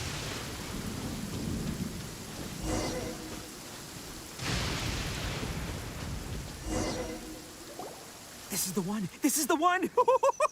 See? As long as you're in my company, you're guaranteed to find yourself an Oni Kabuto. Yeah, it's on the smaller side, but size isn't everything in a beetle fight. Just let the expert explain, okay? What smaller beetles lack in strength, they make up for in agility. They usually got a whole bunch of sick moves just ready to whip out when the right moment comes. Listen, you can never see a beetle's true energy until it's in the ring. It might look a bit young and docile, but that's got its advantages. Haven't you ever heard the saying, don't judge a book by its cover? Young beetles that have never fought before always go all out in their first fight. Older beetles that have already been through the wars tend to just cower in the corner the moment they see a strong opponent. Hey, didn't I say not to worry? Come on, just have a little faith, would ya? My experience is telling me that this Oni Kabuto was spawned to be a champion! Right here! Look what Paimon found! If we're gonna battle some beetles, then Paimon wants in! It's not like we have anything else to do. When you hopped down, Paimon flew off somewhere else nearby and found this one! What do you think, Ito? It's big and strong and looks like a real fighter! It matches everything you said about a good fighter, Beetle! Bet the one you guys found must be bigger. Oh, you got some experience catching beetles too, huh? Nope. This is the first one Paimon's ever caught. Well, looks like you got a real knack for this. You'll be a fellow beetle fighting expert in no time. I mean, not as good as me, but but still. Oh, so overall not that good then. Anyway, great. With both your beetle and mine, I can tell this'll finally be the one. This time, I'm gonna win for sure. Well, you know, that's just life, man. There are so many people in this world who are talented, passionate, but it's no guarantee that things will go their way. So many unrelated things have to come together at once in just the right way to make victory happen. There's this word that really sums it up nicely, actually. It's, coincidence. As in pure luck? Huh. Guess it makes no difference whether we have Paimon's beetle or not, then. Might as well just... Whoa. let's not do anything rash here, you know? I think both of these fine beetles have a shot at winning. Let's just hang on to them and give them both a try. A true warrior never leaves a good beetle behind. Anyway, time to head back and get this show started. Man, I am psyched for this. Woo! Let's go!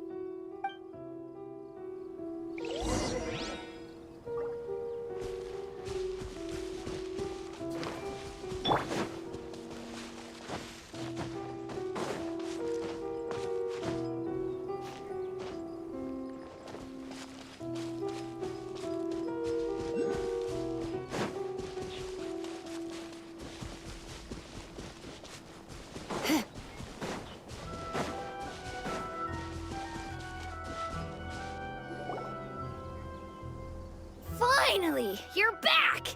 Can we start our beetle fight now? Yeah, sure thing, buddy. But you better watch out. I brought a real winner back this time. Don't worry, I'm not scared of your beetle. Go, Stripey Ghost! I've got this fight in the bag. Let's go, Nimble Ninja!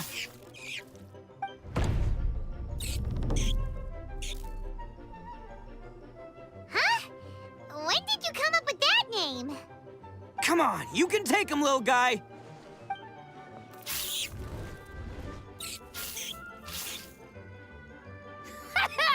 That's right! Finish it!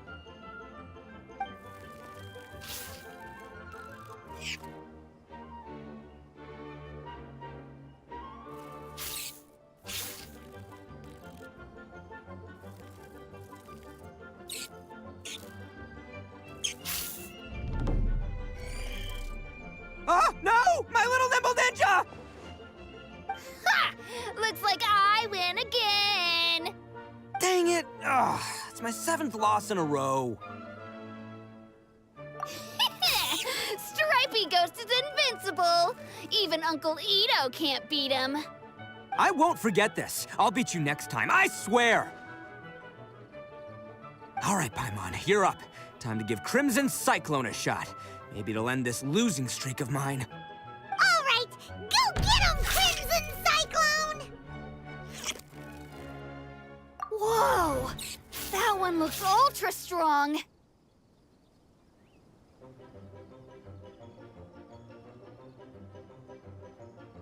But it's still no match for you, Stripey. All right, little guy, use your Super Paimon Tornado!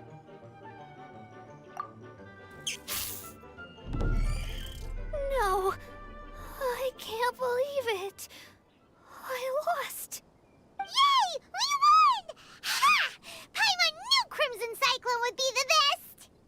Boy, did that one put up a fight. Woo! It wiped the floor with Stripey Ghost. I know a real beetle trainer when I see one. Way to kick some beetle butt, partner. See? Paimon's got real talent. Of course, Crimson Cyclone has to take some of the credit, too. Oh, right. Yeah, now that the beetle fighting's over and all. Hmm?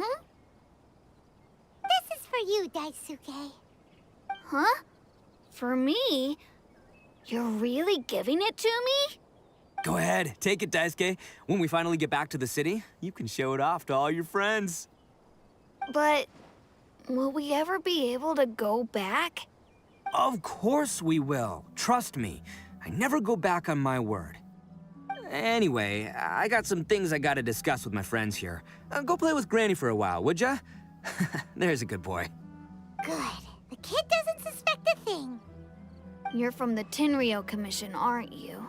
I bet you're here to capture Uncle Ito. Huh? Hey, didn't I tell you?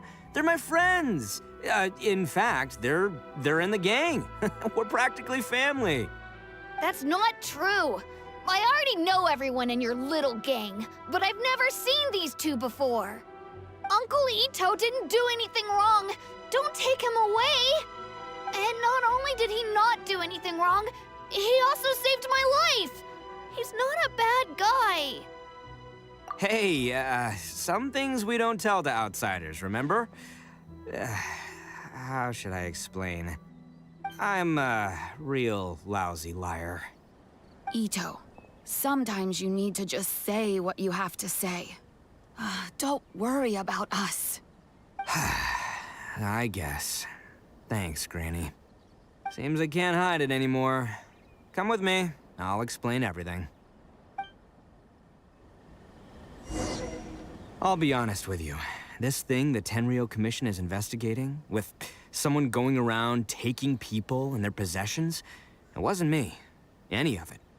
I have my own reasons for lying about it, and I really didn't want to get innocent people caught up in this while I'm still trying to solve the real problem here. I'm the same as you. I just want to avoid conflict at all costs. But it's just not worth it if someone gets hurt. So why in the world would you say that you were the culprit? Maybe you don't know because you're Outlanders, but it all started a long, long time ago with the story of the Crimson Oni and the Blue Oni. Hold on a second. If you're talking about that fairy tale, we've heard that one already. Oh, so you already know. Well, that makes things a whole lot easier. So, is the story from the fairy tale really true? Everything about the fate of the Oni is true. The Blue Oni chose exile, and the Crimson Oni stayed behind. But the other details aren't historically accurate. Fairy tales are nice stories, but there's something they leave out. It's a little thing called the cold, hard truth. The Inazuma of long ago was a dangerous place. If you wanted the Raiden Shogun's protection, you had to have a good relationship with the humans. The Oni are a proud kind, so it wasn't easy for them to ask others for acceptance. Over time, the Oni eventually split into two factions. The Crimson Oni were friendly with the humans, but the Blue Oni, they were more stubborn and insisted on keeping to their own. Paimon thought you were two different species. So really, you're all one family? Yep, that's right. There's no real difference between us. We just paint our horns different colors to show which side we belong to. Because humans were still wary of Oni at the time. The Crimson Oni always hoped to find a way to live in peace with the humans, but the Blue Oni kept clashing with them. Humans didn't see a difference between Crimson and Blue Oni. All they knew was that Oni were hard to get along with. If things were to continue that way, the Oni were never gonna get along with humans. And so, the most revered leaders of the Crimson and Blue Oni decided to resolve it once and for all. Over drinks, they swore an oath. The Blue Oni would play the role of evil Oni to help the Crimson Oni integrate into human society. But the Blue Oni's leader gave two conditions. Huh? What were they? First, the Oni must abandon any prejudice they held against humanity. Every Oni was to accept humans in their heart before the humans accepted them. Oni were not to use their strength to mistreat humans, but were also not to stand for mistreatment against themselves. Second, the Crimson Oni were to integrate with human society, but not by trying to please the humans. The Oni were to embrace their own honest characters, their surging tempers, and their awesome strength to win respect from the humans. In other words, they were to carry on the Oni bloodline while also protecting our Oni pride. After choosing exile, the number of Blue Oni began to dwindle, until eventually, they disappeared altogether.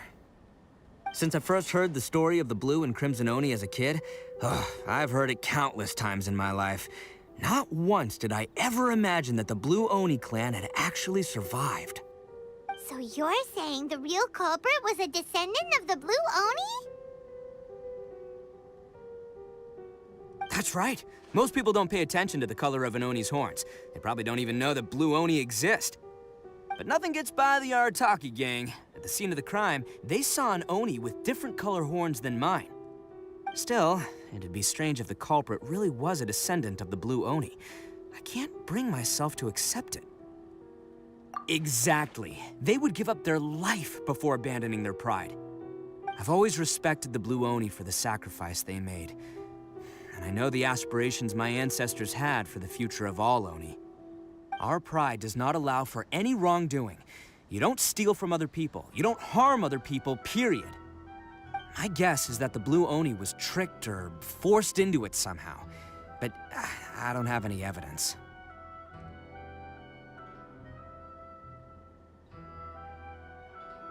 That's right. If I didn't step in, the Tenryou Commission would have definitely caught them by now. But what does Daisuke have to do with any of this? He said that you saved him so he knows your story, right? He was the one I managed to save from the Ronin after I sent them running from the scene. He was off playing somewhere when they came by and ransacked his house. By the time he came back, his parents had been taken. The whole reason I'm in this is to help this kid find his mom and dad again. I never wanted to tell you any of this. My original plan was to knock you both out and take my family to hide somewhere else.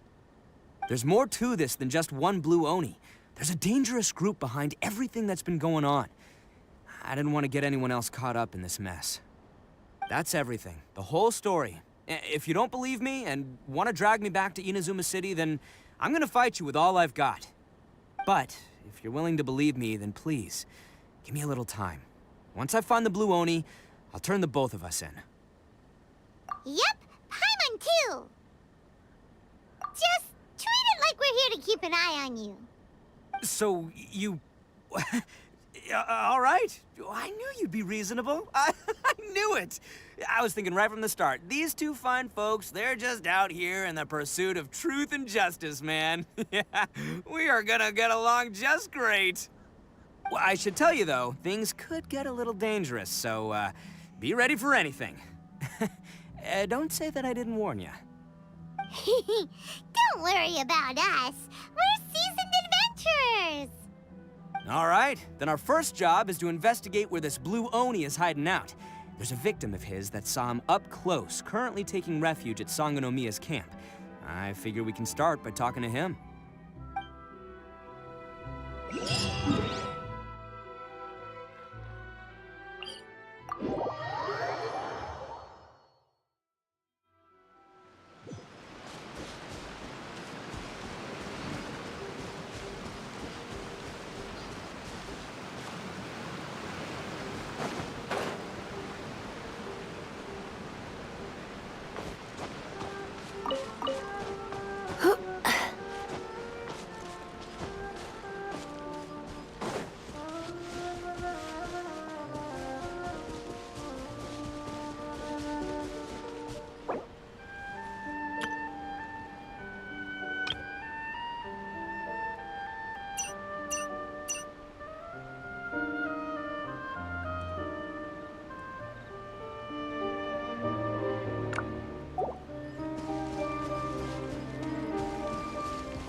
Yo, you must be Masato. An Oni? Oh no, not another one!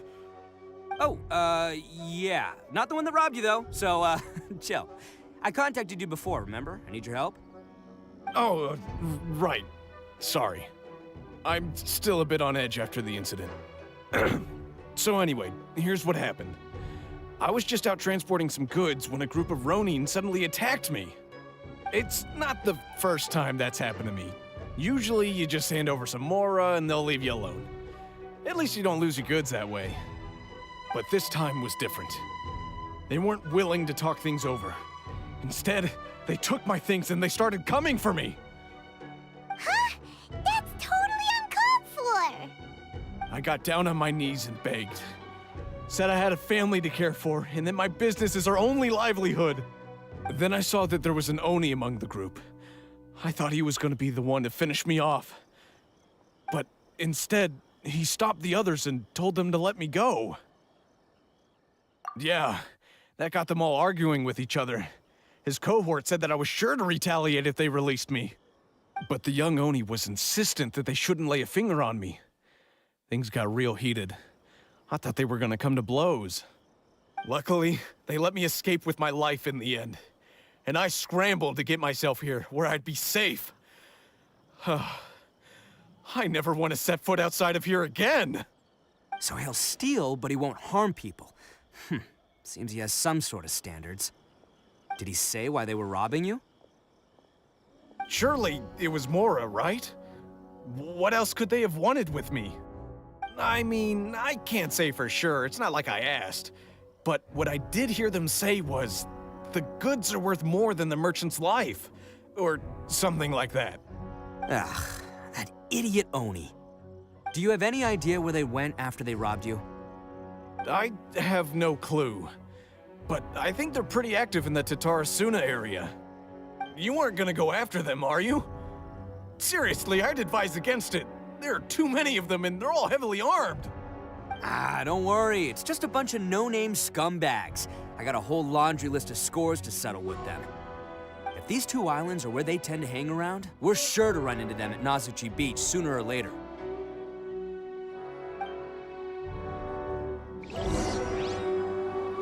I still think you should leave it alone. Never mind the goods.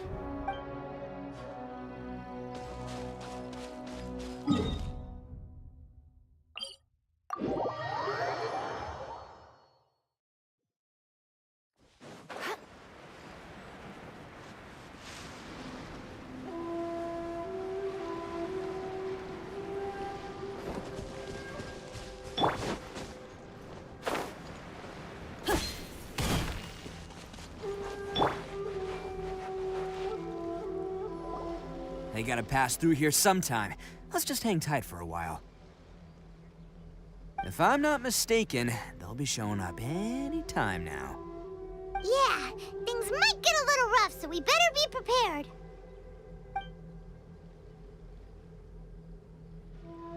Oh, here they come! Yeah, there they are. And one of them has horns. All right, it's go time. Let's get him!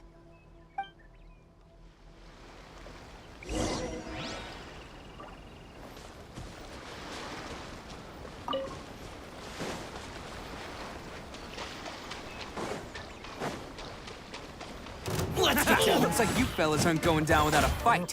Fine by me. Let's fight first, talk later. Let me read you a verse. Let's roll! To the ferry. Let's get down to business. Everyone hold hands! The Temple of Wisdom! To the ferry. It's showtime! To the ferry. Hey, don't even think about running. It's me, Arataki Ito, descendant of the Crimson Oni. I know who you are. From the day we are born, every blue Oni knows their purpose. We all know our fate is one of self-sacrifice. But what about the Crimson Oni, You don't know anything about us. Not our miserable history, or any of our names. Mine's Takuya, by the way. But you don't even care, do you? Because those who get sacrificed should be forgotten, right? No, you're wrong. I never knew the Blue Oni had survived to this day, and the moment I found out, I was determined that I would find you. Since you remember the pact between our two factions, I assume you also remember the pride we share as Oni. So my question is, how could a proud Oni like yourself go and abuse the weak and plunder the innocent? Why break the oath that our kind swore all those years ago?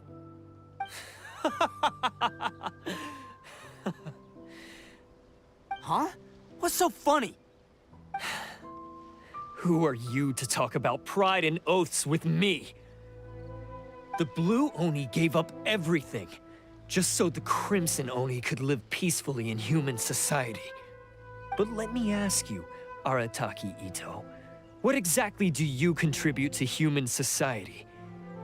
You're a blundering fool who can't hold down a real job, a laughingstock of the town, and worse still, you let them get your vision during the Vision Hunt decree. Protecting the Oni pride? Ha! You wouldn't know how if you tried. You're a disgrace to the Oni kind. Hey, come on. None of that stuff's a big deal. I mean, you're really hanging me out to dry here, man. Since when do you care what other people think?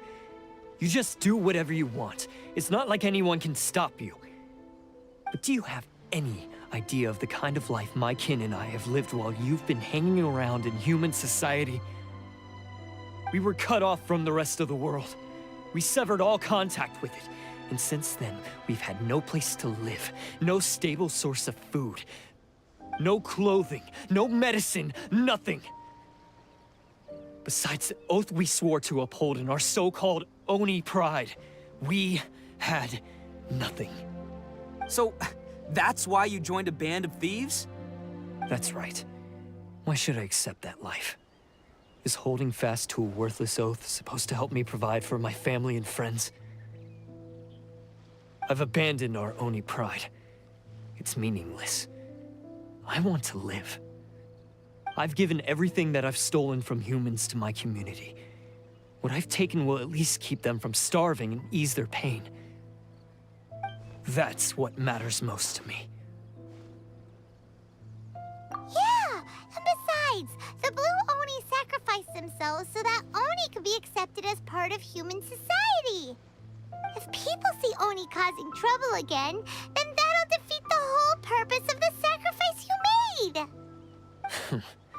You make a good point. But Arataki Ito's the one who needs to get that into his thick skull. The Blue Oni are the bad guys, so we're expected to do bad things.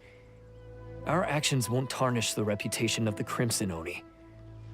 Unless, of course, this bonehead decides it'd be a great idea to take all the blame for himself, completely destroying the trust between humans and the Crimson Oni in the process. He's the one that wasted the sacrifice we made. Huh? Well, I only had to do that because of you. I couldn't just stand back and let the Tenryo Commission drag you away. You should get your priorities straight. The Blue Oni are history, all right? Forget about us. The Crimson Oni are the ones who must live on. Why couldn't you have just stayed out of this? There they are! Seize them! Oh no! It's the Tenryo Commission! Forget it. This was a waste of time anyway. Look, I don't expect you to understand me, but you could at least take a look in the mirror sometime. Hey! Hey! He got away! Uh-oh, we need to get out of here too! We can't get caught here. Looks like I'm up to bat. Just wait here, and we'll escape together when the time's right. Whatever you do, don't attack any of the Tenryo Commission, or they'll be after you too.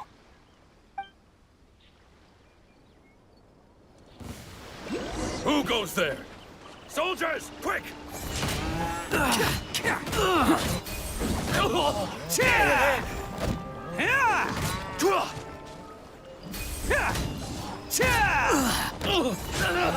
Come on, men! He won't get away this time! Just give yourself up, Arataki!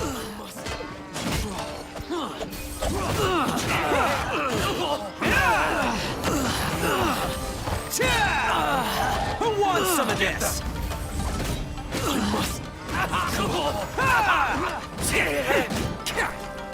Attaboy!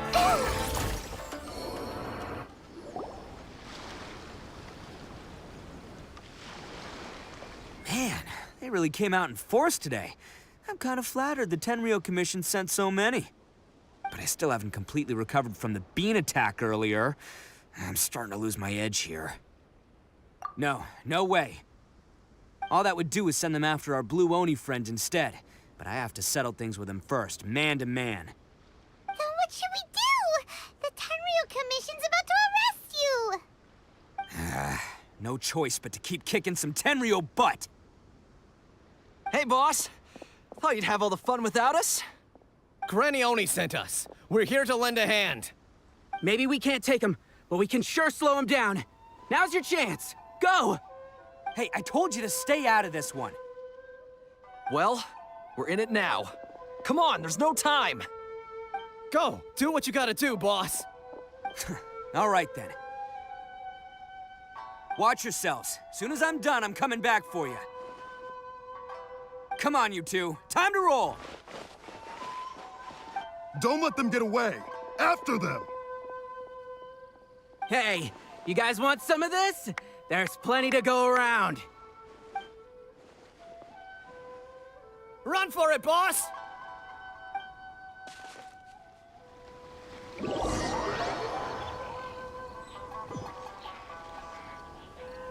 As boss of the Arataki gang, getting rescued by my own boys feels pretty humiliating. I promise to never let you down, boys. All right, we've got some footprints to follow. Let's find Takuya. There are more footprints here. He should be just up ahead. It was real touching and all what they did, but those few guys weren't much of a gang. Hey, it takes Mora to run a gang, okay? They're all I've got for now.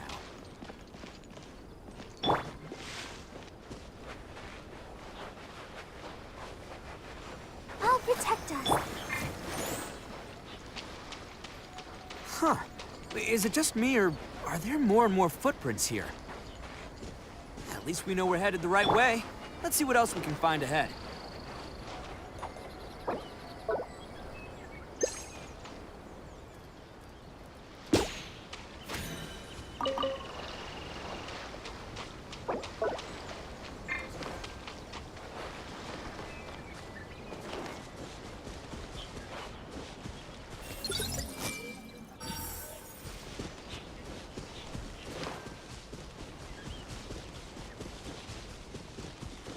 I see everything.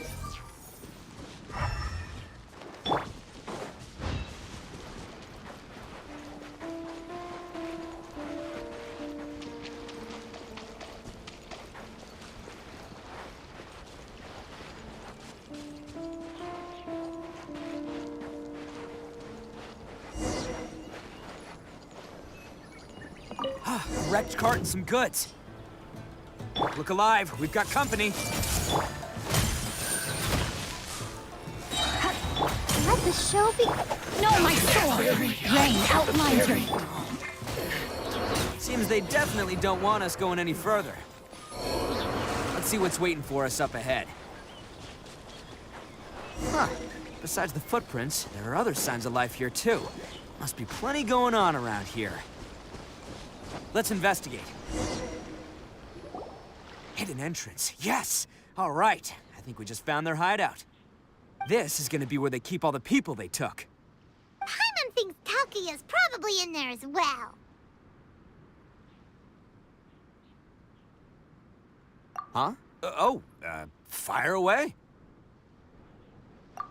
Of course I did. Come on, I'm not that dumb. But it takes a world-class blockhead like Takuya to think his ideas are actually gonna work. So I'm here to save him no matter what.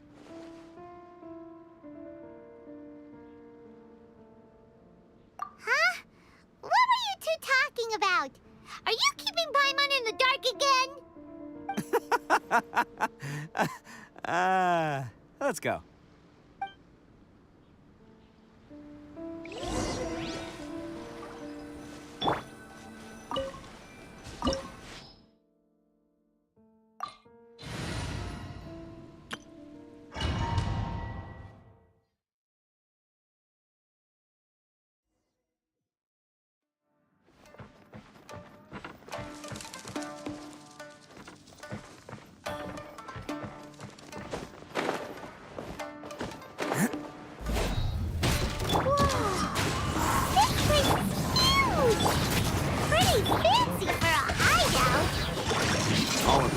by less than legitimate means, no doubt. All the more reason we gotta put an end to this.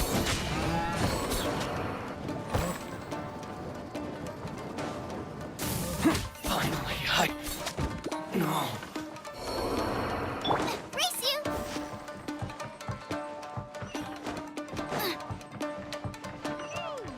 How come the stairs are over there?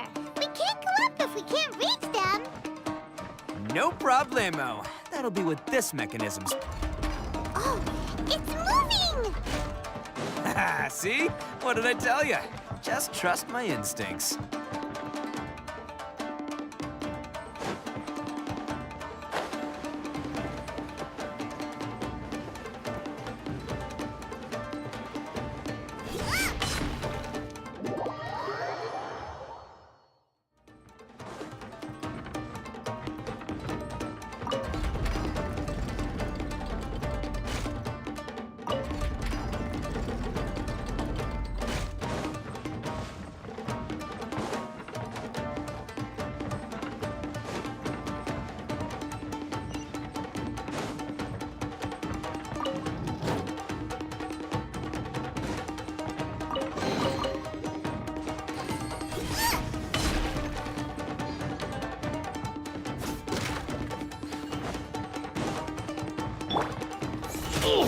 Wind strike.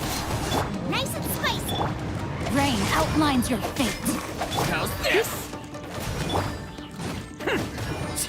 Attaboy!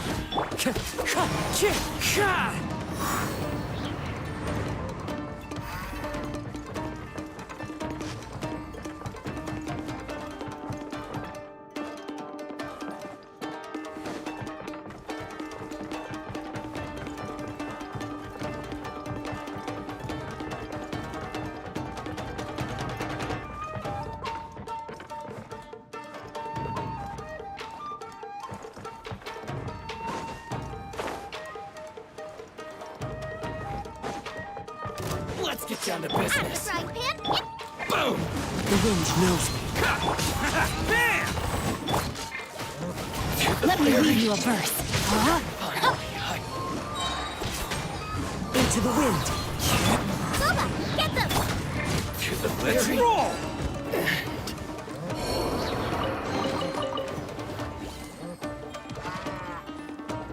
Can't catch me.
Must be holding on to them for leverage.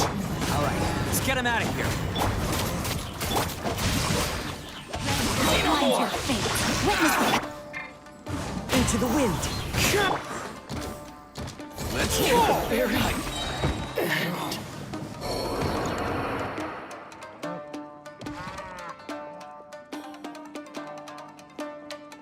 All right, you're all free to go now. Quick, get to safety. Sorry, but have you seen our little boy? We're awfully worried about him. Calm down, dear. We don't even know if he was taken here or not. But... Oh, my little Daisuke! Oh, you must be Daisuke's parents! Yes, that's right! Have you seen him? Where is he? Is he all right? Don't worry, he's safe and sound. Someone's looking after him now on Yashiori Island. I can show you where on the map. He's been worried about you. I bet he'll be relieved to see you. You were the one who saved him? Oh, thank you, thank you! No, please, no. No need to thank me. It's my pleasure, really. It's just who I am. It's what I do. Before you go calling me a hero, let me ask you this. Wouldn't any other self-respecting guy who saw another person in danger have done the exact same thing? Really? Just one little compliment and it goes straight to his head. These vagrants are insatiable. They'll do anything for money. No one dares stand up to them for fear of what they might do. Oh, would they really do anything drastic? No, actually, because one of the guys, the one with Oni horns on his head, has always shielded us so far. Oh, in fact, his horns look just like the ones this guy has. At night, he would secretly bring us food and water. I don't understand what he was trying to do. Are you a friend of his? Or perhaps a relative? Relative, I guess. Oh, maybe there's something secretly troubling him. He seemed different from the rest of the gang. They seem like heartless crooks, but I'd say he comes across more like a confused child who made some poor choices. Let me put it this way. There are a few things he needs to straighten out in his head, and I'm here to point him in the right direction. I'm glad to hear that. He's lucky to have family like you. Don't worry. He'll be in my trusty hands. I'll help him see the light. Anyway, you should scram. It's still not safe here. Yes, thanks again. You've rescued our entire family. We are indebted to you. Huh. A child that made some poor choices. Anyway, let's get going. We still have time.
Can't catch me.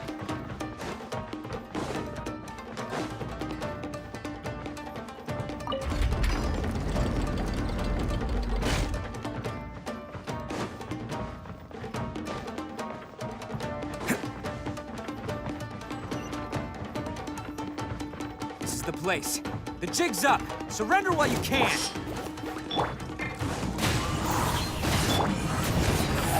It's showtime! You're the fairy.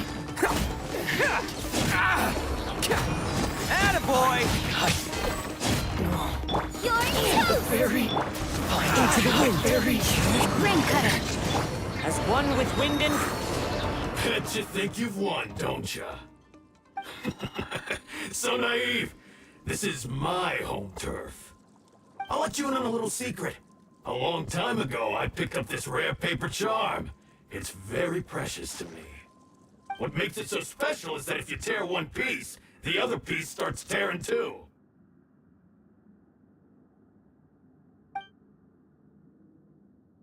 Newsflash, don't care about your cute little origami obsession. You'd better stay where you are and let me finish. Aren't you curious what the other piece is used for? I'll tell you. It's now the critical component of the mechanism, and when it gets torn, this place goes up in smoke. Yeah, the whole hideout is rigged with explosives and ready to blow. What? You're gonna blow this whole place Oh, don't worry about me. I made sure that I've got an escape route.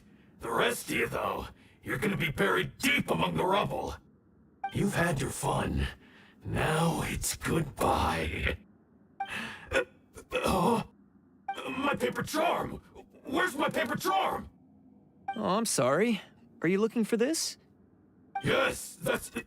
But when did you... I snatched it earlier, to stop you from doing anything hasty. Why, you... And now you're going to betray me? You're one to talk. What about burying everyone here? If you ask me, that sounds like you've already betrayed our agreement, no? Just give it here! You done talking now? Huh? You sure? Great, because I'm done listening. Yeah!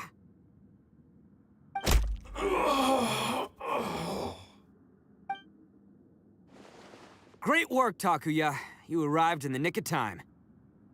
Stay away from me. Huh? I said stay away, or I'll tear the paper charm. Hey, oh, okay. Fine. Just calm down. What are you doing? Just because I won't let him blow this place to bits doesn't mean that I won't do it myself. Unless you want to get buried, you should leave this place now. Take everyone here and get out! You won't go through with it. If you were that cruel, then why bother protecting every person you've come across? Huh? I'm not here to reason with you. Go! Just get out of here! This sacrifice is mine to make. Mine alone! Why couldn't you just stay out of it? No one needs to sacrifice themselves. All right, then you tell me. What am I supposed to do? I've tarnished our Oni pride and abandoned our ancestors' oath. Only sacrifice can restore my pride now. I chose this path so I could provide for my fellow Oni. I was ready to die from the very beginning. This is between us Blue Oni. But you... If it wasn't for you, everything would have worked out perfectly! They're here! We won't let them slip away this time! Uh-oh! There's nowhere else to run! Hey, Tenryo Commission! I'm the one you're looking for. I did it. I'm behind everything. Arataki Ito is innocent. You're the ones in charge of detaining criminals in human society, right? I'm sure you can tell who the criminal is here. Huh? It's like he's trying to reenact the fairy tale, sacrificing himself for the Crimson Oni! Ignore him. He doesn't know what he's talking about. It's me you've been looking for, and here I am! How are you ever gonna report back without capturing me? Stop fooling around, Ito! Listen, Takuya, sacrificing yourself won't solve anything. Your sacrifice can't protect me or your fellow Oni, and giving up your life isn't gonna make theirs any longer. Sacrificing yourself is one way to escape your fate, but the only one you'll be setting free is yourself. Listen to me. You want to be the tough guy, huh? Well, this is the coward's way out. Don't let your sacrifice stain our Oni pride. The Blue Oni have been scraping the bottom of the barrel all these years, so let's give them a new beginning. We've made mistakes, but we can make up for them. Fate hasn't been kind to the Oni? Well then let's tear it up and start over. But before any of that can happen, you need to get yourself behind me and forget about all that self-sacrifice stuff. Now let's go. But we're not done talking about this. Takuya!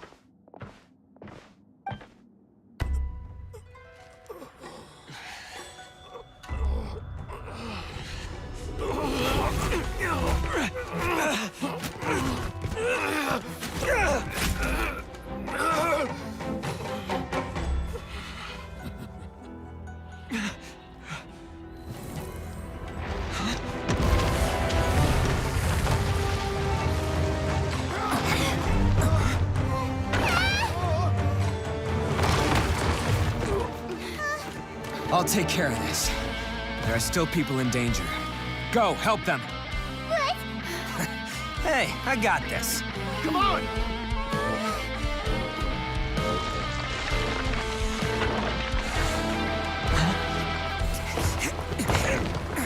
Forget about me! Just go! It's what I deserve! Ah, shut up, would ya? Ah!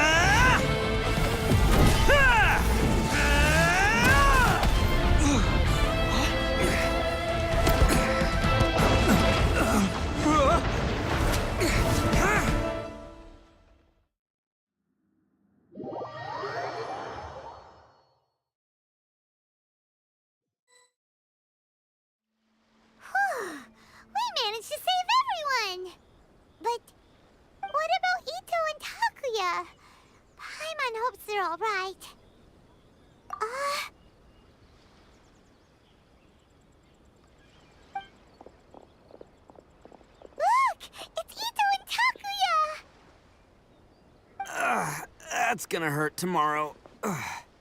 What's up with the looks on your faces? I said we'd be okay, didn't I? I'm sure I'd be looking a whole lot sharper right now if it wasn't for that brutal bean attack of yours earlier. Why? Why would you do this for me? I'm the guilty one here. I don't deserve this. Because we're Oni, that's why. We share the same blood, brother. Our parents and their parents before them never taught us that it was okay to abandon family in need. I just wish you'd come to find me sooner. If you knew about me all along, then you should have come and asked me for help. I never would have dreamed of turning you away.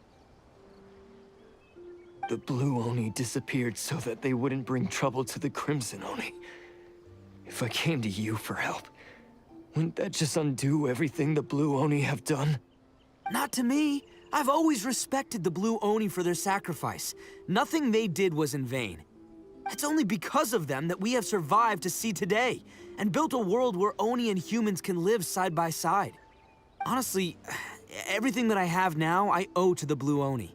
And let me tell you, the Inazuma of today wouldn't see you as a villain just because of the color of your horns. You say all that, but in spite of everything, you're barely getting by. That's just how I roll, man. You remember the pact, don't you? We're not supposed to suck up to the humans. We're supposed to earn their respect. Every member of the Arataki gangs had a tough time trying to fit in. Take Akira, for example. He snores like you wouldn't believe. Or Genta. He's got a serious temper problem. And Mamoru, well, he's colorblind. Even Granny Oni. She got that name for taking me in as a kid. We're all rejects and outcasts in some way, but we don't care. You want to talk about pride? Well, in our gang, we're proud to welcome anyone who's been through adversity with open arms. But don't worry. The Arataki gang's already a bunch of misfits. You really think you could cramp our style? We've dealt with the Kairagi and the people they took captive. I assume the two of you are finished talking. Takia, based on the findings of our investigation, I hereby announce that you are officially under arrest for forceful seizure of people and property. Please do not attempt to resist. All stolen articles will be reclaimed. That means we'll be seizing all the goods you passed on to your kin. No, please don't! Without those goods, they'll... It's all right, Takuya. Those goods never belonged to us anyway. Don't worry, I'll help take care of your kin. Now that I know the situation, I'll personally make sure they never suffer again. Might want to put your grand plans on hold there. You're under arrest too, for numerous assaults on the Tenryo Commission officers. Oh, yeah, I guess I forgot about that.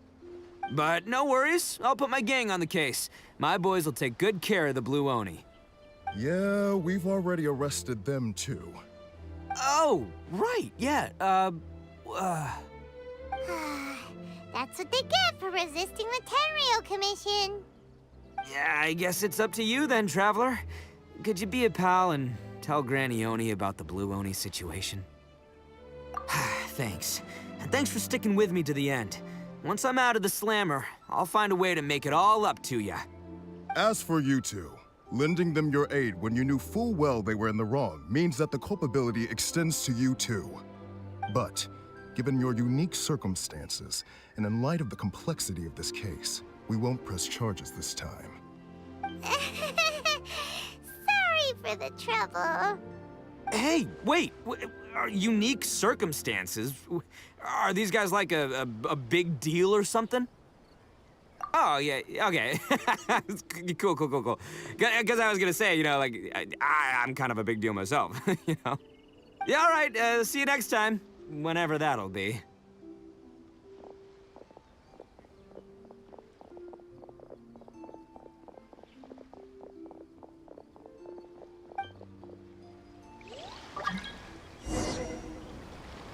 Well, he's pretty.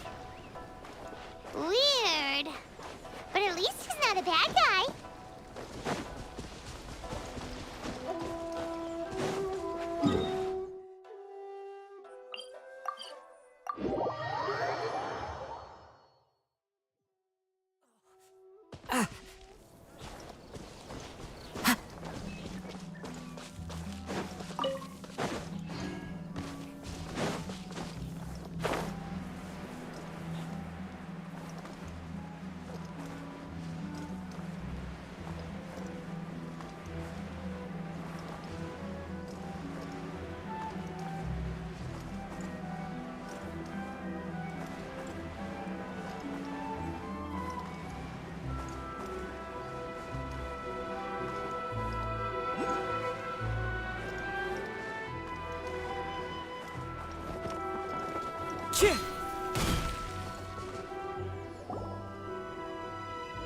Ah, yes.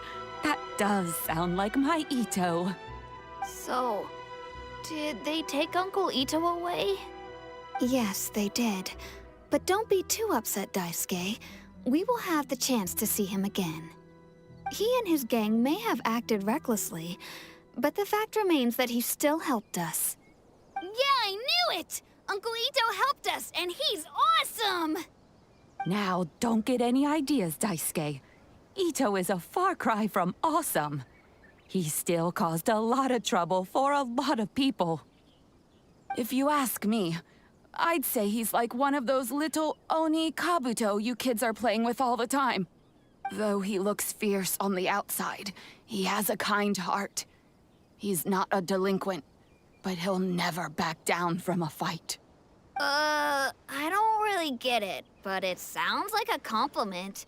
I can't wait for my next beetle fight with Uncle Ito. Thank you, Granny, for taking care of our little boy. I hope that Ito and his friends will be released as quickly as possible. Yes, you needn't worry.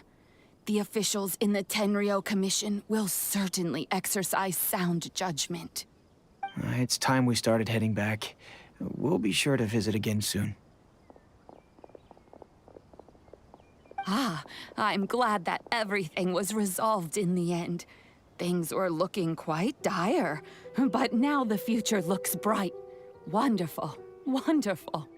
As for the Blue Oni, just leave them to me. If there's one thing an old granny like myself can do, it's caring for others. Do you need our help? No, no. Go on ahead. I'm sure you have other adventures beckoning. Besides, once Ito is released, he'll be here to help me.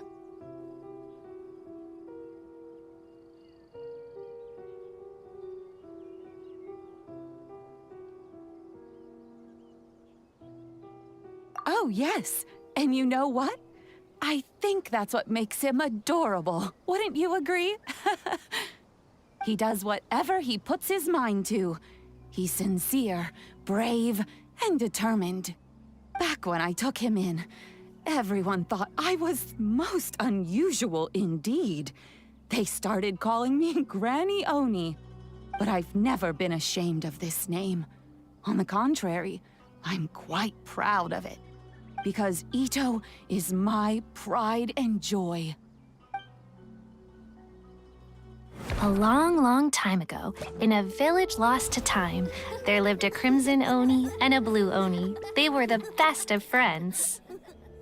The Crimson Oni wanted to be friends with the humans, so the Blue Oni played the role of the naughty kid. And then he left. After a long time, the Crimson Oni was living happily with the humans, but in his heart, he wanted to bring the Blue Oni back home. The Crimson Oni didn't know where to find the Blue Oni. His search took him up the highest mountains and across the widest rivers. He found many traces of the Blue Oni, but the more he found, the clearer it became. The Blue Oni was hiding on purpose. So just as the Blue Oni had once done, the Crimson Oni left him a letter. Dear Al, I've made lots of human friends now, and I want to have a big party for everyone. I want all my friends to be there. That means you too, Al. If you don't want to meet me, you can just watch from a distance. The Blue Oni snuck back to the village and hid in the shadows. He saw the great feast and roaring fire and longed to join in. But though his stomach rumbled, the Blue Oni remembered the oath of old and kept his distance. Suddenly, he jumped. The Crimson Oni was right behind him. Hey, you're finally back. Come on, I'll introduce you. It's time everyone met my best friend.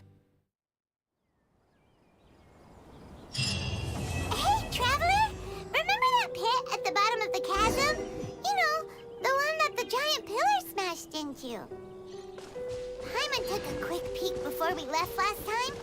There was some kind of light coming from inside. Don't you think that's a little strange? Oh, so you've been wondering about that too, huh? Now that we have some time on our hands, let's go and take another look. Just leave everything to me now. It looks like Granny Oni's about to get a few more Oni to look after.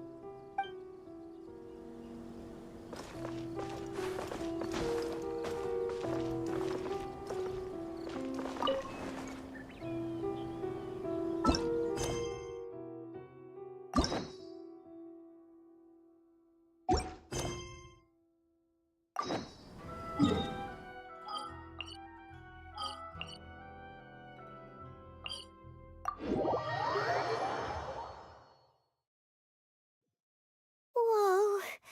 Well, this place is just as creepy as Paimon remembers it. If it wasn't for our little investigation, Paimon wouldn't ever come anywhere near this place. Huh? Hey, look! There's someone over there!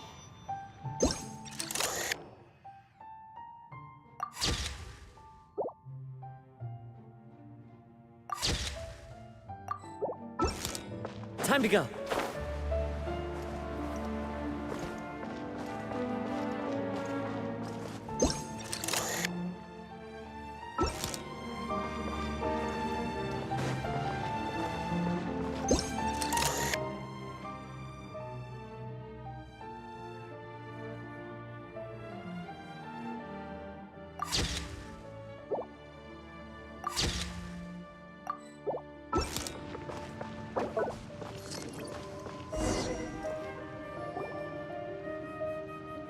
Oh, Traveler and Paimon?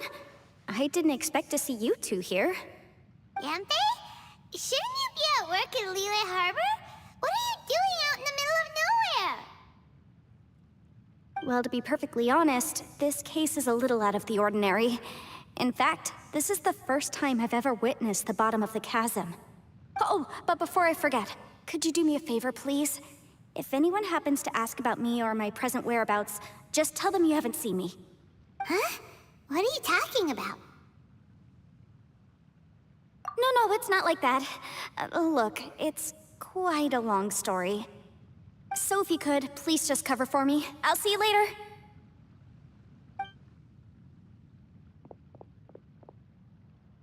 Hey! And there she goes. What in Tibet was that all about? Paimon's starting to feel nervous all of a sudden. Do you think she did something illegal and now she's gone into hiding here? Or maybe something super scary happened? Don't be so naive! The world is complicated these days, you know. We should be prepared for the worst. If something really did happen, we might find ourselves becoming her accomplices. Oh, what a dilemma. Should we really cover for her? Oh, hey, you over there! Yeah, you!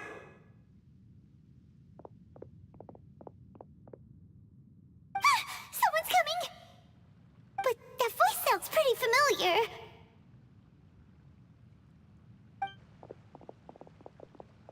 Ah, it's you two. So, what are you two doing in a place like this, huh? Wait, don't tell me. You're on vacation. I must say, you two are looking pretty good. Things been going your way lately? 'Cause I have been doing amazing. Ito? Who's that behind you? Hey there. I'm with the Arataki gang. Kuki Shinobu. Nice to meet you. Oh, all right. I almost forgot she was back there. Let me introduce you to Shinobu, the pride and joy of the Arataki gang. Oh, another member of Ito's gang! Let me tell you, she's one of Hanamizaka's best and brightest, so of course she's in the gang. Shinobu takes care of practically everything in the Arataki gang. She can protect you guys too, you know? A friend of the boss is a friend of mine. You must be the Traveler in Paimon. Yep. Nice to meet you too, Shinobu. The pleasure's mine. I have a feeling that we'll be working together soon enough.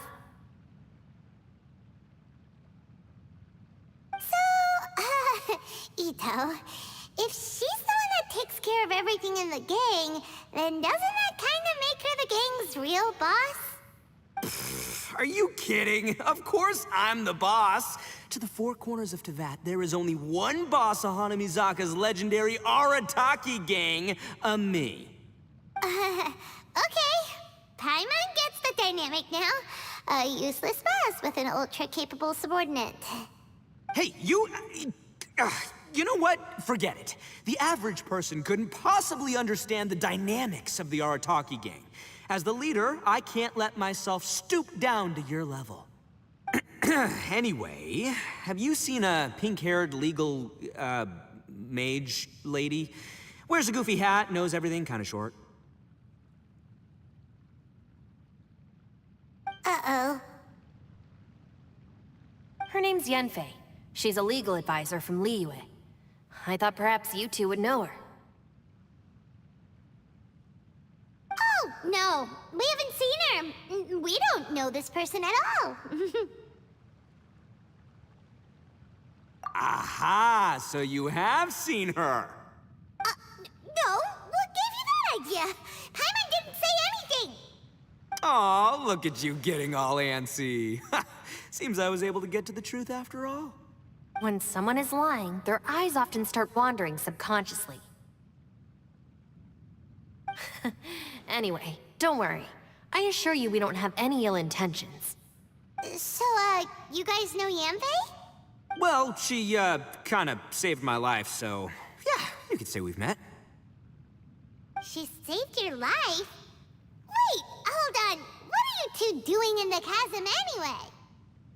You know that the Sakoku decree has been lifted recently in Inazuma, right? Well, Shinobu wanted to come to Liyue and pick up her graduation certificate. I came along because it's safer to travel in numbers. Graduation certificate? Did you study in Liyue? Yes. I studied law at the Tongwen Academy in Liyue. Unfortunately, the Sakoku decree was implemented just when I was home visiting my family before graduation. So I'm a few years late getting my graduation certificate. We were taking care of some errands in Liyue, and the boss got tangled up with some Millilith while we were standing in a line. He was about to get arrested when, luckily, Yanfei happened to be walking past and helped us out. Yep, if it wasn't for her, our trip to Liyue would have ended with me and the Slammer. So, you know, I just wanted to do something nice to show my heartfelt gratitude. But she said she didn't need my help with anything. I thought there's a chance she might run into trouble here on her own, so I followed her here. Yeah, just in case she needs me to come leaping to her rescue. Listen, Granny said that a man must learn to be grateful, and I'm gonna help this legal advisor lady no matter what it takes. That's nice and all, but what if she really doesn't need your help? You're joking, right? I mean, that's not possible. Of course she needs my help. Traveler. That way.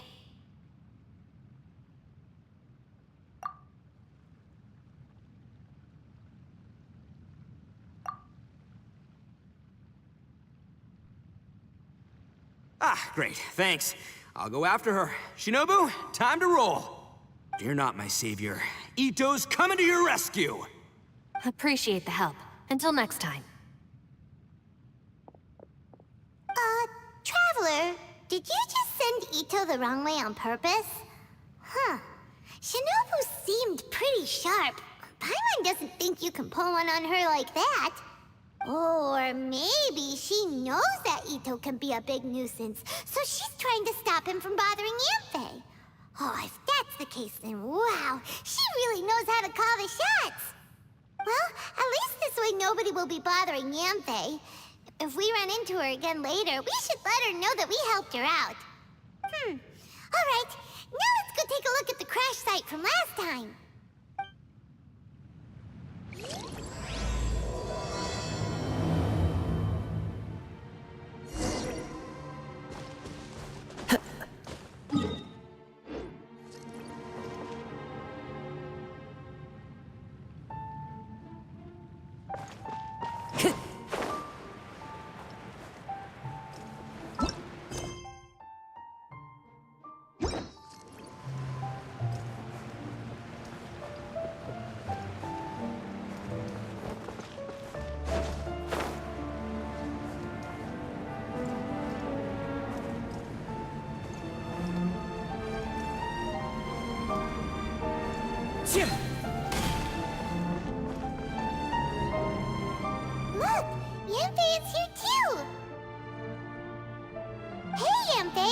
sent away the people that were following you.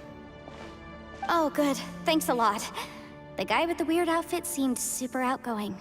Normally I don't mind making friends, but I've got work to do today. Oh? So what kind of work are you doing in a place like this? Aw, don't tell Paimon you're thinking about becoming an adventurer too.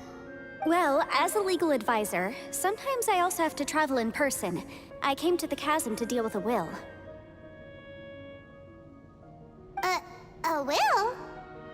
That's right. I found a will inside an old book. I'm guessing it was left by someone of great importance. It appears he lost a magical device and wished to retrieve it. Paimon didn't know legal advisors have to deal with that kind of thing. Huh, what a job! Will execution is also part of my work as a legal advisor. Of course, cases like this are quite rare. The chasm is not the kind of place you can just waltz into whenever you want. Oh, so you do know what kind of place this is. Who's that? Ah, I thought I might find you here.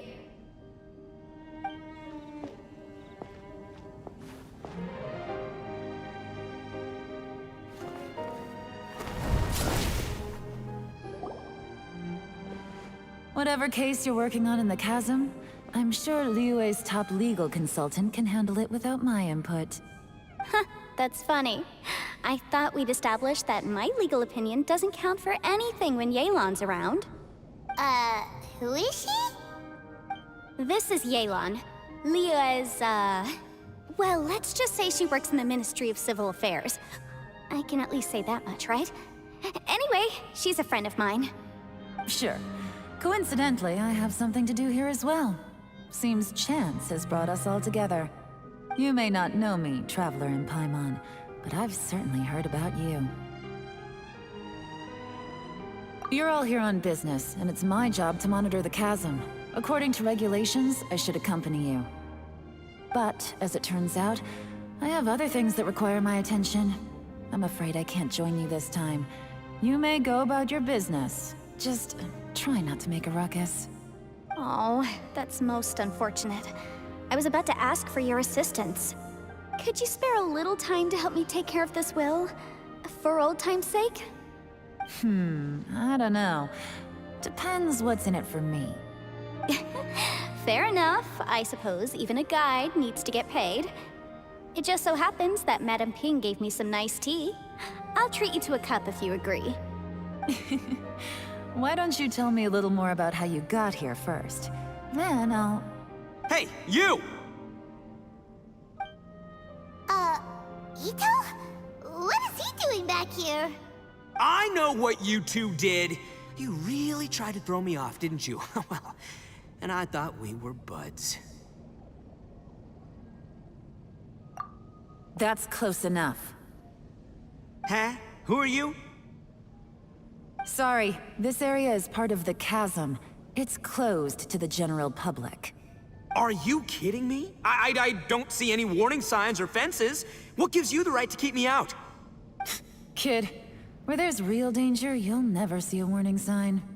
Paimon never knew this place was so important. It's true. This is not a place you can just go in and out of as you wish. That's also why I didn't want anyone to follow me. Unfortunately, you didn't listen. The Traveler has done a lot for Liyue in the past. And Yanfei is a renowned legal consultant in Liyue, so I can trust their intentions. As for you two... Hey, what's that supposed to mean? You trying to say that I'm not famous enough and my intentions are no good? I don't know your background, so I can't give you free passage here. Besides, Yanfei doesn't seem to need your help, does she? Ha! How would you know what Yanfei needs? What, are you two joined at the hip or something? Right. Anyway, I don't need to be a mind reader to see that. In any case, as a visitor from Inazuma, I'd suggest you defer to a local when in doubt. Stick to the local rules and keep yourself out of trouble. Oh! Why, you?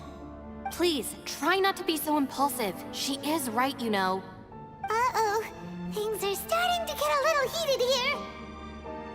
Oh, not good. He really shouldn't start butting heads with Yelan.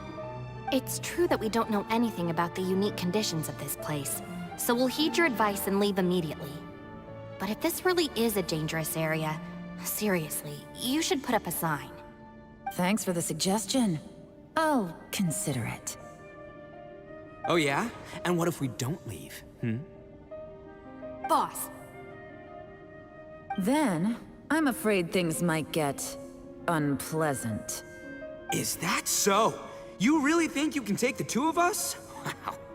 Gotta admit, I like your optimism. Although you're friends with the Traveler and Yenfei, I'd still suggest you heed my warning. Thanks for that, but too bad I'm not buying it.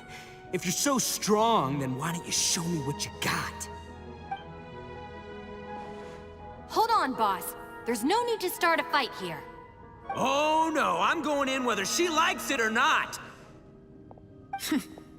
You think I was joking around, huh? Oh no, these two are about to go at it! Please, wait a minute, you two. This whole thing started because of me. Why don't you just save me the embarrassment and just...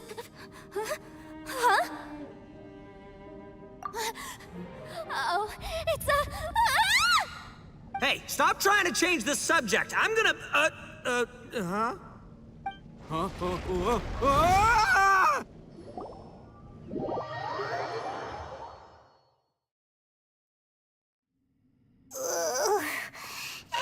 Ouch! What happened? Oh, hey, are you alright?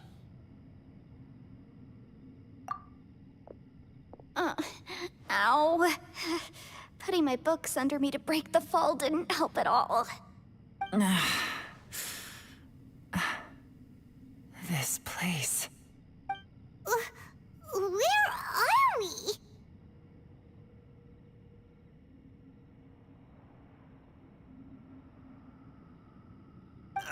I'm gonna feel that in the morning.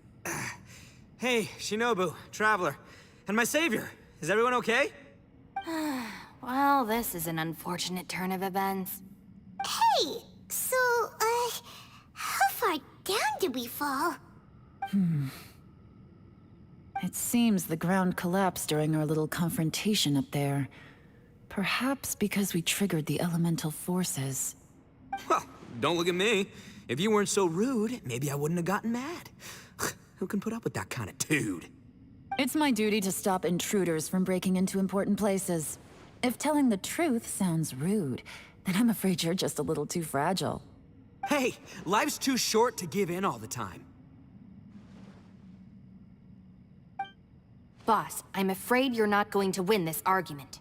I suggest we stop provoking her. Hey, whose side are you on here? I'm simply pointing out the facts. I understand how you feel, but you're making my life difficult by starting random fights with everyone. Looks like Ito can't argue against either Yelan or Shinobu. He's in a real tough spot now. Hey! What do you mean? Don't you dare compare Paimon to Ito! Whoa, whoa, what do you mean? You looking for a fight too? Paimon was just saying how it is! Everyone knows you're a bit of an idiot. You calling me an idiot? Oh yeah? Well, you're a puny little flying lavender melon, ha! Flying lavender melon? Oh, that's it! Paimon's mad! Time to give you an ugly nickname! Bullchucker! You better mind your manners, Bullchucker! We seem to be a long way down from where we fell. It's impossible to see what's going on up above. It's unlikely we'll be able to climb back up that far. We'll need to find another way. I'm sorry to interrupt your lovely little chat here, but I think there's something you may need to know. The chasm is regarded as a mysterious area in Liyue. It was sealed off for years due to a mining accident. Whatever goes on down here, I suggest you remember this. You didn't see anything, you didn't hear anything, and you're not gonna ask any questions. Save you from getting caught up in things you shouldn't know about. I won't treat you as hostiles, and in exchange, I hope you won't make things difficult when it comes to keeping secrets. I'll do what I can to find a way out.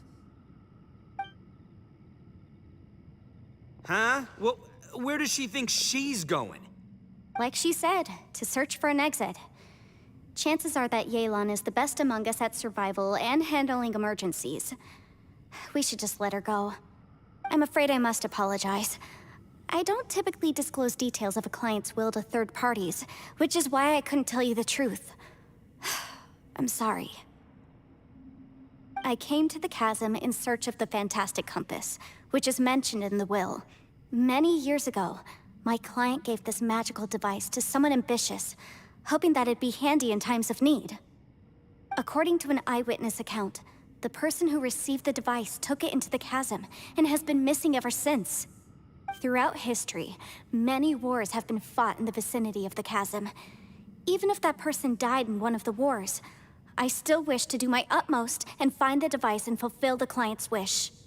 Yelan's words of caution were not unwarranted. There are dangers lurking in the chasm. I'm sure you've all realized that by now. Given that we're all caught in this mess, let's try to find a way out together. Whatever you say, my savior. I'll do whatever you ask. From now on, we're a team. All of us. And as for that big jerk, well... I guess that includes her too. You said Yelan works for the Ministry of Civil Affairs, huh? Paimon can tell she's tougher than most, but... wow. Her job sounds demanding. Well, that's what she tells outsiders. I can't disclose too much about her identity, but I'd say she's the only person who can handle this type of work. What kind of lame job would have someone go out to the middle of nowhere? Oh, Paimon knows! An adventurer. Hey, what's with the face? Oh, did Paimon say something wrong? That's literally what the two of us do, isn't it? You're so stingy these days. Oh, just let Paimon be an adventurer by association, okay? Yeah, she's got a point, Traveler. You're Paimon's boss. Take it from me. As a great leader, you should learn to be a little more generous. You know, let your sidekick share some of the glory. Ugh, you really don't understand anything about us.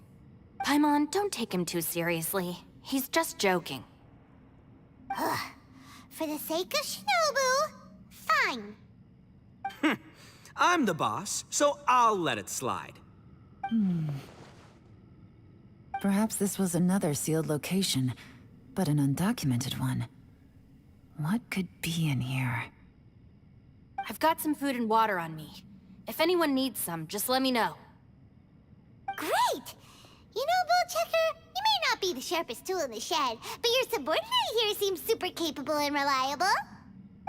I know. Isn't she the best? Hey, I am too a sharp tool! There seems to be an entrance up ahead, with a path inside. Wonder where it leads to. Well, let's go take a look.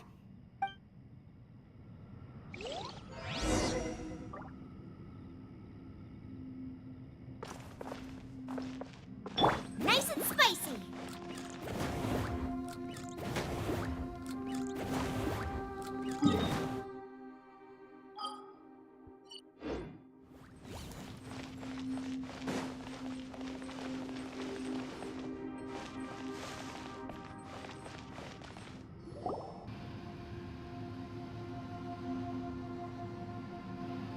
Who would have guessed we'd find a domain entrance in a place like this? If there's a way in, then there's a way out. Let's go and take a look. The rocks here seem to be old Liyue mountain rocks. They're similar to what I've seen in books. This domain must have existed for quite some time now. What's that sound?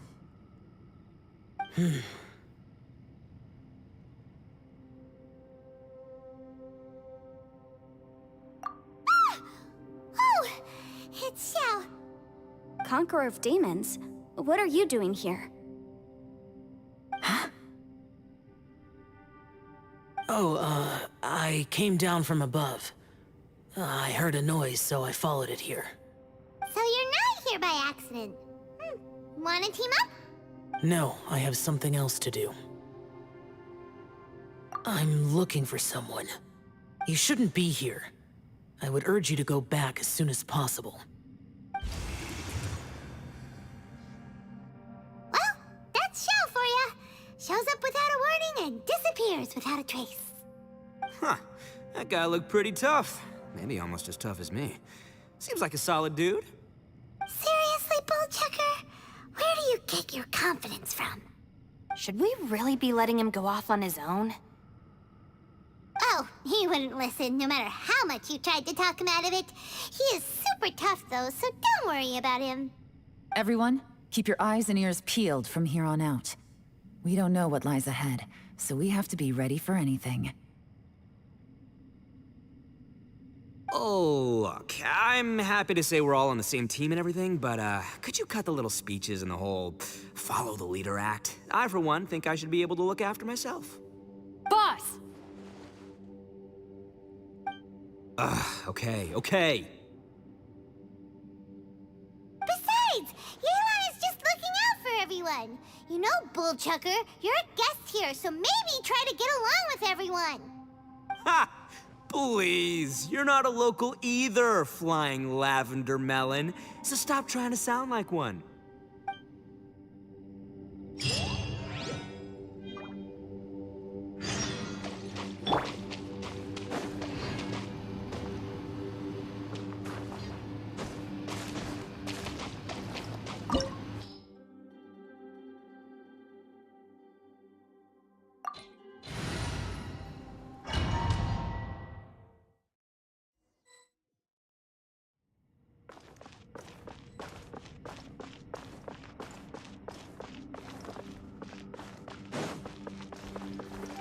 Labyrinths like this are unique to Liyue. This place is actually pretty cool. If we weren't in such a hurry to get out, we could kick back and enjoy the scenery a little.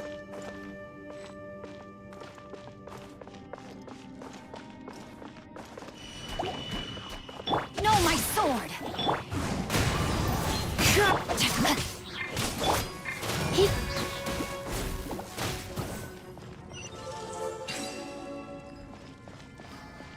All these twists and turns remind Paimon of the Adepti domains we've been to before. Could there be an Adeptus here?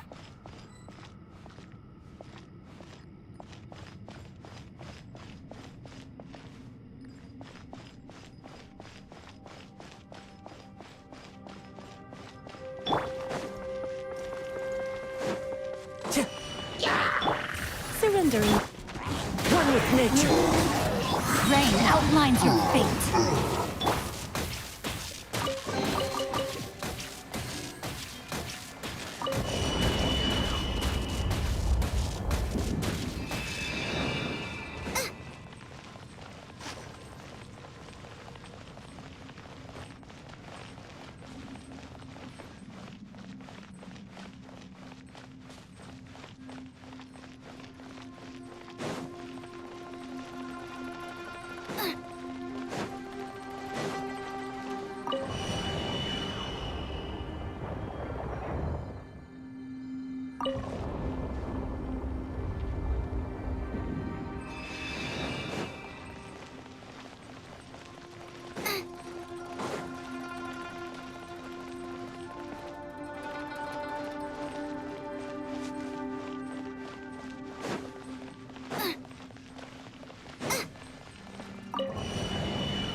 Fallen leaves. Adorn! Witness the power of Guwa.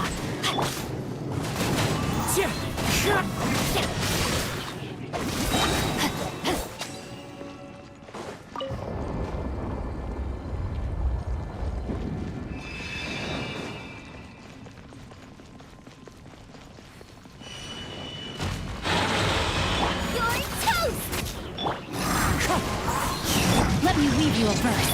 As one with wind and cloud.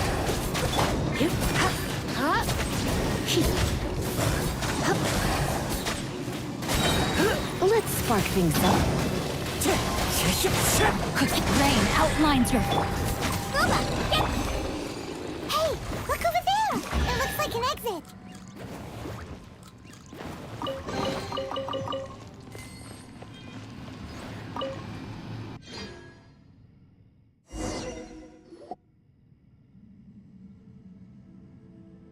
Huh? Wait, this ain't right. How did we end up back here? So we've been here already? Yes, this is exactly where we started. But we couldn't have taken a wrong turn. We were headed in the same direction the entire time. We never turned around. Yes, that's what I thought too. Traveler, we were going the right way, weren't we? How strange. There's a legend in Inazuma about a merchant who was tricked by a Bakedanuki one evening and kept circling around the same place the whole night. Even by dawn, they still hadn't found a way out. Yeah, Paimon's heard that one before too. So we're all familiar with the story then? Good, because I'm pretty sure that's what's happening to us right now. But fear not, I happen to have a certain sidekick who can exercise yokai and spirits and whatnot. Let me summon him real quick. Unbelievable. An Oni who's friends with an exorcist? Huh. What an open-minded guy. For the boss, ignorance is a virtue. You're up, Ushi! Go get that spirit. This is Ushi, an auxiliary member of the Arataki gang.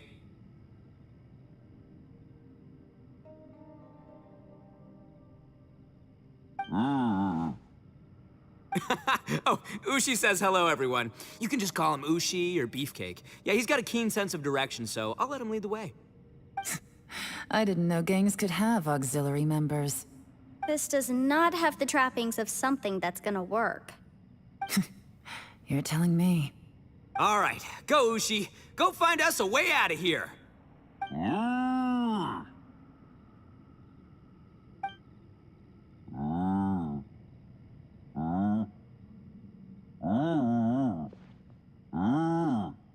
Huh?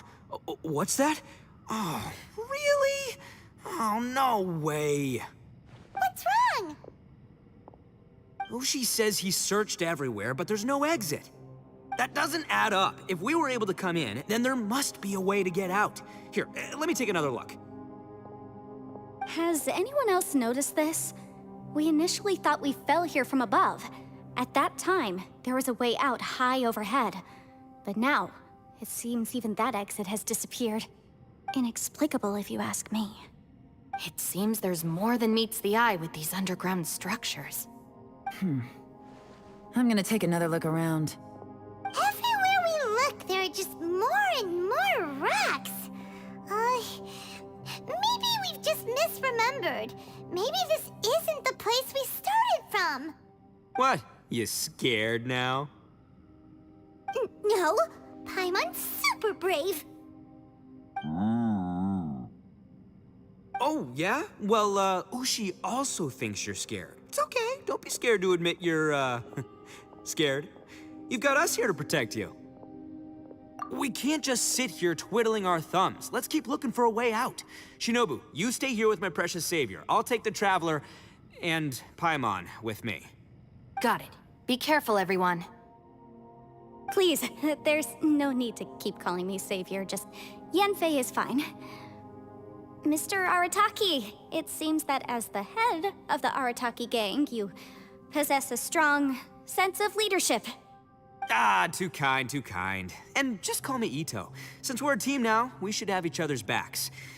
Paimon, if you feel scared again, I can cover your eyes for you.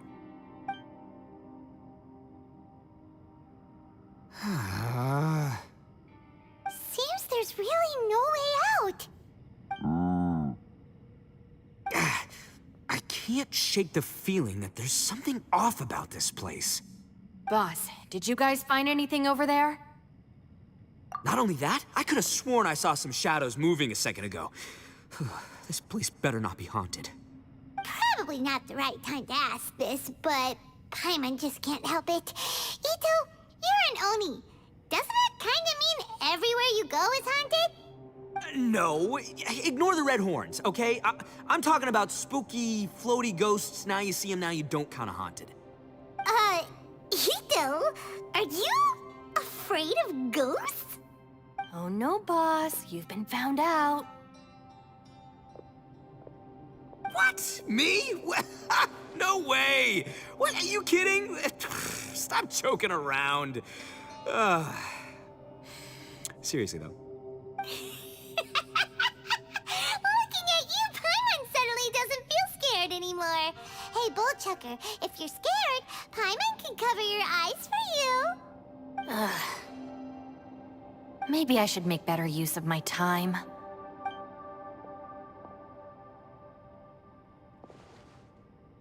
Add a little salt and some pepper. Yeah, roasted lavender melon is delicious. You can try some when it's done. Oh right, there are 2 types, sweet and savory. Which would you prefer? Alright, you can try them both then. It's important that we remain calm, especially when we're in the throes of a tough situation like this. If I'm reading the situation correctly, there seems to be some secret here that the boss and I are not supposed to know about.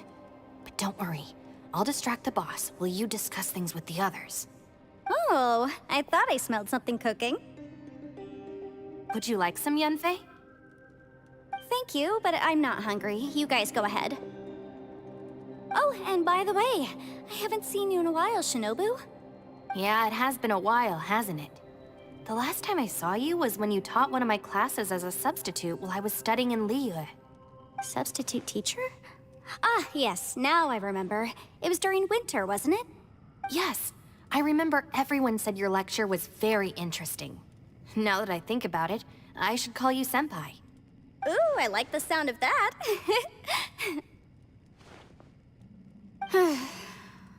Who would have ever guessed that we'd get caught up in such a dilemma together? It must be fate. Not only that, she's funny and engaging while she speaks. Needless to say, she's very popular among the students. Oh, I'm flattered. I see everyone is still here. Yelan, we split into groups and searched the area, but there are no signs of any way out. How about you? Did you manage to find anything? No. And though I'd prefer not to say it, we'd better mentally prepare ourselves. If we can't find a way out, we may be stuck underground for some time. I think you might be right. I understand. An underground space with an entrance but no exit. It just doesn't make any sense. I'll figure something out. Just give me some time. If anyone happens to find a potential exit, please be sure to take every precaution before exploring further.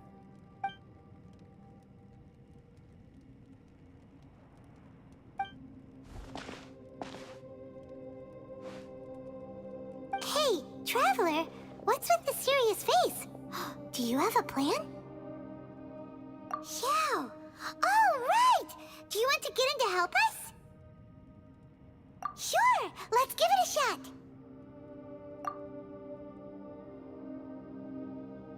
Huh.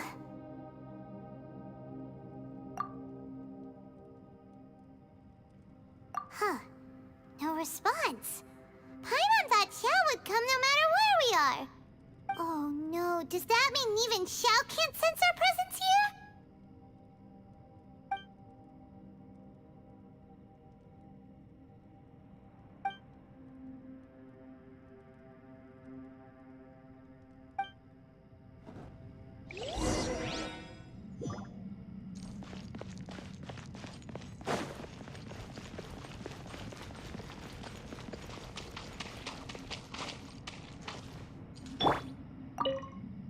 Our situation is grim.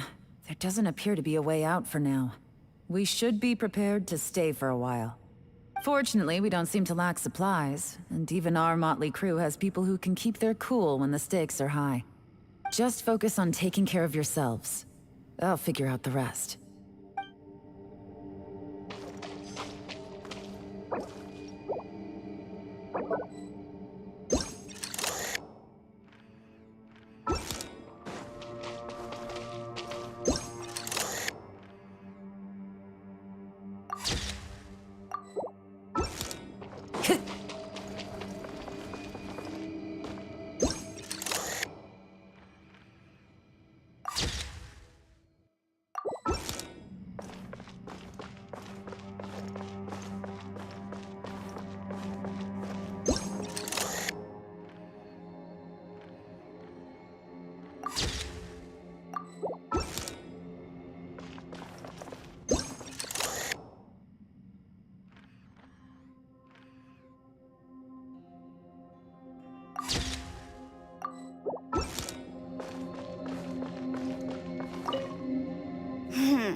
Who could have ever guessed we'd get trapped in a place like this?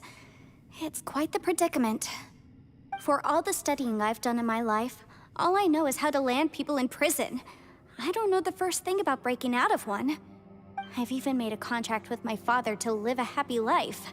I can't give up hope now. Try and stay positive. At least I've explored a new place and seen more of the world while reuniting with some old friends. Yeah, there's still a silver lining, I guess.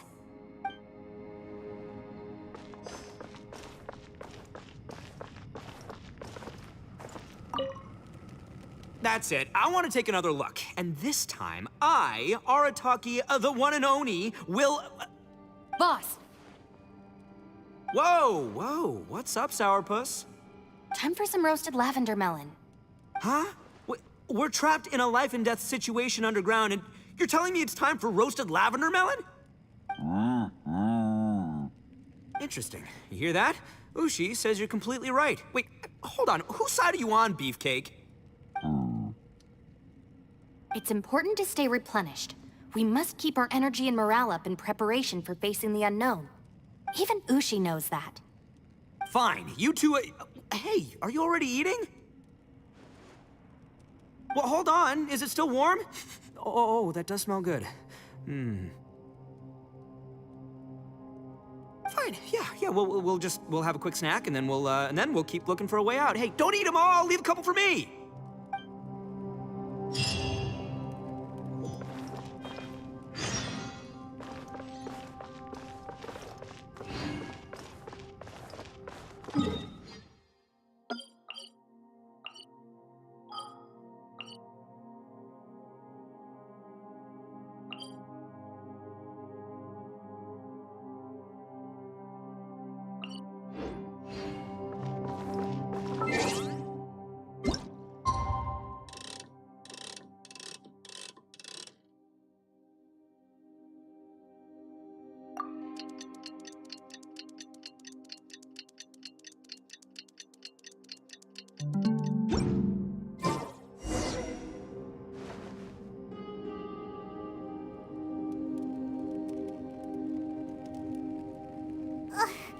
There's nothing for Paimon to do here. So boring. Oh, how Paimon longs to stretch her legs and run free in the world outside again. All right, fly free then. Basically, Paimon just wants out of here. Just a day? No, it feels like we've been down here for months. Maybe not months, but at least like 20 days, surely. Yo, thought I heard you chatting over here. Oh, hey, Bullchucker. Well, everyone, I just completed another survey of the surrounding area. Still nothing has changed today. Here, have some water and take a rest. Thank you, Shinobu. It's easy to forget to keep hydrated down here. Out! I want out! All I want is to cruise the streets and have beetle fights again. Boss, remember there's your image to consider. But it's so boring, walking around this hole every day. If only I could slurp some ramen and see the beautiful flowers again. Ramen? Wait a minute.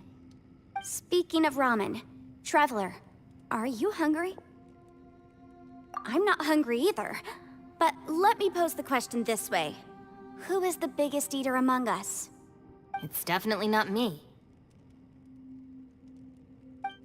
Hey, what's everybody looking at me for?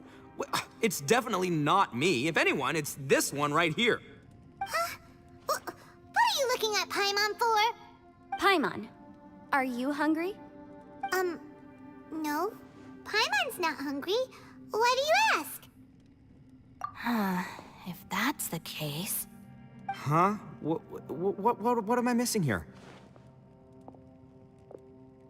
Yes, I heard that too, as I was walking over. The question is, how can you not feel hungry, even after 20 days? That's also strange.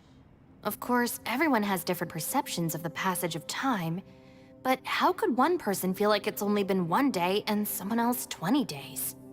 Yeah, now that you mention it, I feel like we've been here 3, 4, 5 days, but I don't feel hungry or thirsty at all.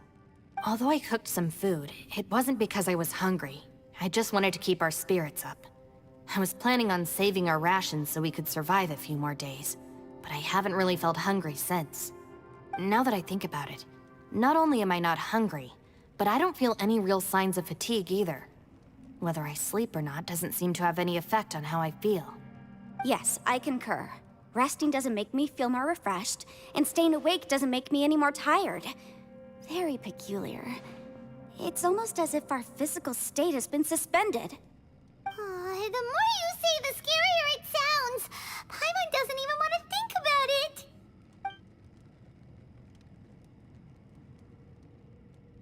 Huh? What's wrong, Traveler? Did you think of something? That's pretty weird. Sounds like the little dude must be in danger. But he is an Adeptus. This kind of situation should be no trouble for him. I fear that this problem underground is bigger than we thought. I found something, everyone. I just discovered a new path over there that seems to lead to an unknown area. You mean a way out? Oh, finally! Yay! You found something! Oh, please, please be the exit! I still suspect things can't be that simple. We should all stay prepared for whatever comes. Huh? Paimon doesn't see anything out of the ordinary here. Appearances can be deceiving. As I was examining the wall just now, I noticed there was something unusual about this stone. Seems to me that it's been created using some illusory magic. Hidden behind it lies a passageway. Whoa! So there really is a path behind here! Gotta hand it to ya. That sure wasn't easy to find. But at least we can finally get out of here. Miss Yelan's determination and eye for detail are certainly impressive. Not to mention, you've hardly had any rest the whole time we've been trapped here. It doesn't matter. I'm not tired. Well, given we're already here, we might as well go in and explore. Right behind ya! Paimon can't wait to get out of this place!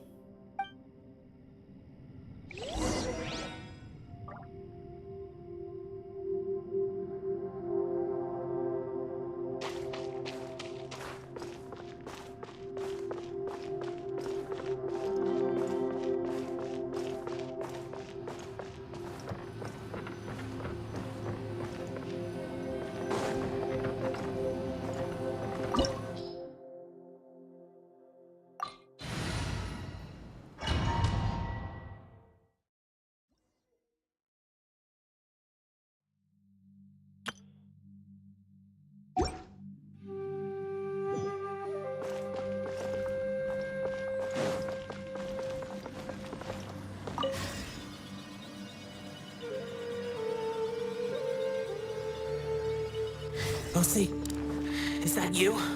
Hey, did anyone else just hear that voice? It sounded super creepy.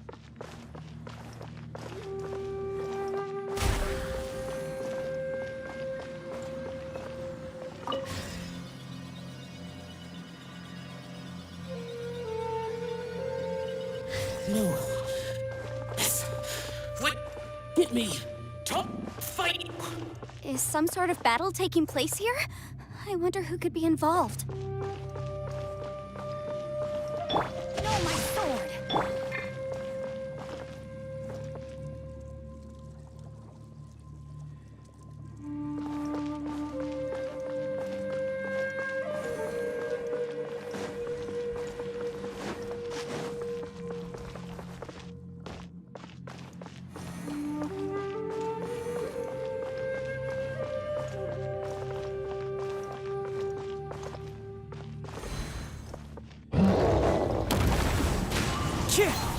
Nice and spicy! Rain outlines your fate. Rain cut! Wind strategy.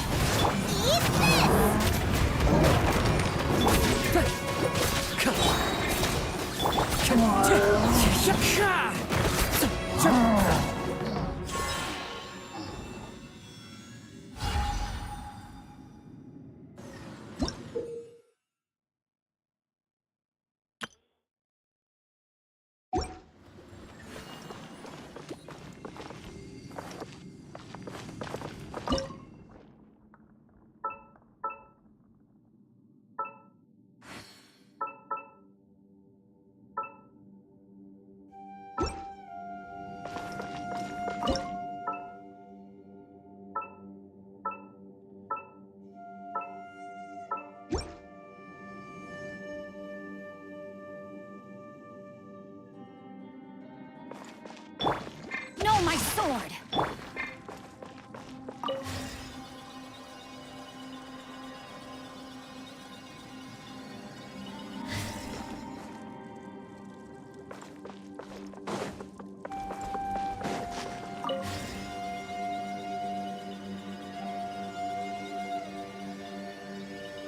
No, it's still alive. Why would you become like this? I won't attack you. That sounds like Shell! Could he be in trouble? Whoa, sounds like someone forgot to invite us to the fight. Let's go and help him. Yeah, but how are we gonna find him?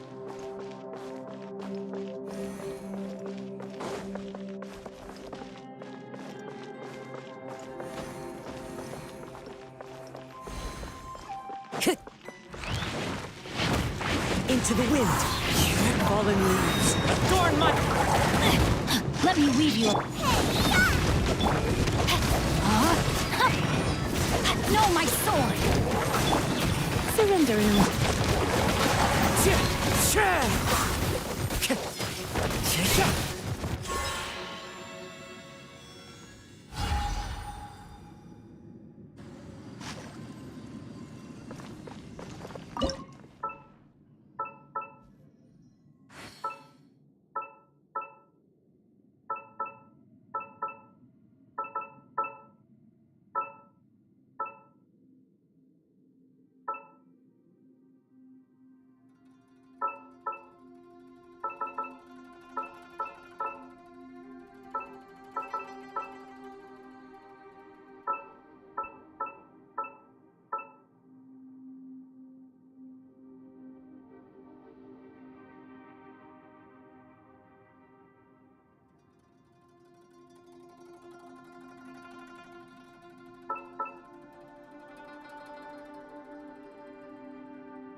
Time to go.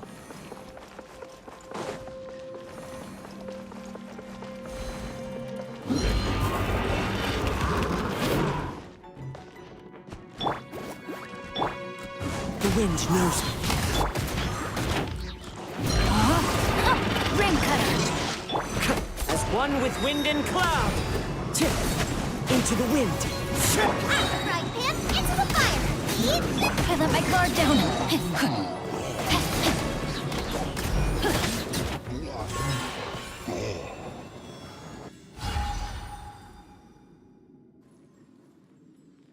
Rain outlines your fate. Time to act.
You're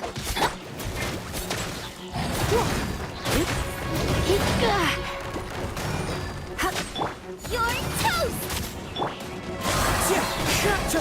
Fallen leaves, adorn my night! Try not to enjoy this too much.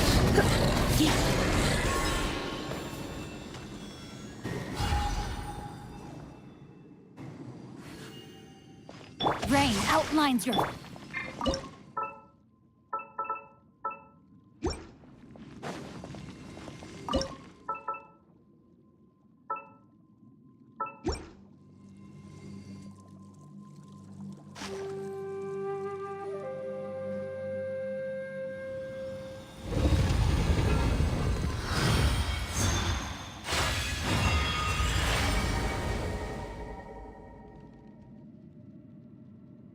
The light seems to be leading to another platform. Let's go and take a look.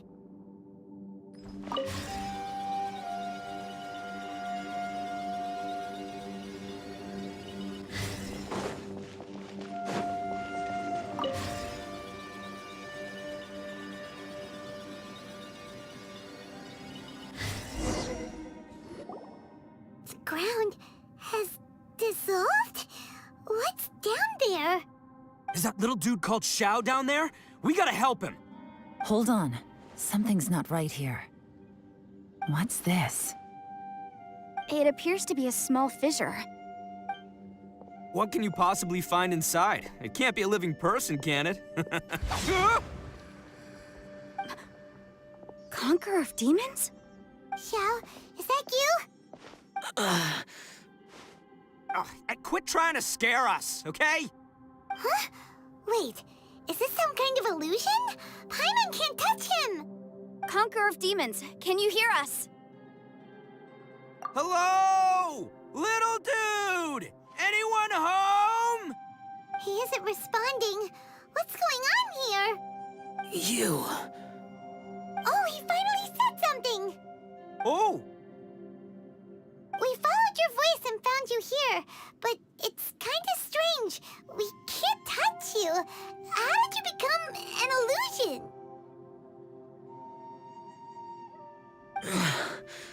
An illusion? Talk about a coincidence. We were just thinking you went missing and stuff, and then we heard the sound of you fighting. Pretty lucky we found you, if you ask me. You didn't get hurt, did you? A coincidence? Wait. Something's not right. Something's wrong with this domain. Leave now! Get out of there! If he can, we should have him regroup with us as soon as possible. Tell us what happened and where you are now. We'll come find you immediately. No. Your safety is the top priority.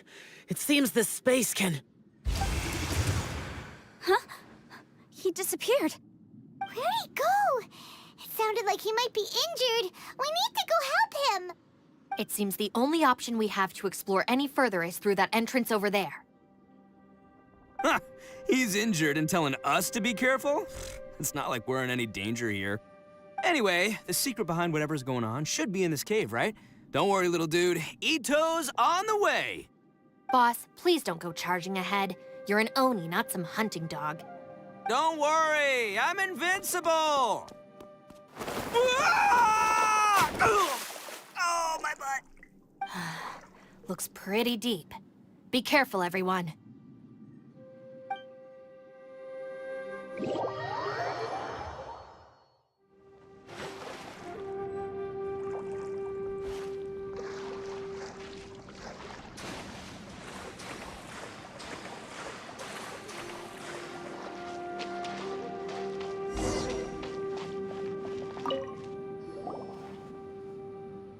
Well, Bullchucker, how's your ear? It's fine!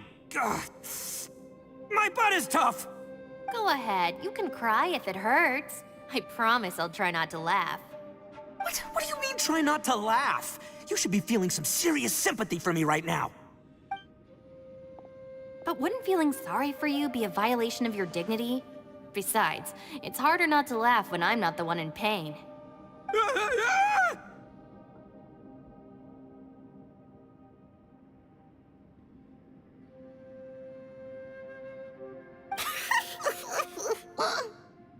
on, don't laugh. It's okay, everybody. If you want to laugh at him, just let it out. Don't you have a heart, Shinobu? Oh, and people think I'm the monster. Wait a second. Xiao's not here, but... Seems a little out of place here, don't you think? Maybe it's some sort of, I don't know, an emergency shelter?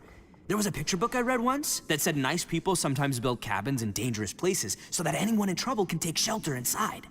Our little dude must be inside then. Yeah! I wouldn't be too sure about that. Any person with a normal sense of danger wouldn't be so optimistic. Wow, Bullchucker! Looks like your subordinate is telling you what's what. Oh, I believe she was talking to both of us. Yeah, so you can wipe that smug smile off your face. All right, watch and learn, Shinobu. This is why I'm the boss and you're the deputy. If no one is macho enough to open the door, then allow me. Step aside.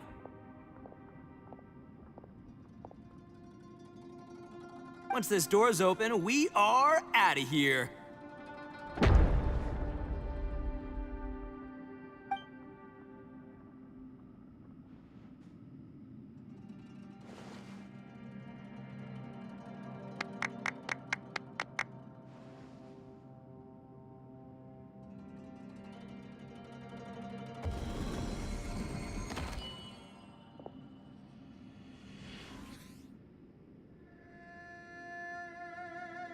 Eviloni, be gone! You heard me. Get out of here! Ah! Am I seeing things? Or was there someone behind the door? Nah, can't be. You're just saying things. Why don't we just open the door again and see? Who? Me? Oh, all right, I'll open it again.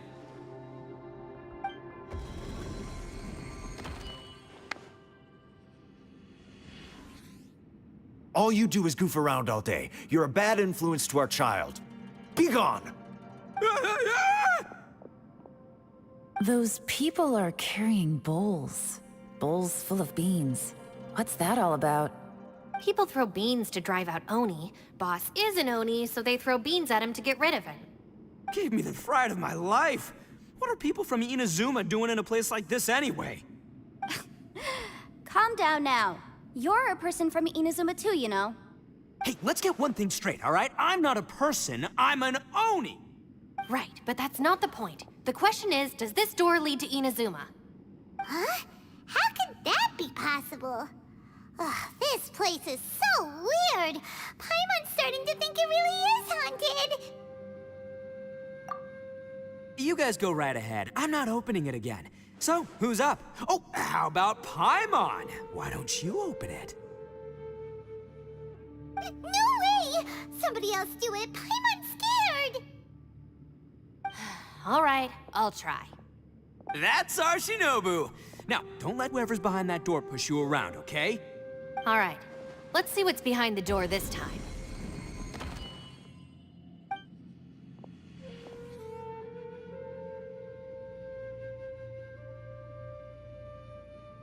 Still reading, Shinobu. Listen, young lady. You should keep your nose out of those books and start taking my advice. I've already found you a perfectly good job as a shrine maiden at the Grand Narukami Shrine. You'll be far better off there than... Shinobu? Who is that? No way! Was that who I think it was? Oh, this is embarrassing. That voice was my mother. This is one place I wasn't counting on having to hear that speech again. Your mother wanted you to become a shrine maiden? The whole reason I came to study in Liyue was because I didn't want to become a shrine maiden. My family never approved of my studies, so they wanted me to work in the Grand Narukami Shrine after I returned to Inazuma. From what we know about Lady Guji, it seems being a shrine maiden is a pretty cushy job. Think of it this way. Some cats can be domesticated and kept in the house, while other cats are meant to survive in the wild. As for me, I need complete freedom and space. Although I do admit that being a shrine maiden is a decent job, it's just not for me. That's right, your calling is with the gang. I mean, just look at you. You rock, you're totally hardcore. Come on, am I the only one with chills right now? It's true. You've got a good thing going. What's most important is that you enjoy what you do. Gotta agree with you there. From the look of it, what's behind the door can change. And not only that, it always changes to something that nobody wants to see. So, how are we gonna get through that? And don't forget, we have that little dude waiting for us to save him. We need to get our rear in gear. Would any of you like to give it a try? No thanks. I'd prefer not to open it if only something terrible awaits. If anyone's going to find a way through, it's not going to be me. Why? Because I don't buy it, that's why. I don't believe for 1 second that we're gonna find the Conqueror of Demons by going through that door. So I'm sure as heck not gonna be the one to get us through. Not gonna lie, you don't really sound like you have much of an imagination. All right. I'll try. Yeah, my savior. Show 'em what you're made of. I'm sure I probably do, but nothing springs to mind right now. Anyway, I suppose I'll find out once I open the door.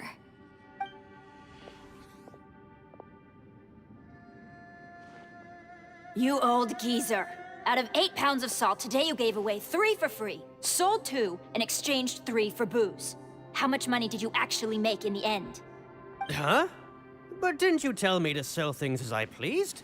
Why can't I give the customers something for free? You fool! You told the old man next door to come and fetch the salt. Well, he broke his leg on the way over, and now his son is asking for compensation. Seriously. Huh. A civil dispute. Didn't see that coming. Who were they? No one in particular, but it is a prime example of the many difficult civil cases that I've had trouble handling before. So you mean you don't like handling disputes over petty matters? Not exactly. What I mean is that I don't like working with people who cannot let go of trivial grievances, especially of the kind you saw just now.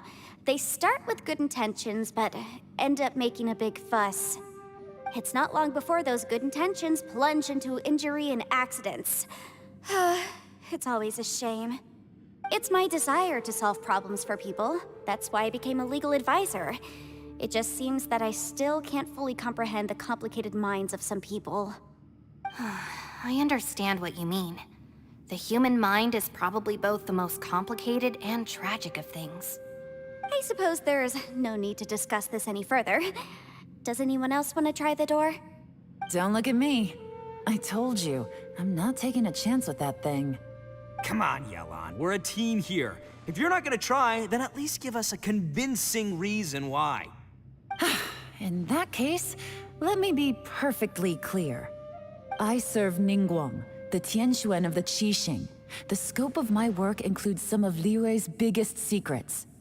The chances are, if I open this door, there can be no witnesses left alive. Is that a sufficient reason for you? Oh, yeah, sounds impressive. Hey, Shinobu, who's Ningguang? She's someone who won't let you walk out of the chasm alive if she finds out that you're prying into her secrets. Boss, you really do need to work on learning who's who in the world these days. Look, I knows what I needs to knows. It's called being a free Oni. Oh, now Paimon gets it. Yelan works for Ningguang. Yes, which is precisely why I was trying to keep her secret. We should avoid letting Yelan open this door. What about you, Traveler? Would you like to try? Yeah, go for it, Traveler. Besides, you never know who could be behind that door. Maybe it could even be Shell. I say give it a shot. Who knows? Maybe little dude is waiting for us on the other side.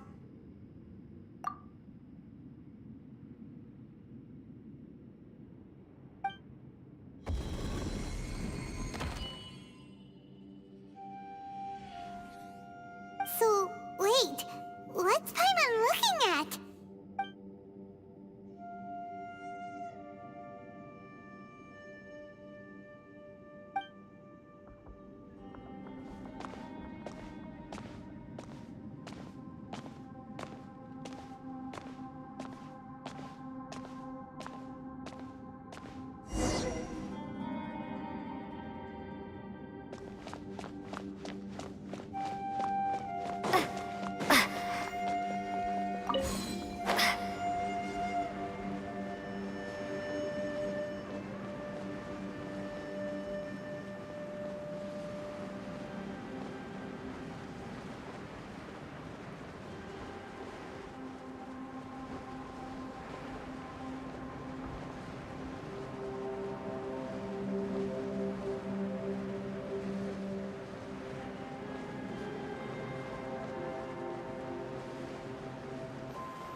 Did you find anything, Traveler? So, did you find the person we want to rescue inside? Judging by the look on your face, I'm guessing you saw something a little unpleasant in there?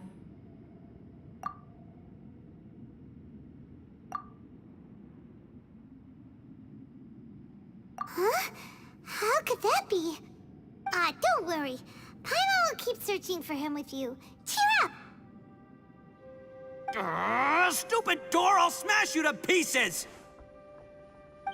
If Paimon wasn't feeling so exhausted, she'd help out too. Hey, what is this? Nap time?